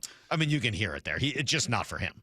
It's not for him. He doesn't hate the Mariners, but this is not the style of offense. If John Smoltz was building a team, they would not look like the Mariners. Nope, he'd have 9 Josh Naylors in there, right? And I think he kind of said as much in the broadcast last night how key this guy is to be different than some of his peers in the lineup. He did, kind of reinforce and again, it's just gut. It's just, okay, this stage, all that's on the line, you want and need your most talented players. They're stars for a reason, right? I made the point earlier about these guys getting off the bus tonight for Monday Night Football, and they're just built a little different than the rest. And you know what? Julio is just put together a little different than the rest. Cal's got a bat in a game that's a little different than the rest. And so does Vladdy on the other side, right? And you need almost, I think, for your peers, if the pitcher sets the tone, as he talked about, and his demeanor and his body language and all of that sets a tone for a team, Salk, I also believe that your best star power players, who are your most talented, when they get it going, it just allows everybody else to do their job that much better. Yeah, 100%. Doesn't mean that's how it's going to play out. Like you said, it's the most least predictive sport that there is. But geesh, Griffey and A-Rod, your guys that are equipped and built different can just, I think instill a whole lot of confidence. You've got 6 guys, though, that are all, I think, in that category, and you've seen it. I know that not everyone is at the Cal superstar level or the Julio talent level, but I think I include Josh Naylor in that group of guys that I think are, hitters that I want up in those big moments. We've talked about Polanco, Randy, and the whole playoff Randy thing. He's yet to have his biggest moment as a Mariner, right? And so, yeah, I guess I kind of look at the 6 of them and say, any of those. Gino obviously had his moment. Any of those guys in a big moment is something I kind of want to see. So I don't disagree with you. Big players have to do big-time things in big games. And just 1-2 right out the gate. Your 1-2 punch right out the gate. 6 guys. That's supposed to be your advantage, is the depth and the top 6 of this lineup, and then obviously what you can do pitching-wise. Those guys, more than anything, have to pitch like it, because that's been some of the most disappointing parts of kind of what's happened here in the ALCS. Game 7 tonight, Seahawks, Monday Night Football. We got you covered for every minute of every game. Go to the Seattle Sports app, and you can listen to both games that way. If you are radio only, for some reason, Mariners on AM 770 or 98.9 The Bull, Seahawks on 710 and 97.3 Cairo FM. Touchdown Seahawks! Celebrating 50 years of Seahawks football. Number 31, Cam Chancellor, safety. Everybody called him Bam Bam. He was so big and so strong. Cam Chancellor was so intimidating in that defense. He made that go. That intimidation factor was what made him great. It's Monday Night Football at Lumen Field. Seahawks, Texans. Kickoff tonight at 7. On the home of the Seahawks, Seattle Sports. Hi, it's me, Flo, here to tell you that with the Progressive Home and Auto Bundle, you get 24/7 protection, so you're covered no matter where the day takes you. Even bad hair day? Yep. And tree branch fell on my car day? Especially that day. Progressive has you covered 24/7 for your home and auto. How about thought it was chicken, but it was tuna day? Or overnight construction outside my bedroom day? Those days too. Great, because that was each day this week. Been there. Well, at least your home and auto are covered every day with Progressive. Progressive Casualty Insurance Company, affiliates, and other insurers. Not available in all states. This is the story of the one. As a custodial supervisor at a high school, he knows that during cold and flu season, germs spread fast.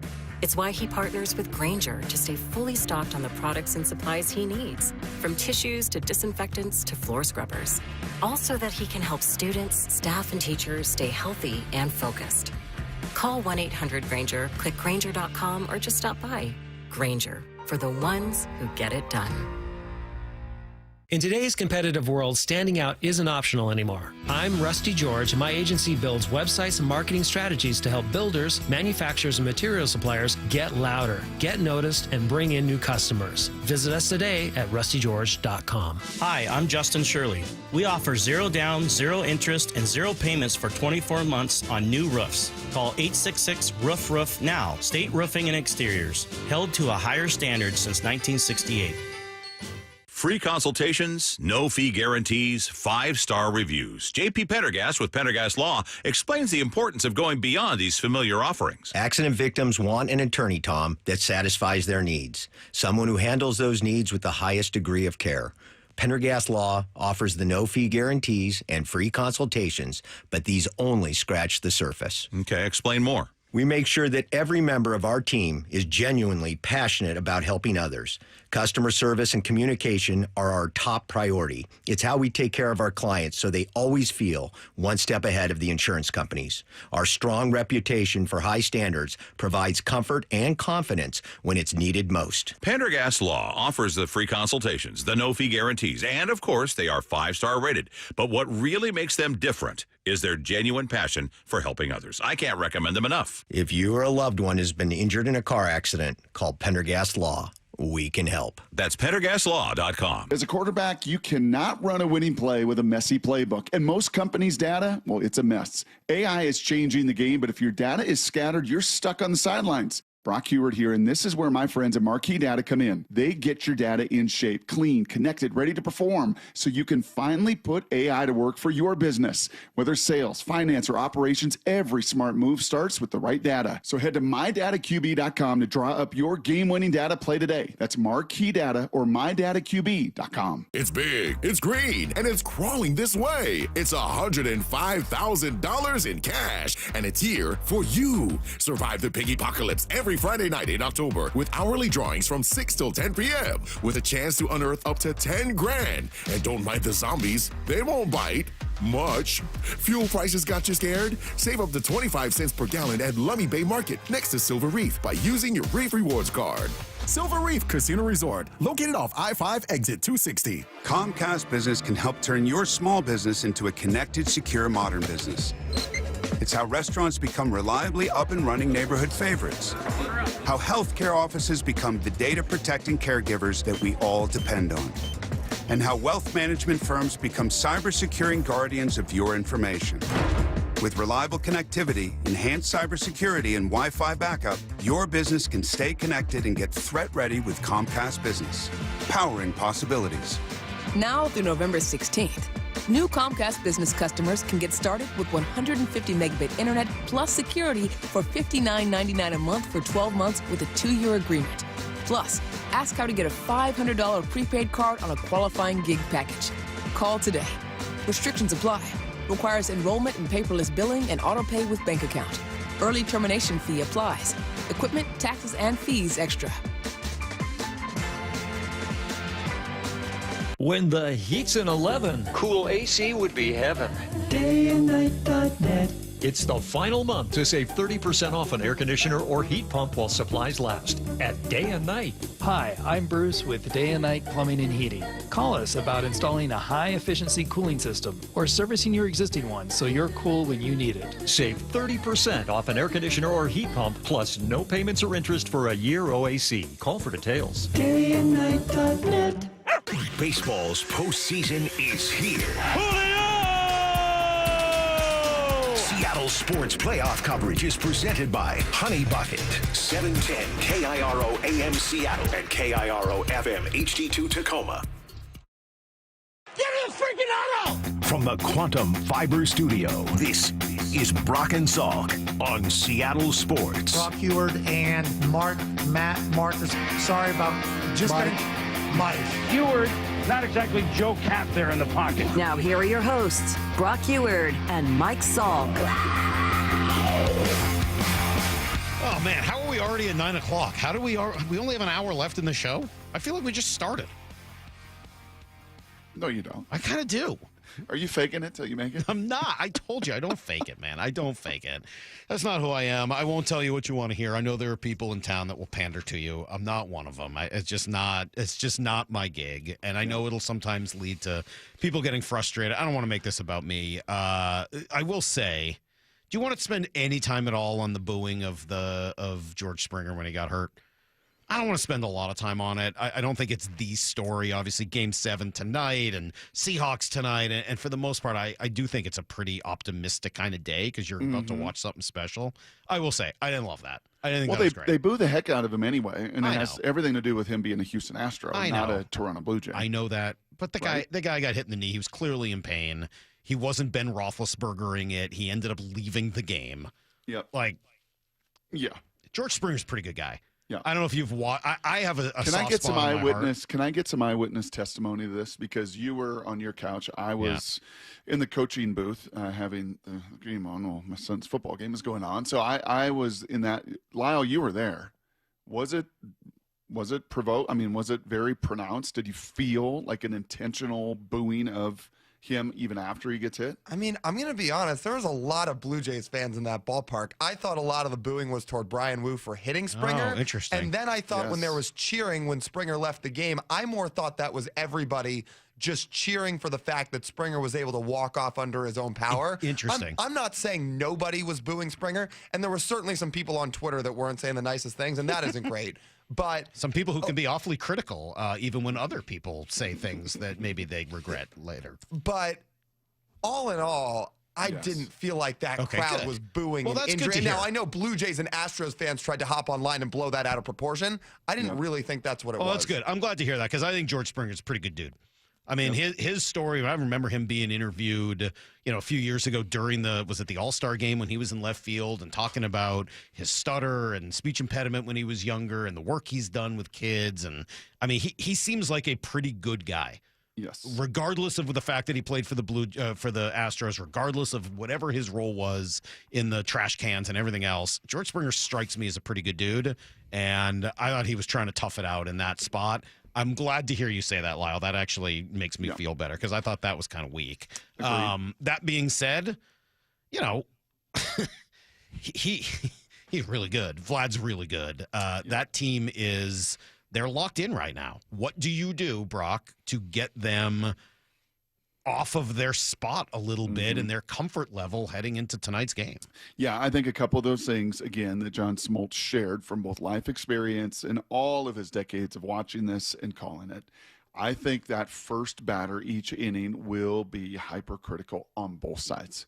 On both sides, because like we just got done talking about, they're going to go to Scherzer. They're going to go to all of their arms. Their manager was so roundly killed and criticized for his moves in that decisive Game 5. He's not going down that road, and he showed that last night by burning his closer last night.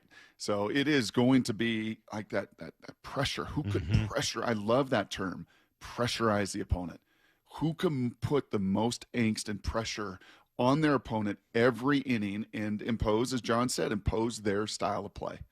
Because if it is if it's a rollover and, even if it's a couple solo home runs from the Mariners, I don't think that gets it done tonight. You've got to pressurize them, put people on base, and the same thing for George. Get that first out of each inning too. Like I will keep harping on this forever. You got to take your walks if you're the Mariners. Well, that's fine, but if there are guys throwing strikes, that's not a real controllable deal. Then you got to foul some balls off and do what you can. I mean, like there are teams that know how to take walks. There are players that know how to take walks, even when they're on, and especially with the amount of spin that they throw. Right, I mean, like whether it's all of the splitters you get, or some of the other guys who throw sliders and curves, like you got to find a way to take those pitches when they're outside the zone. You have to take your walks. You have to get on base, and the whole 3 true outcome thing only works if you get that third outcome. That's walks, home runs, and strikeouts. You can live with some of the strikeouts if you hit home runs and take walks. You have to take the walks. Have to. I feel adamant about that. They have 6 walks and a hit by pitch in Game 5. Like that's how you win games if you're the Mariners. And yeah, you hit 3 home runs, but you also had 6 walks and a hit by pitch. And the 3 runs that scored that didn't come directly, with the runner, the batters coming around to score on the home run, were all via walk or hit by pitch. Yeah, and you saw when these guys got after George and got after Luis in games 3 and 4, it was balls in the middle of the plate. It didn't take a rocket scientist or a genius to see where that pitch was. And if it is in the middle of the plate to Vladdy and Lucas and Springer and Kirk and, the rest of these guys at the bottom that have just been also lights out, like if it's in the middle of the plate, it's a problem. It's a problem. They're going to put up some numbers. That crowd is going to get raucous and go crazy. They do have other starters that they can go to. It's going to be a problem. So, you hate to press, and certainly nobody says to George, hey, George, you got to paint every corner. He knows what he's got to do. And as John said, he expects him to pitch well. Yep. If Smoltz expects him to pitch well, I expect him to pitch well. Because I certainly expect him to pitch better than he did the other day. You get a do-over, man. You get a reset. You get an opportunity to do what you did in other huge moments. And you did before in that building, oh, by the way, to help clinch a series. A 3-game setter, but you came in there at the end of it and shut it down. So, yeah, I'd be excited and more excited for Kirby as we've talked through this over the course of this show, Salk, because you know what we do? We verbally process. Even Molly thinks I don't ever verbally process. I do with my work wife. You and I do this. Yes, well, that's our job. And I do feel better about George than I did maybe even waking up. You were a little nervous when you first heard that George was going to be the guy. But I think you've come around, and I don't know that they really had a better choice. I don't know what else you would do today. You got to go with your horses, man. This team is built on its starting pitchers. I think you're going to see 3 or 4 of them pitch in the game today because that's the strength of the team. And I loved John's answer. And I'm really glad he went down that road when I asked him about proximity to a team. Because I can watch game tape, Salk, and there were a lot of years and a lot of different teams and games that I was around where I watch a game tape and I think I've got a pretty good feel for the team. And then all of a sudden I get in their building and I get around their people. And it goes both ways. And there's times I'm like, ooh. Yeah, my eye of that video didn't tell the whole story because these guys don't like each other. They don't really believe in each other. They don't even really want to be there. They're super talented, but they don't care about each other. And then I've seen the other side where whoa, this is some pretty special sauce. That Husky team that made a run all the way to the title game, they kind of had that sauce. Those guys were pros, but the Roma Dunzes, when you get close to them, you're like, oh, now I see why, right? Those guys came in our building, and everybody in our building was like, whoa. Even the Cougs in the building were like, whoa. I know why that Husky team's – those guys are great dudes. They care about each other. And this Mariner lineup and this roster is full of a bunch of great dudes that really are tight-knit and care about each other, and I think that gives them some secret sauce. Well, and obviously that's been a big part of what they've done. I mean, this team has been resilient. They rebound over and over again. Josh Naylor wasn't here for all of it, but he sure witnessed it. I think everyone does a great job of showing up the next day ready to go, and they're very prepared. Whatever happens the previous day, they wash it and get going the next day. So it's all about winning in that current day. So I'm really excited for tomorrow. I think we all are. I know they are on the other side too. So it's gonna be a really fun game. Going to be a really fun game. Let's hope it ends really fun, and it doesn't just start really fun. Let's hope it all ends really fun, as Pete Carroll would say. All right, speaking of Pete, things aren't going well in Oakland or in Vegas, but his former team, the Seahawks, also play tonight, Brock. Monday Night Football, so just a reminder, Mariners will be on the Seattle Sports app. Seahawks will be on the Seattle Sports app. Mariners will be on AM 770 or 98.9 The Bull. Seahawks will be on 710 or 97.3 Cairo FM. No one made a decision to do this yesterday. This is like broadcast agreements that have been in place forever. You would have to go through, I don't know how many dozens of sponsors in order to make changes. This is how it is, and this is how it was set up to be. So, Mariners on 770 and 98.9 The Bull. Seahawks on 710 and 97.3. Everyone on the Seattle Sports app. We'll come back and give you guys everything you need to know. And then Aaron Goldsmith will be on the call of the game coming up in 20 minutes. It all comes down to this. A moment 48 years in the making. For the Mariners who win tonight, they go to the World Series. ALCS. Game 7. Tonight. First pitch at 5 on the Seattle Sports app. Boss won't let you have the day off for the Mariners playoff game? We have your solution. Jorge Polanco, Mr. October. Hear every Mariners game live for free on the Seattle Sports app. I'm not going to tell you to not be stressed about maybe a big baseball game in town tonight, because that stress and that angst is real. But I am going to tell you, if you're dealing with stress and angst and confusion with your insurance because you feel like, man, I'm just assuming too many things, then please do what Molly and I did. So many of my friends and family have done. Take the First Mark Insurance Challenge and go find out. We heard so many people that had so many First Mark Challenge victories. We decided to take the challenge, and boy, am I glad we did. Here's how they go to work for you, like they did for me and many of my friends. They analyze your coverage, making sure you're not overpaying for the wrong coverage. Then, unlike you and me, they go to the market. Dozens of major carriers they have worked with for years to find you in your situation the very best fit. That's it. There's no more stress. There's no more confusion. They're your teammate right in the middle of your lineup, the big bopper. And they spent the last 30 years helping thousands of families manage the complicated world of insurance. So please don't wait a morning longer. Take the First Mark Challenge. It's totally free, and you might be the next First Mark Challenge victory. Just go to firstmarkinsurance.com. It's all right there. Firstmarkinsurance.com, your teammate that goes to work for you. You ever wake up with a sore throat, feeling a little off, and you know you're getting sick? Well, getting sick and going on the IL isn't an option, especially for me when I'm traveling for work. You can try to see a doctor, well, good luck there, or go sit for hours in an urgent care. Nope. That's why you need a medical emergency kit. This isn't some cheap first aid kit, okay? Your medical emergency kit comes packed with doctor-prescribed meds. It's like having an urgent care and a pharmacy right there in your home. If you're coming down with the flu, bam, here's your Z-Pack. You've got gastrointestinal issues, here's your Bactrim. From Z-Pack to ivermectin, amoxicillin, and doxycycline to treat strep, pneumonia, sinus infections, UTIs, COVID, and more. It's all right there in your kit. Just match your symptoms to the guide or talk with their telehealth doc. No doctor waiting rooms, no pharmacy lines. Order online in minutes and get $50 off with code SPORTS at urgentcarekit.com/sports. Get yours now at urgentcarekit.com/sports, promo code SPORTS. Hey 12s, Steve Rabel here. Men 40 and older, today is the day. Before kickoff, stop by Ticketmaster Tailgate for a quick PSA blood test from Virginia Mason Franciscan Health. Visit vmfh.org/Seahawks for details.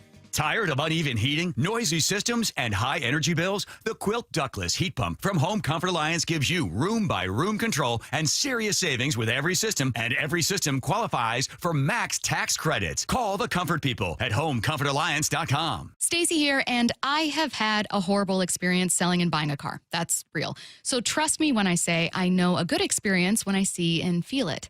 Selling that old car or getting a new one from a place you can trust does make a difference. And that's been my experience at Wayscar Ford in Auburn. These are real people I'm talking about here. Mark and Chris have been absolutely wonderful. I also met The Way himself. They all care about making sure you have a hassle-free, low-pressure experience. And they mean it, because you can sell your old car to Wayscar Ford, get paid for it that day, and then get a second check when they split the profit of selling that car with you. You can also explore a competitive selection for your new ride and upgrade like I did. I upgraded to a 2025 Bronco Sport, heated steering, all-wheel drive, leather interior. I'm obsessed.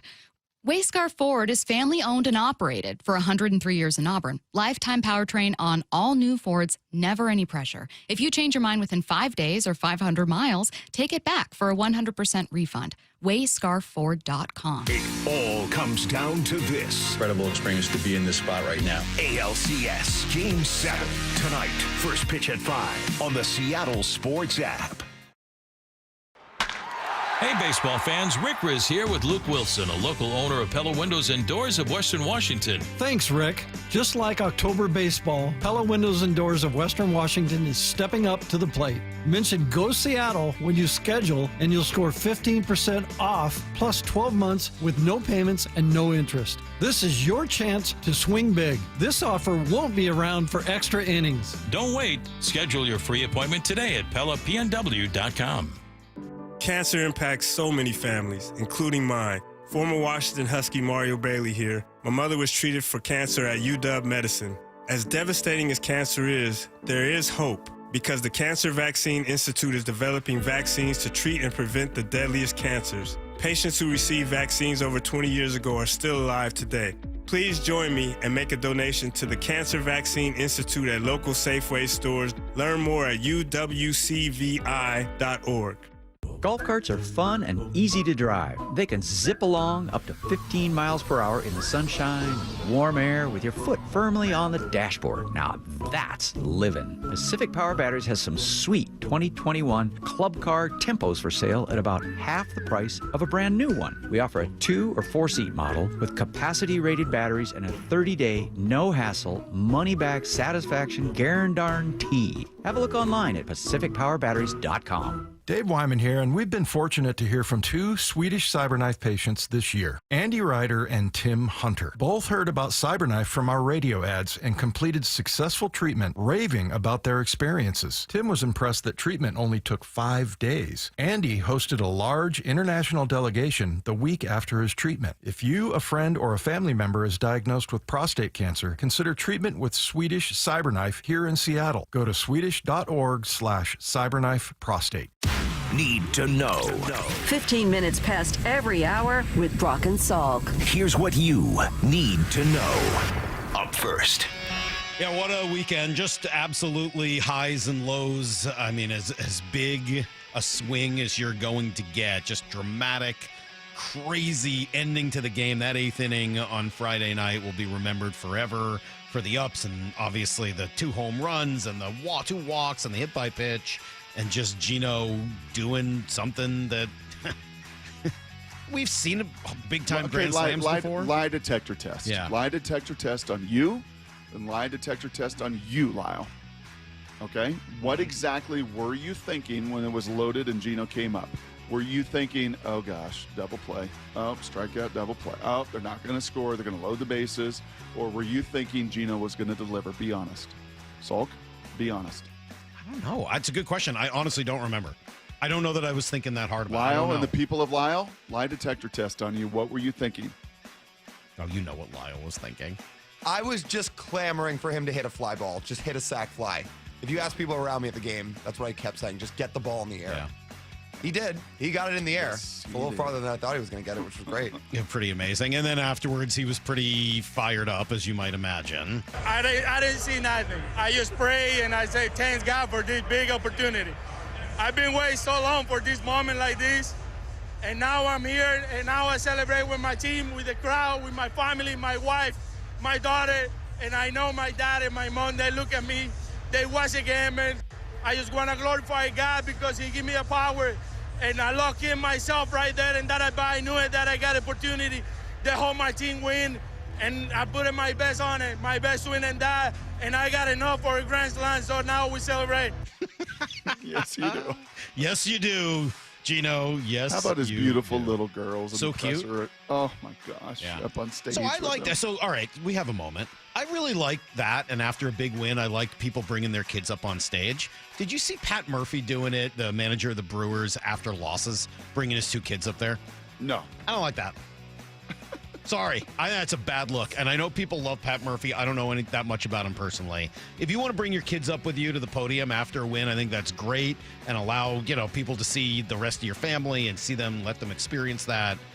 Bringing up your 2 little kids with you after you lose and you're down 3-0, to me, that reeks of like, oh, I need a little sympathy. Sympathize with me. I'm a regular person with kids. I'm sorry. I did not like that. I thought that was weak sauce. Interesting. Am I crazy? I didn't see that. You think they were shields? No, I don't think he thought that, but I think it comes off that way. I thought it was kind of weak. Yeah, using your little 8-year-old boy as a human shield after you've lost 3 straight games to the Dodgers. Weak sauce. All right, well, George Kirby on the hill tonight for Game 7. We'll talk more about that with Aaron Goldsmith coming up here in about 10 minutes.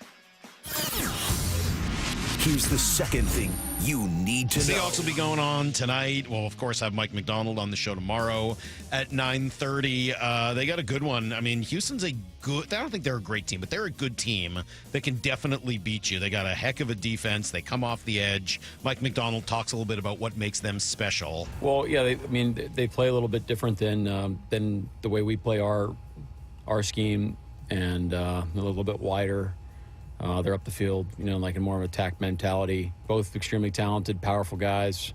They play hard, so you gotta block them long. You can't just, block them for a half count and then the down's over. They're gonna take it through the spirit of the whistle, which is why you respect them. And Yeah, we're gonna have to account for those guys. They're really good players. And the way they play their coverages lets the rush come alive as well. Mm-hmm. Kind of like San Francisco back in the day, right? With Bosa and Armstead, the two guys. I'm not putting Hunter and Will Anderson quite in that class, but those track stances outside, those wide nine techniques, they try to keep everything inside there, and then they've got a lot of speed at the other level. Stingley, one of the best corners in the game. I'm sure he'll be matched up a time or two on JSN. Yeah, first team to 20, maybe 24 max. I don't think there are going to be a whole ton of points on the board tonight. Crazy games across the NFL. It is weird how every year people get suckered into thinking Arizona's going to be good. They've got a bad ownership, a bad fan base, a bad coach, and a bad quarterback. What am I missing? Hey, you know what? Their defense is good. Cool. But those other four really important things are just not good enough. Yeah. And they find a way to lose again yesterday. There's something going on in Washington, too. I know. It doesn't look good. Jaden Daniels now, knee, and the knee leads to hamstring. Yeah, I thought that would go a little better. Been wrong about that one, that's for sure. Niners win. Rams blow out the Jags. Big comeback for the Broncos, who trailed by 18, and they come back to beat the Giants. The Raiders are in big trouble, and Geno got benched at the end of that game. One other Monday night game tonight. Tampa will play Detroit in the early game at 4 o'clock. Here's the third thing you need to know. Rough game for the Huskies on Saturday in Ann Arbor. They kept it close for a while. Did not go great late. Damon Williams with 3 picks. Thought we did not play well today. Did not coach well. Did not put our guys in the best possible position to succeed. And then when we had opportunities, we didn't make them.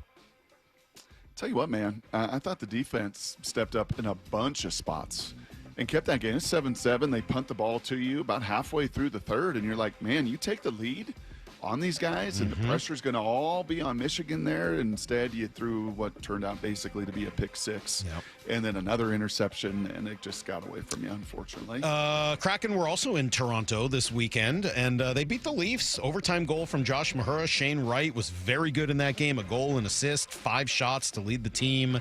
That's 2 pretty good games in a row from him. Hopefully that is a trend. So hopefully he's a JSN. Hopefully he's a Cal Raleigh. Hopefully he's a breakout player. Yeah, hopefully he goes from good to great. I would take maybe even average to good. I would just take very good, like good to like be good or very good would be just fine for now. For this year, great can wait. At least be. Dude, he good. should have been the number 1 pick in the draft. So they'll be back at it today in Philadelphia, also at 4 o'clock. That's everything you need to know. 1/4 every hour here on the Brock and Salk Show. So much going on. There's so much going on. Yeah, you know what I'm not going to do with Goldie? You know what I'm not going to do with Goldie? What? I'm not going to ask Goldie for his gold, silver, and bronze playoff moment yet. Okay. Because the last time we did that. Oh, yeah, he didn't like that. Yeah, it didn't go so well. Yeah. It's like a 10-minute Are you going to do a answer, fill-in-the-blank question? The Mariners are fill-in-the-blank. Are you going to do that? Because I know that's another favorite of yours. Are you going to do that one? No, I'm going to try to be in my best behavior with Goldie. 206 says, totally agree, Salk. I'd go a step further for managers and head coaches. You shouldn't take your kids up to the press podium unless you just won the championship. I don't know about that. I don't mind it after win. I just think there is, I mean, I was sort of joking about human shield, but I do think there is an element of like, reporters are about to go grill you, especially if you've made managerial decisions or coaching decisions or whatever. And if you got your kids there, like, I think it just kind of makes that uncomfortable. I just don't think it's appropriate when you've lost the game to bring your kids up there. Fair. I'm not like going to die on the hill. No, it's a fair take. But I just think it's kind of weak. Optics, Salk. It's all about optics. I think it was bad optics. I don't know that much about Pat Murphy, but I know that was not good optics. I didn't like that at all. Aaron Goldsmith going to join us to finish off the show next as we get ready for Game 7 tonight. Never happened for the Seattle Mariners. They've never played a Game 7. That all changes in a matter of hours. It all comes down to this. The magical season just continues. Winner advances to the World Series. Incredible experience to be in this spot right now. ALCS Game 7 tonight. First pitch at 5 on the Seattle Sports app. Your better half making you run errands during the Mariners playoff game? We have your solution. Swing and a miss. Strike 3, got him. Hear every Mariners game live for free on the Seattle Sports app. Hey, Mike Salk here, and let's talk about where we're at and where we're going to be over the next couple of months. Thanksgiving, month away. Christmas, obviously, a month after that. Don't you want to look and feel your very best as the holiday season approaches? You can with the help from Eastside Weight Loss Clinic. They do a great job. I've done the program. It's how I lost 25 pounds in a month, 35 pounds overall, did it in 8 weeks, and you can do it as well. It's really not that hard. It's not that hard to do. There's no pills, no injections, no counting calories, no prepackaged meals or anything like that. You just follow this dedicated plan and you eat delicious fresh food that you buy at the grocery store in the right proportions at the right times, and it works. It's really incredible. A couple of months, you could do that. Absolutely. I did it, and you can do it as well. Just to get started, a free 15-minute phone call. You can book one today at eastsideweightlossclinic.com. That's eastsideweightlossclinic.com. Dr. Ryan Coogan, D.C. Results may vary. This message comes from Viking, committed to exploring the world in comfort. Journey through the heart of Europe on an elegant Viking longship with thoughtful service, destination-focused dining, and cultural enrichment on board and on shore. With small ships that bring travelers closer to the destination, there's more time to explore. And every Viking voyage is all-inclusive, with no children and no casinos. Discover more at Viking.com. Okay, I have to tell you, I was just looking on eBay where I go for all kinds of things I love, and there it was. That hologram trading card. One of the rarest, the last one I needed for my set. Shiny like the designer handbag of my dreams. One of a kind. eBay had it, and now everyone's asking, ooh, where'd you get your windshield wipers? eBay has all the parts that fit my car. No more annoying, just beautiful.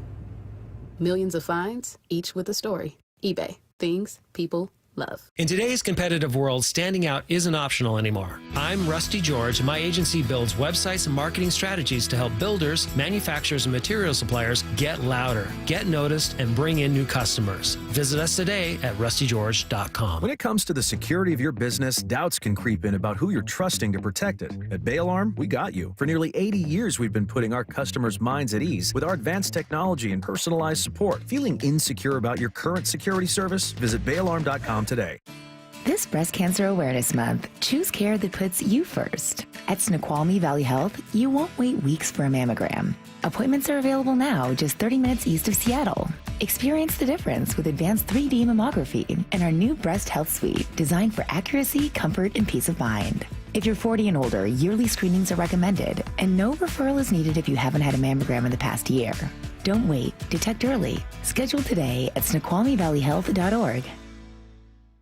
The playoffs are here, and Toyota of Kirkland and Toyota of Renton are bringing the heat with a rotation that's built to win. The Gas RAV4, built for every inning of Northwest life. Or go versatile with the hybrid RAV4. The Tacoma, tough, dependable, and always clutch. And now, stepping up, the all-new 2026 Toyota Tundra. Redesigned, powerful, and built for big moments. Whether you're in the north or the south, they've got you covered. Visit ToyotaofKirkland.com and ToyotaofRenton.com and get your championship ride. A moment 48 years in the making. For the Mariners who win tonight, they go to the World Series. Game 7 tonight. First pitch at 5 on the Seattle Sports app. Change is always happening. It's part of life. And when it comes to music, change is all around us. Songs are rewritten. Classics are remixed. Bands and artists come and go. Even our taste in music changes. Here at Xfinity, we know there's still good in keeping some things the same. That's why we want to do our part with a 5-year price guarantee on our internet. It means no matter what changes, you get 5 years of the most reliable Wi-Fi with our best equipment included for a price that stays exactly the same. Surprised? Life is full of them. One internet price, 5 years, guaranteed. Learn more at xfinity.com/deals. Restrictions apply. New residential customers only. Taxes and fees extra and subject to change. Most reliable Wi-Fi based on OpenSignal Awards USA. Fixed Broadband Experience Report, August 2024. When an emergency happens, be the first to know. Alert Seattle helps you stay safer and connected. This free service includes alerts about severe weather, safety, health, utility disruptions, major traffic accidents, and more. If you live or work in Seattle, Alert Seattle is the city's official emergency alert system. Sign up for text, email, or phone alerts during emergencies near your home, work, school, and more. Text Alert Seattle to 62783. Alert.seattle.gov to learn more and sign up. Need a break from everything? Escape to a place where anything is possible and the fun never stops. At Silver Reef Casino Resort, you'll discover world-class dining, championship caliber golf, a full sports book and bar, over 1,000 top-rated slots and table games, and so much more. Come join the fun and see why we've been consistently rated one of the region's top destinations. Visit silverreefcasino.com to book your stay and discover all the exciting events and promotions we have in store for you. Silver Reef Casino Resort, located off I-5, exit 260. From the Quantum Fiber Studio, you're listening to Brock and Salk. Weekdays 6 to 10. On Seattle Sports and 97.3 FM HD2. The first Game 7 in the history of the Seattle Mariners will be tonight. Aaron Goldsmith will be on the call. And if you are looking for the game, it's a little complicated. Seattle Sports app is a great way to find it, because then you can find both the Seahawks game and the Mariners game there. Otherwise, Mariners will be on AM 770 and on 98.9 The Bull. Seahawks will be on 710 and 97.3 Cairo FM. If you like Aaron Goldsmith, that's the place to find him. And he joins us right now on video, no less, if you're watching on the YouTube. Good morning, buddy. How are you? Good morning, man. I did not think about the, what is it, Seahawks and Texans conflict? Oh, yeah. Is that what it is? Yeah, it's just brutal. Okay. Okay. So we can say anything we want then. Is that what you're telling me? Well, I'm just saying that, as we've mentioned a few times today, agreements have been made years and years ago and built into, contracts and sponsors and everything else. And this is the way it goes, sadly, tonight. That's where the Mariners will be. But Seattle Sports app and the phone. And honestly, this is one of the cool things about technology and just how much it has affected our business in the last 5 years or so. The number of people who find these broadcasts through the app and through the stream, it's crazy how much that has grown over the last few years. And it's astronomical in its growth. So we'll go there. Well, next time we'll just have a Game 7 clause in the contract. That'll be fine. We'll live and learn. Live and learn. That's all right. Goldie, how would you characterize your reaction on video Friday night to the Geno home run? Oh. Because I've watched it 5 times. I'm just curious from your perspective. I think I had a lot of Brock Heward in me right there, don't you think? And that was very. Did you get into your horse stance? Very emotional. I think like probably a lot of people who watched that moment play out in real time. I off the bat, I thought it was a sacrifice fly, so I was pretty excited to begin with. And then about 2 seconds later, you realized, oh, this could be a little bit more. That was maybe the greatest home run in franchise history. Certainly one of the greatest moments in franchise history. That was a real thrill to be able to see that in person. Was it a bet? I mean, it's an interesting debate over that home run versus Cal's home run from just a couple of minutes earlier. I heard Buster saying it was the Cal home run that he thought would end up being legendary in Mariner lore. I don't know that I agree with him necessarily, but it did at least spark a thought in my head of, I wonder which one was bigger or more memorable. Well, a grand slam is certainly more memorable, I would say. Who am I to disagree with Buster Only? He's one of the best in the business. But I think the Geno home run is what everybody will be talking about 30 years from now. Not to diminish Cal's homer at all. I think we're all in the same boat there. But yeah, that was one of the most magical moments that we've ever seen by a Mariner. And to hear Geno's reaction afterwards and all the interviews he did, saying he's waited his whole career for a moment like that, and how emotional he was.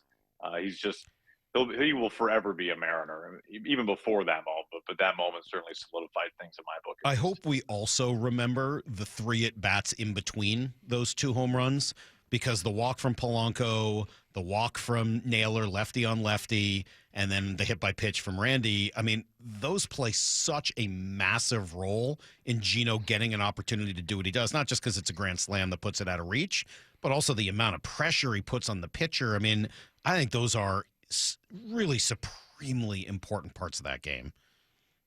Well, that inning alone kind of summed up in so many ways the Mariners' season this year. And by that, I mean Cal hit a home run, and then some other guys drew walks, and then somebody else hit a home run. And when the Mariners are at their best, that's kind of what they're doing. Cal is just consistently hitting the ball out of the ballpark, and other guys are getting on base for somebody else to pop a homer.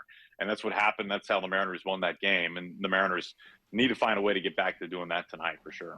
As you watch these two teams play now, this will be their 13th game. It was, 4-2 in the regular season in Toronto's favor. It's 3-3 now. Who do you feel like tonight, Aaron, has more unique and different ways to win?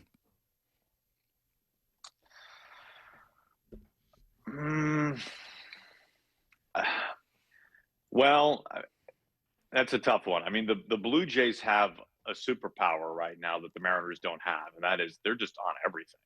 I mean, they're on it when it's in the strike zone. They're on it when it's on the edges. They're on it when it's out of the strike zone. They're an insanely difficult team to pitch to right now, and they have currently the outlier best hitter on the planet in their lineup, and that's Vladimir Guerrero Jr. He's putting together a postseason for the ages. He's hit 6 home runs and he struck out twice, and the Mariners have struck him out one time. It's insane. The Blue Jays as a team, I know it's just 6 games, but that's all we have to work with in this series right now. They're striking out 14% of the time as a team while slugging. I mean, they're a freight train offensively right now. The Mariners, you would like to think, have kind of 2 superpowers, and that is they've had a really deep lineup since the deadline, and they also can hit it out of the ballpark. We know that with the best of them. They've been truly one of the best home run hitting teams in baseball, and we've seen that this postseason.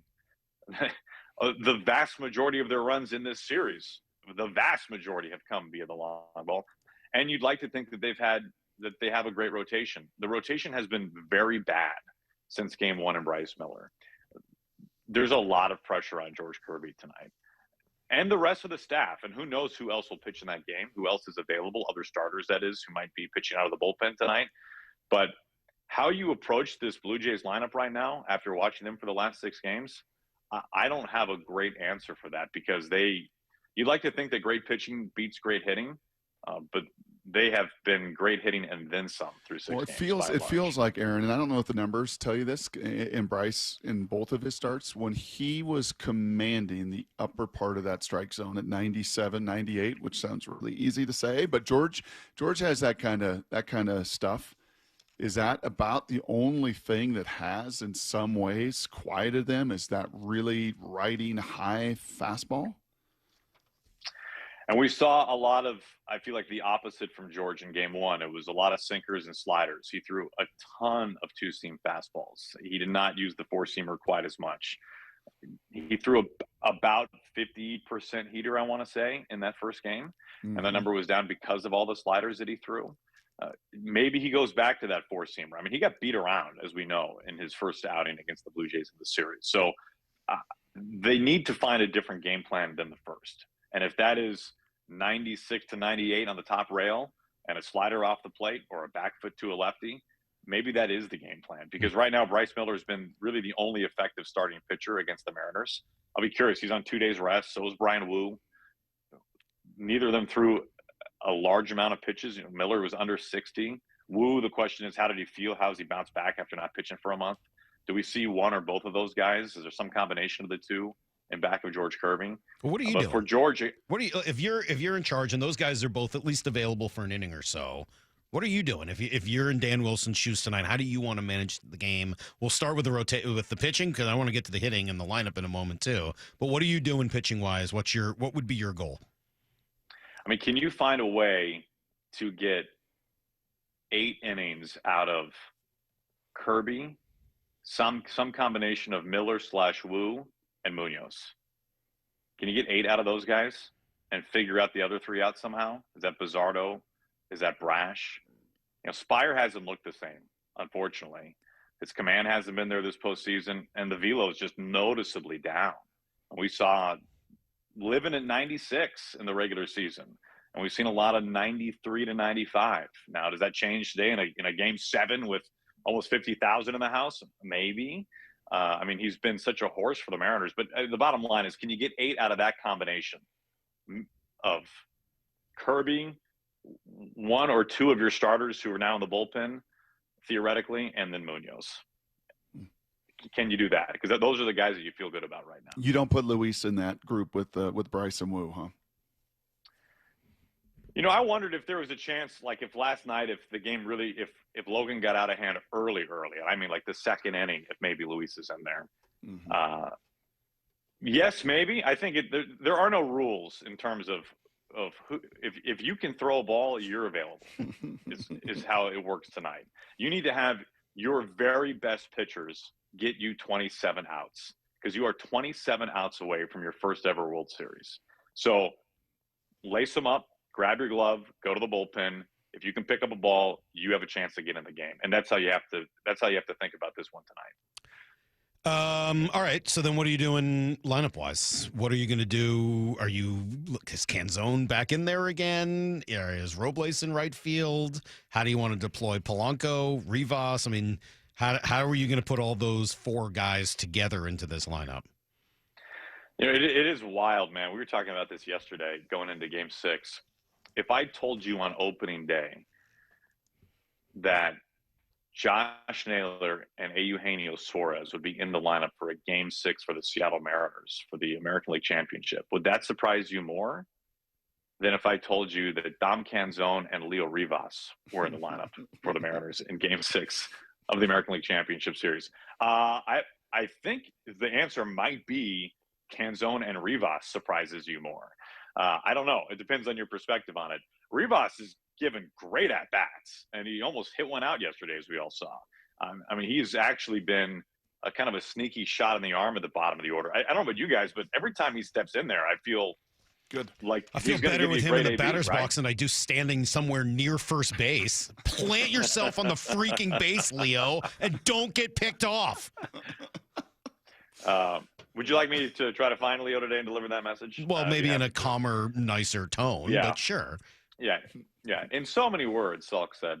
I think I am curious. Nothing has been said about Robles. I was surprised he didn't come in the other day and pinch run in Game 5. We never saw him. He hasn't been in the lineup.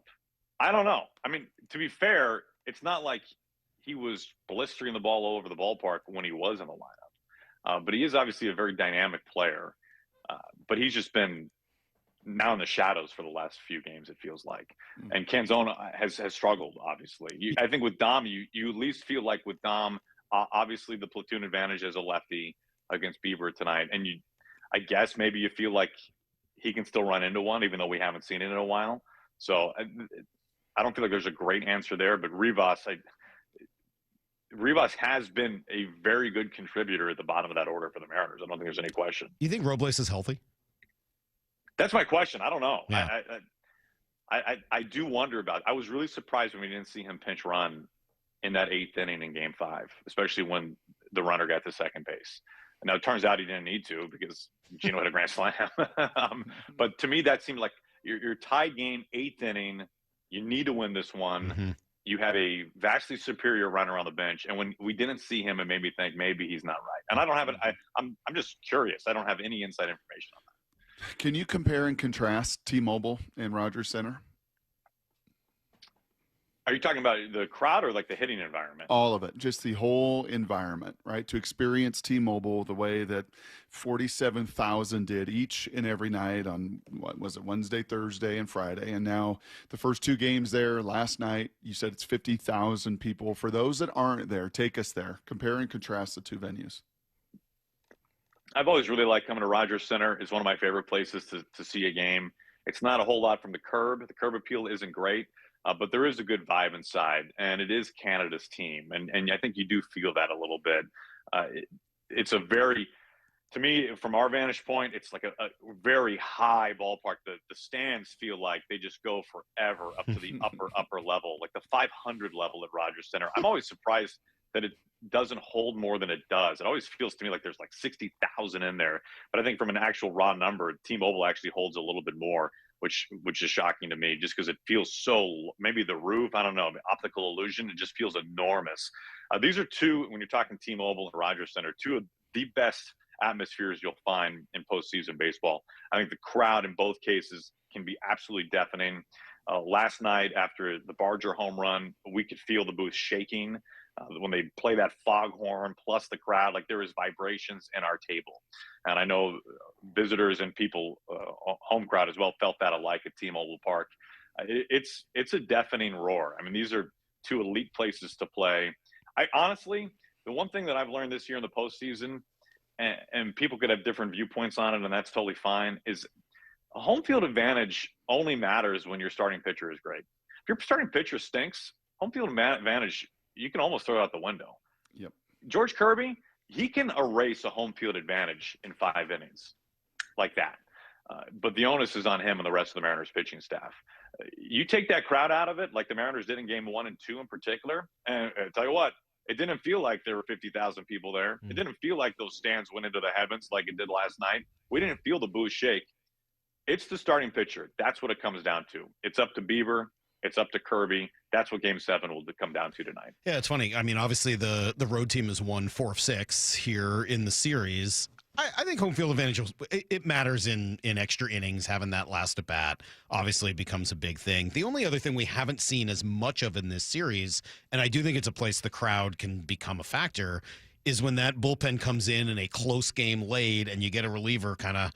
Occasionally the game will speed up on them. Obviously, we saw that in the Philly-LA series. But just, when the momentum, and I don't know their momentum lasts game to game in this sport for sure. We were talking about that earlier. But when the momentum inside of an inning starts to increase and the pressure starts to mount and the crowd starts to either amplify it or, amplify the pressure or, the anxiety, I do think it's such a fascinating extra element to postseason baseball. I love that.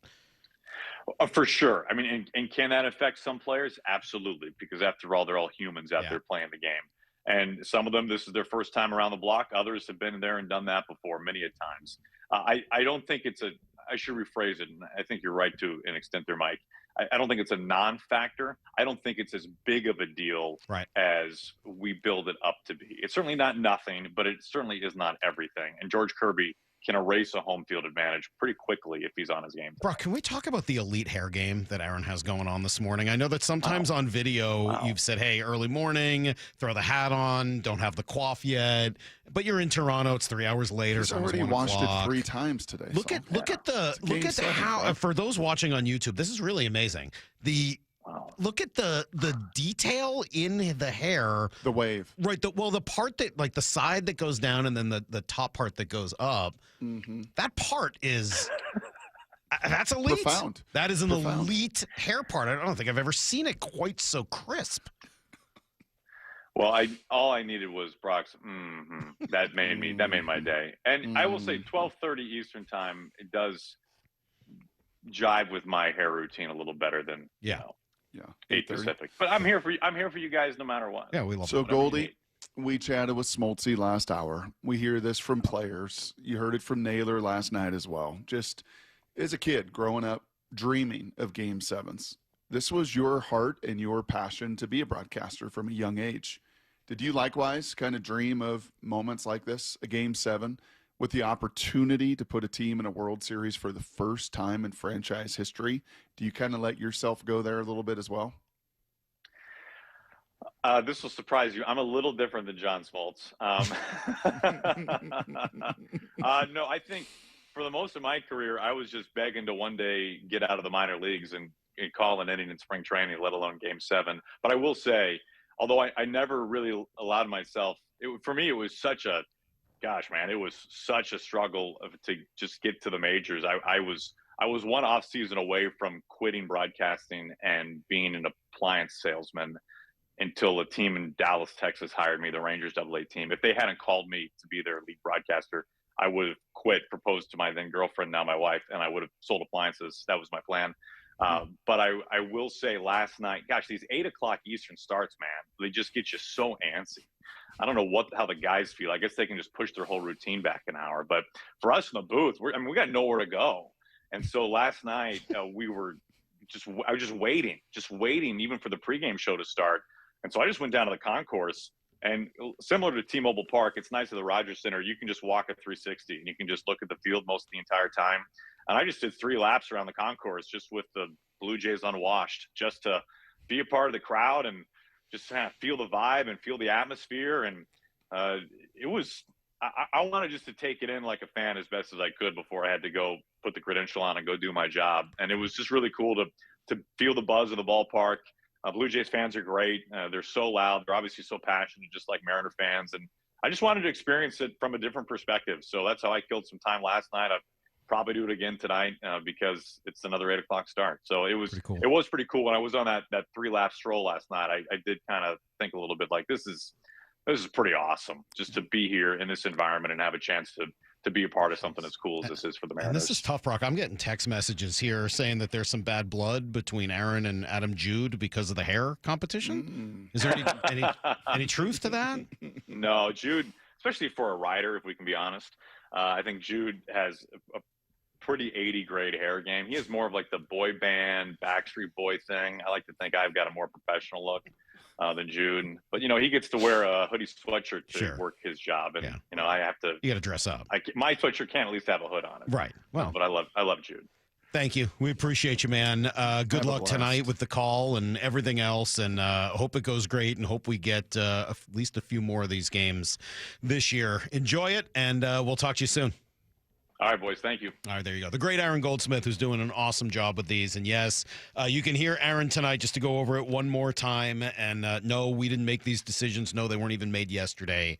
These contracts are written years in advance. But Mariners will be on AM 770 and on 98.9 The Bull tonight, in addition to the Seattle Sports app. Seahawks will be here on 710 and on 97.3 and on the Seattle Sports app. The big and there for both. Go to the Seattle Sports app, and you can just kind of take it from there. Best way to do it. What do you mean? They weren't planning for a Monday Night Football in a Game 7 to send you to the World Series? I mean, it's awesome from a fan perspective, but I did find myself sympathizing with some of the, having been in the management side, I did find myself thinking of Kyle and Kathy and some of the sales folks and everybody else trying to deal with that stress tonight. All right, final minute here, Salky. Just your gut, not prediction, just your gut, man. As you go into the biggest game in Mariners history. Well, what am I going to sit here and say? The Mariners lose? No. I'm not asking even to win and lose. Just your gut, man. Just, do you think this is going to be an epic affair? Because I do. I'd be surprised if this is a blowout one way or the other. I'm so torn. I want to say that, Brock. And then I think about the biggest, in my life, the biggest Game 7 I ever watched was Game 7 of the 04 ALCS, and it was nothing. After 3 of the most exciting games I'd ever seen, it was a blowout. It ended in the second inning. I have no idea. I know you want me to give a prediction or even a gut. I wonder back then, I don't have one yet. Did they play it like they do today? Did they play it with every pitcher available back then? Everyone's always had every pitcher available for Game 7. At the first sign? Yes. Not really? That part. No, not the first sign of trouble thing, but I don't know, man. You think tonight's going to be epic? I think it's going to be epic. Wow. And I just think epic? I think they find a way, man. I really do. And I'm not pandering to the crowd. Sure you are. This team and the sense of belief and love they have for one another, powerful tool, man. Powerful stuff. Well, either way, we're going to be in tomorrow morning at 6 a.m. We're going to take phone calls at 6:30. I can tell you that right now. Regardless of what happens tonight, it's either going to be a celebration or a post-mortem. 6:30 tomorrow morning. Oh, yeah. We're taking phone calls. That I can assure you. Here if it's a post-mortem. Yes, he is. Yep. He absolutely is. He'll suck it up, Buttercup. Darn right. I can't even talk. See, let's just put it like this. Tonight's either going to be the best night of my life or the absolute worst, and there's no in between. All right, we got to go. We got to turn things over to Bump and Stacy, give them their chance to talk about this, and Wyman and Bob and everybody else on the station. Keep it locked here all throughout the day, getting ready for an epic evening in Seattle sports. We'll catch you guys tomorrow morning at 6 a.m., and until then, the hey. Oh, we love you all, people. It's in the barn. It sure is. See you, everybody. Get to the chopper!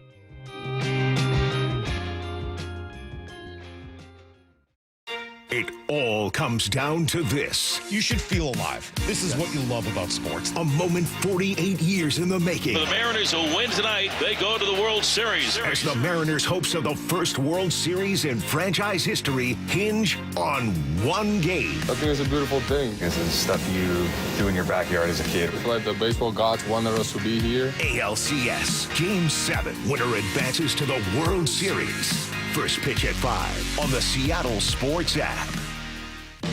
Confidence is knowing you're ready to handle whatever comes your way. That's what it feels like to take on your workday with Cintas. They make sure your AEDs are up to date, your fire extinguishers are tested and inspected, your floor mats are cleaned and delivered, and your workwear looks good, feels good, and is freshly laundered with the Cintas Apparel Plus program. So are you ready to take on today? Visit Cintas.com. Oh, I'm ready! And get ready for the workday. Let's go! You're still glowing, flirting, grooving. You've still got it. But your immune system weakens as you age, making it harder to fight flu, pneumococcal pneumonia, RSV, and COVID-19. Vaccines are a key part of any health routine and help strengthen your immune response.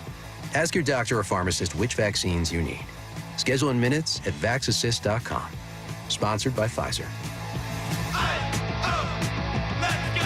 Tired of uneven heating, noisy systems, and high energy bills? The Quilt Ductless Heat Pump from Home Comfort Alliance gives you room-by-room control and serious savings with every system, and every system qualifies for max tax credits. Call the comfort people at homecomfortalliance.com. For over 50 years, Bucky's Complete Auto Repair has been the one locals trust for fast, friendly service with guaranteed repairs. With 16 family-owned locations and a Carfax preferred badge, Bucky's makes it easy with same-day service and available financing. Visit Bucky's.com.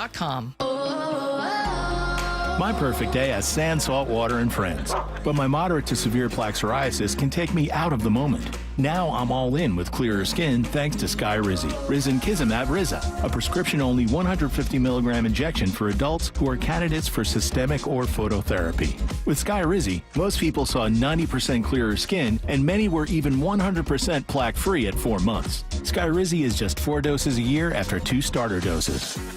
Don't use if allergic to Skyrizi. Serious allergic reactions, increased infections, or lower ability to fight them may occur. Before treatment, get checked for infections and tuberculosis. Tell your doctor about any flu-like symptoms or vaccines. Thanks to Skyrizi, there's nothing on my skin, and that means everything. Ask your doctor about Skyrizi, the #1 dermatologist-prescribed biologic in psoriasis. Visit Skyrizi.com or call 1-866-SKYRIZI to learn more. Pros don't just show up. They prove how it's done, with precision and without shortcuts. Makita tools are built the same way, with a dedication to lasting quality, trusted performance, and results that reward your effort year after year. When the job calls for the best, call on Makita. Built to be the best. Available at the Home Depot. Help DEA keep our community safe and healthy by participating in National Prescription Drug Take-Back Day, Saturday, October 25th. Take action right in your own home by cleaning out your medicine cabinet of unneeded medications. Keep them safe, clean them out, take them back. Find a collection site near you at DEATakeback.com. Do your part to lower overdose deaths and prevent prescription drug misuse before it starts. That's DEATakeback.com. Endless hours of research, seeking referrals, dozens of calls. Hiring the right attorney can be a challenging process during an already difficult time. JP Pendergast with Pendergast Law explains. In Washington State, Tom, there are thousands of attorneys to choose from. Referrals and online research can be helpful, but discovering the right attorney requires a conversation. It can be hard to identify integrity and authenticity without that interaction. So, what do you recommend? We encourage anyone looking for personal injury representation to call for a free consultation with our team before making a decision simply based on referrals or online research. Accident victims need an attorney that listens, demonstrates honesty, and is genuinely understanding of their unique circumstances. The care, attention, and preparation that our firm provides throughout the case mirrors the effort involved when taking on the insurance companies. Save time and avoid mistakes after an injury. Contact the caring and compassionate team at Pendergast Law. If you or a loved one has been injured in a car accident, call Pendergast Law. We can help. When an emergency happens, be the first to know. Alert Seattle helps you stay safer and connected. This free service includes alerts about severe weather, safety, health, utility disruptions, major traffic accidents, and more. If you live or work in Seattle, Alert Seattle is the city's official emergency alert system. Sign up for text, email, or phone alerts during emergencies near your home, work, school, and more. Text Alert Seattle to 62783. Alert.seattle.gov to learn more and sign up. Baseball's postseason is here. Seattle Sports Playoff coverage is presented by Honey Bucket, 710 KIRO AM Seattle and KIRO FM HD2 Tacoma. Sports Snapshot. It's the first Game 7 in Mariners history. Seattle's on the road taking on the Toronto Blue Jays for a winner-take-all Game 7 tonight, 5:08 p.m. George Kirby on the mound. Pregame starts at 4 p.m. Make sure you download the Seattle Sports app to hear local play-by-play. Seahawks hosting the Texans at 7 p.m. as part of a Monday Night Football doubleheader. As a reminder, again, 7 p.m. a later kickoff for this one. Pregame for this one also at 4 p.m. hosted by Michael Bumpus. Snapshot, brought to you by Miller Lite. When it's game time, it's Miller time. From the Quantum Fiber Studio, this is Bump and Stacy on Seattle Sports. Streaming through the Seattle Sports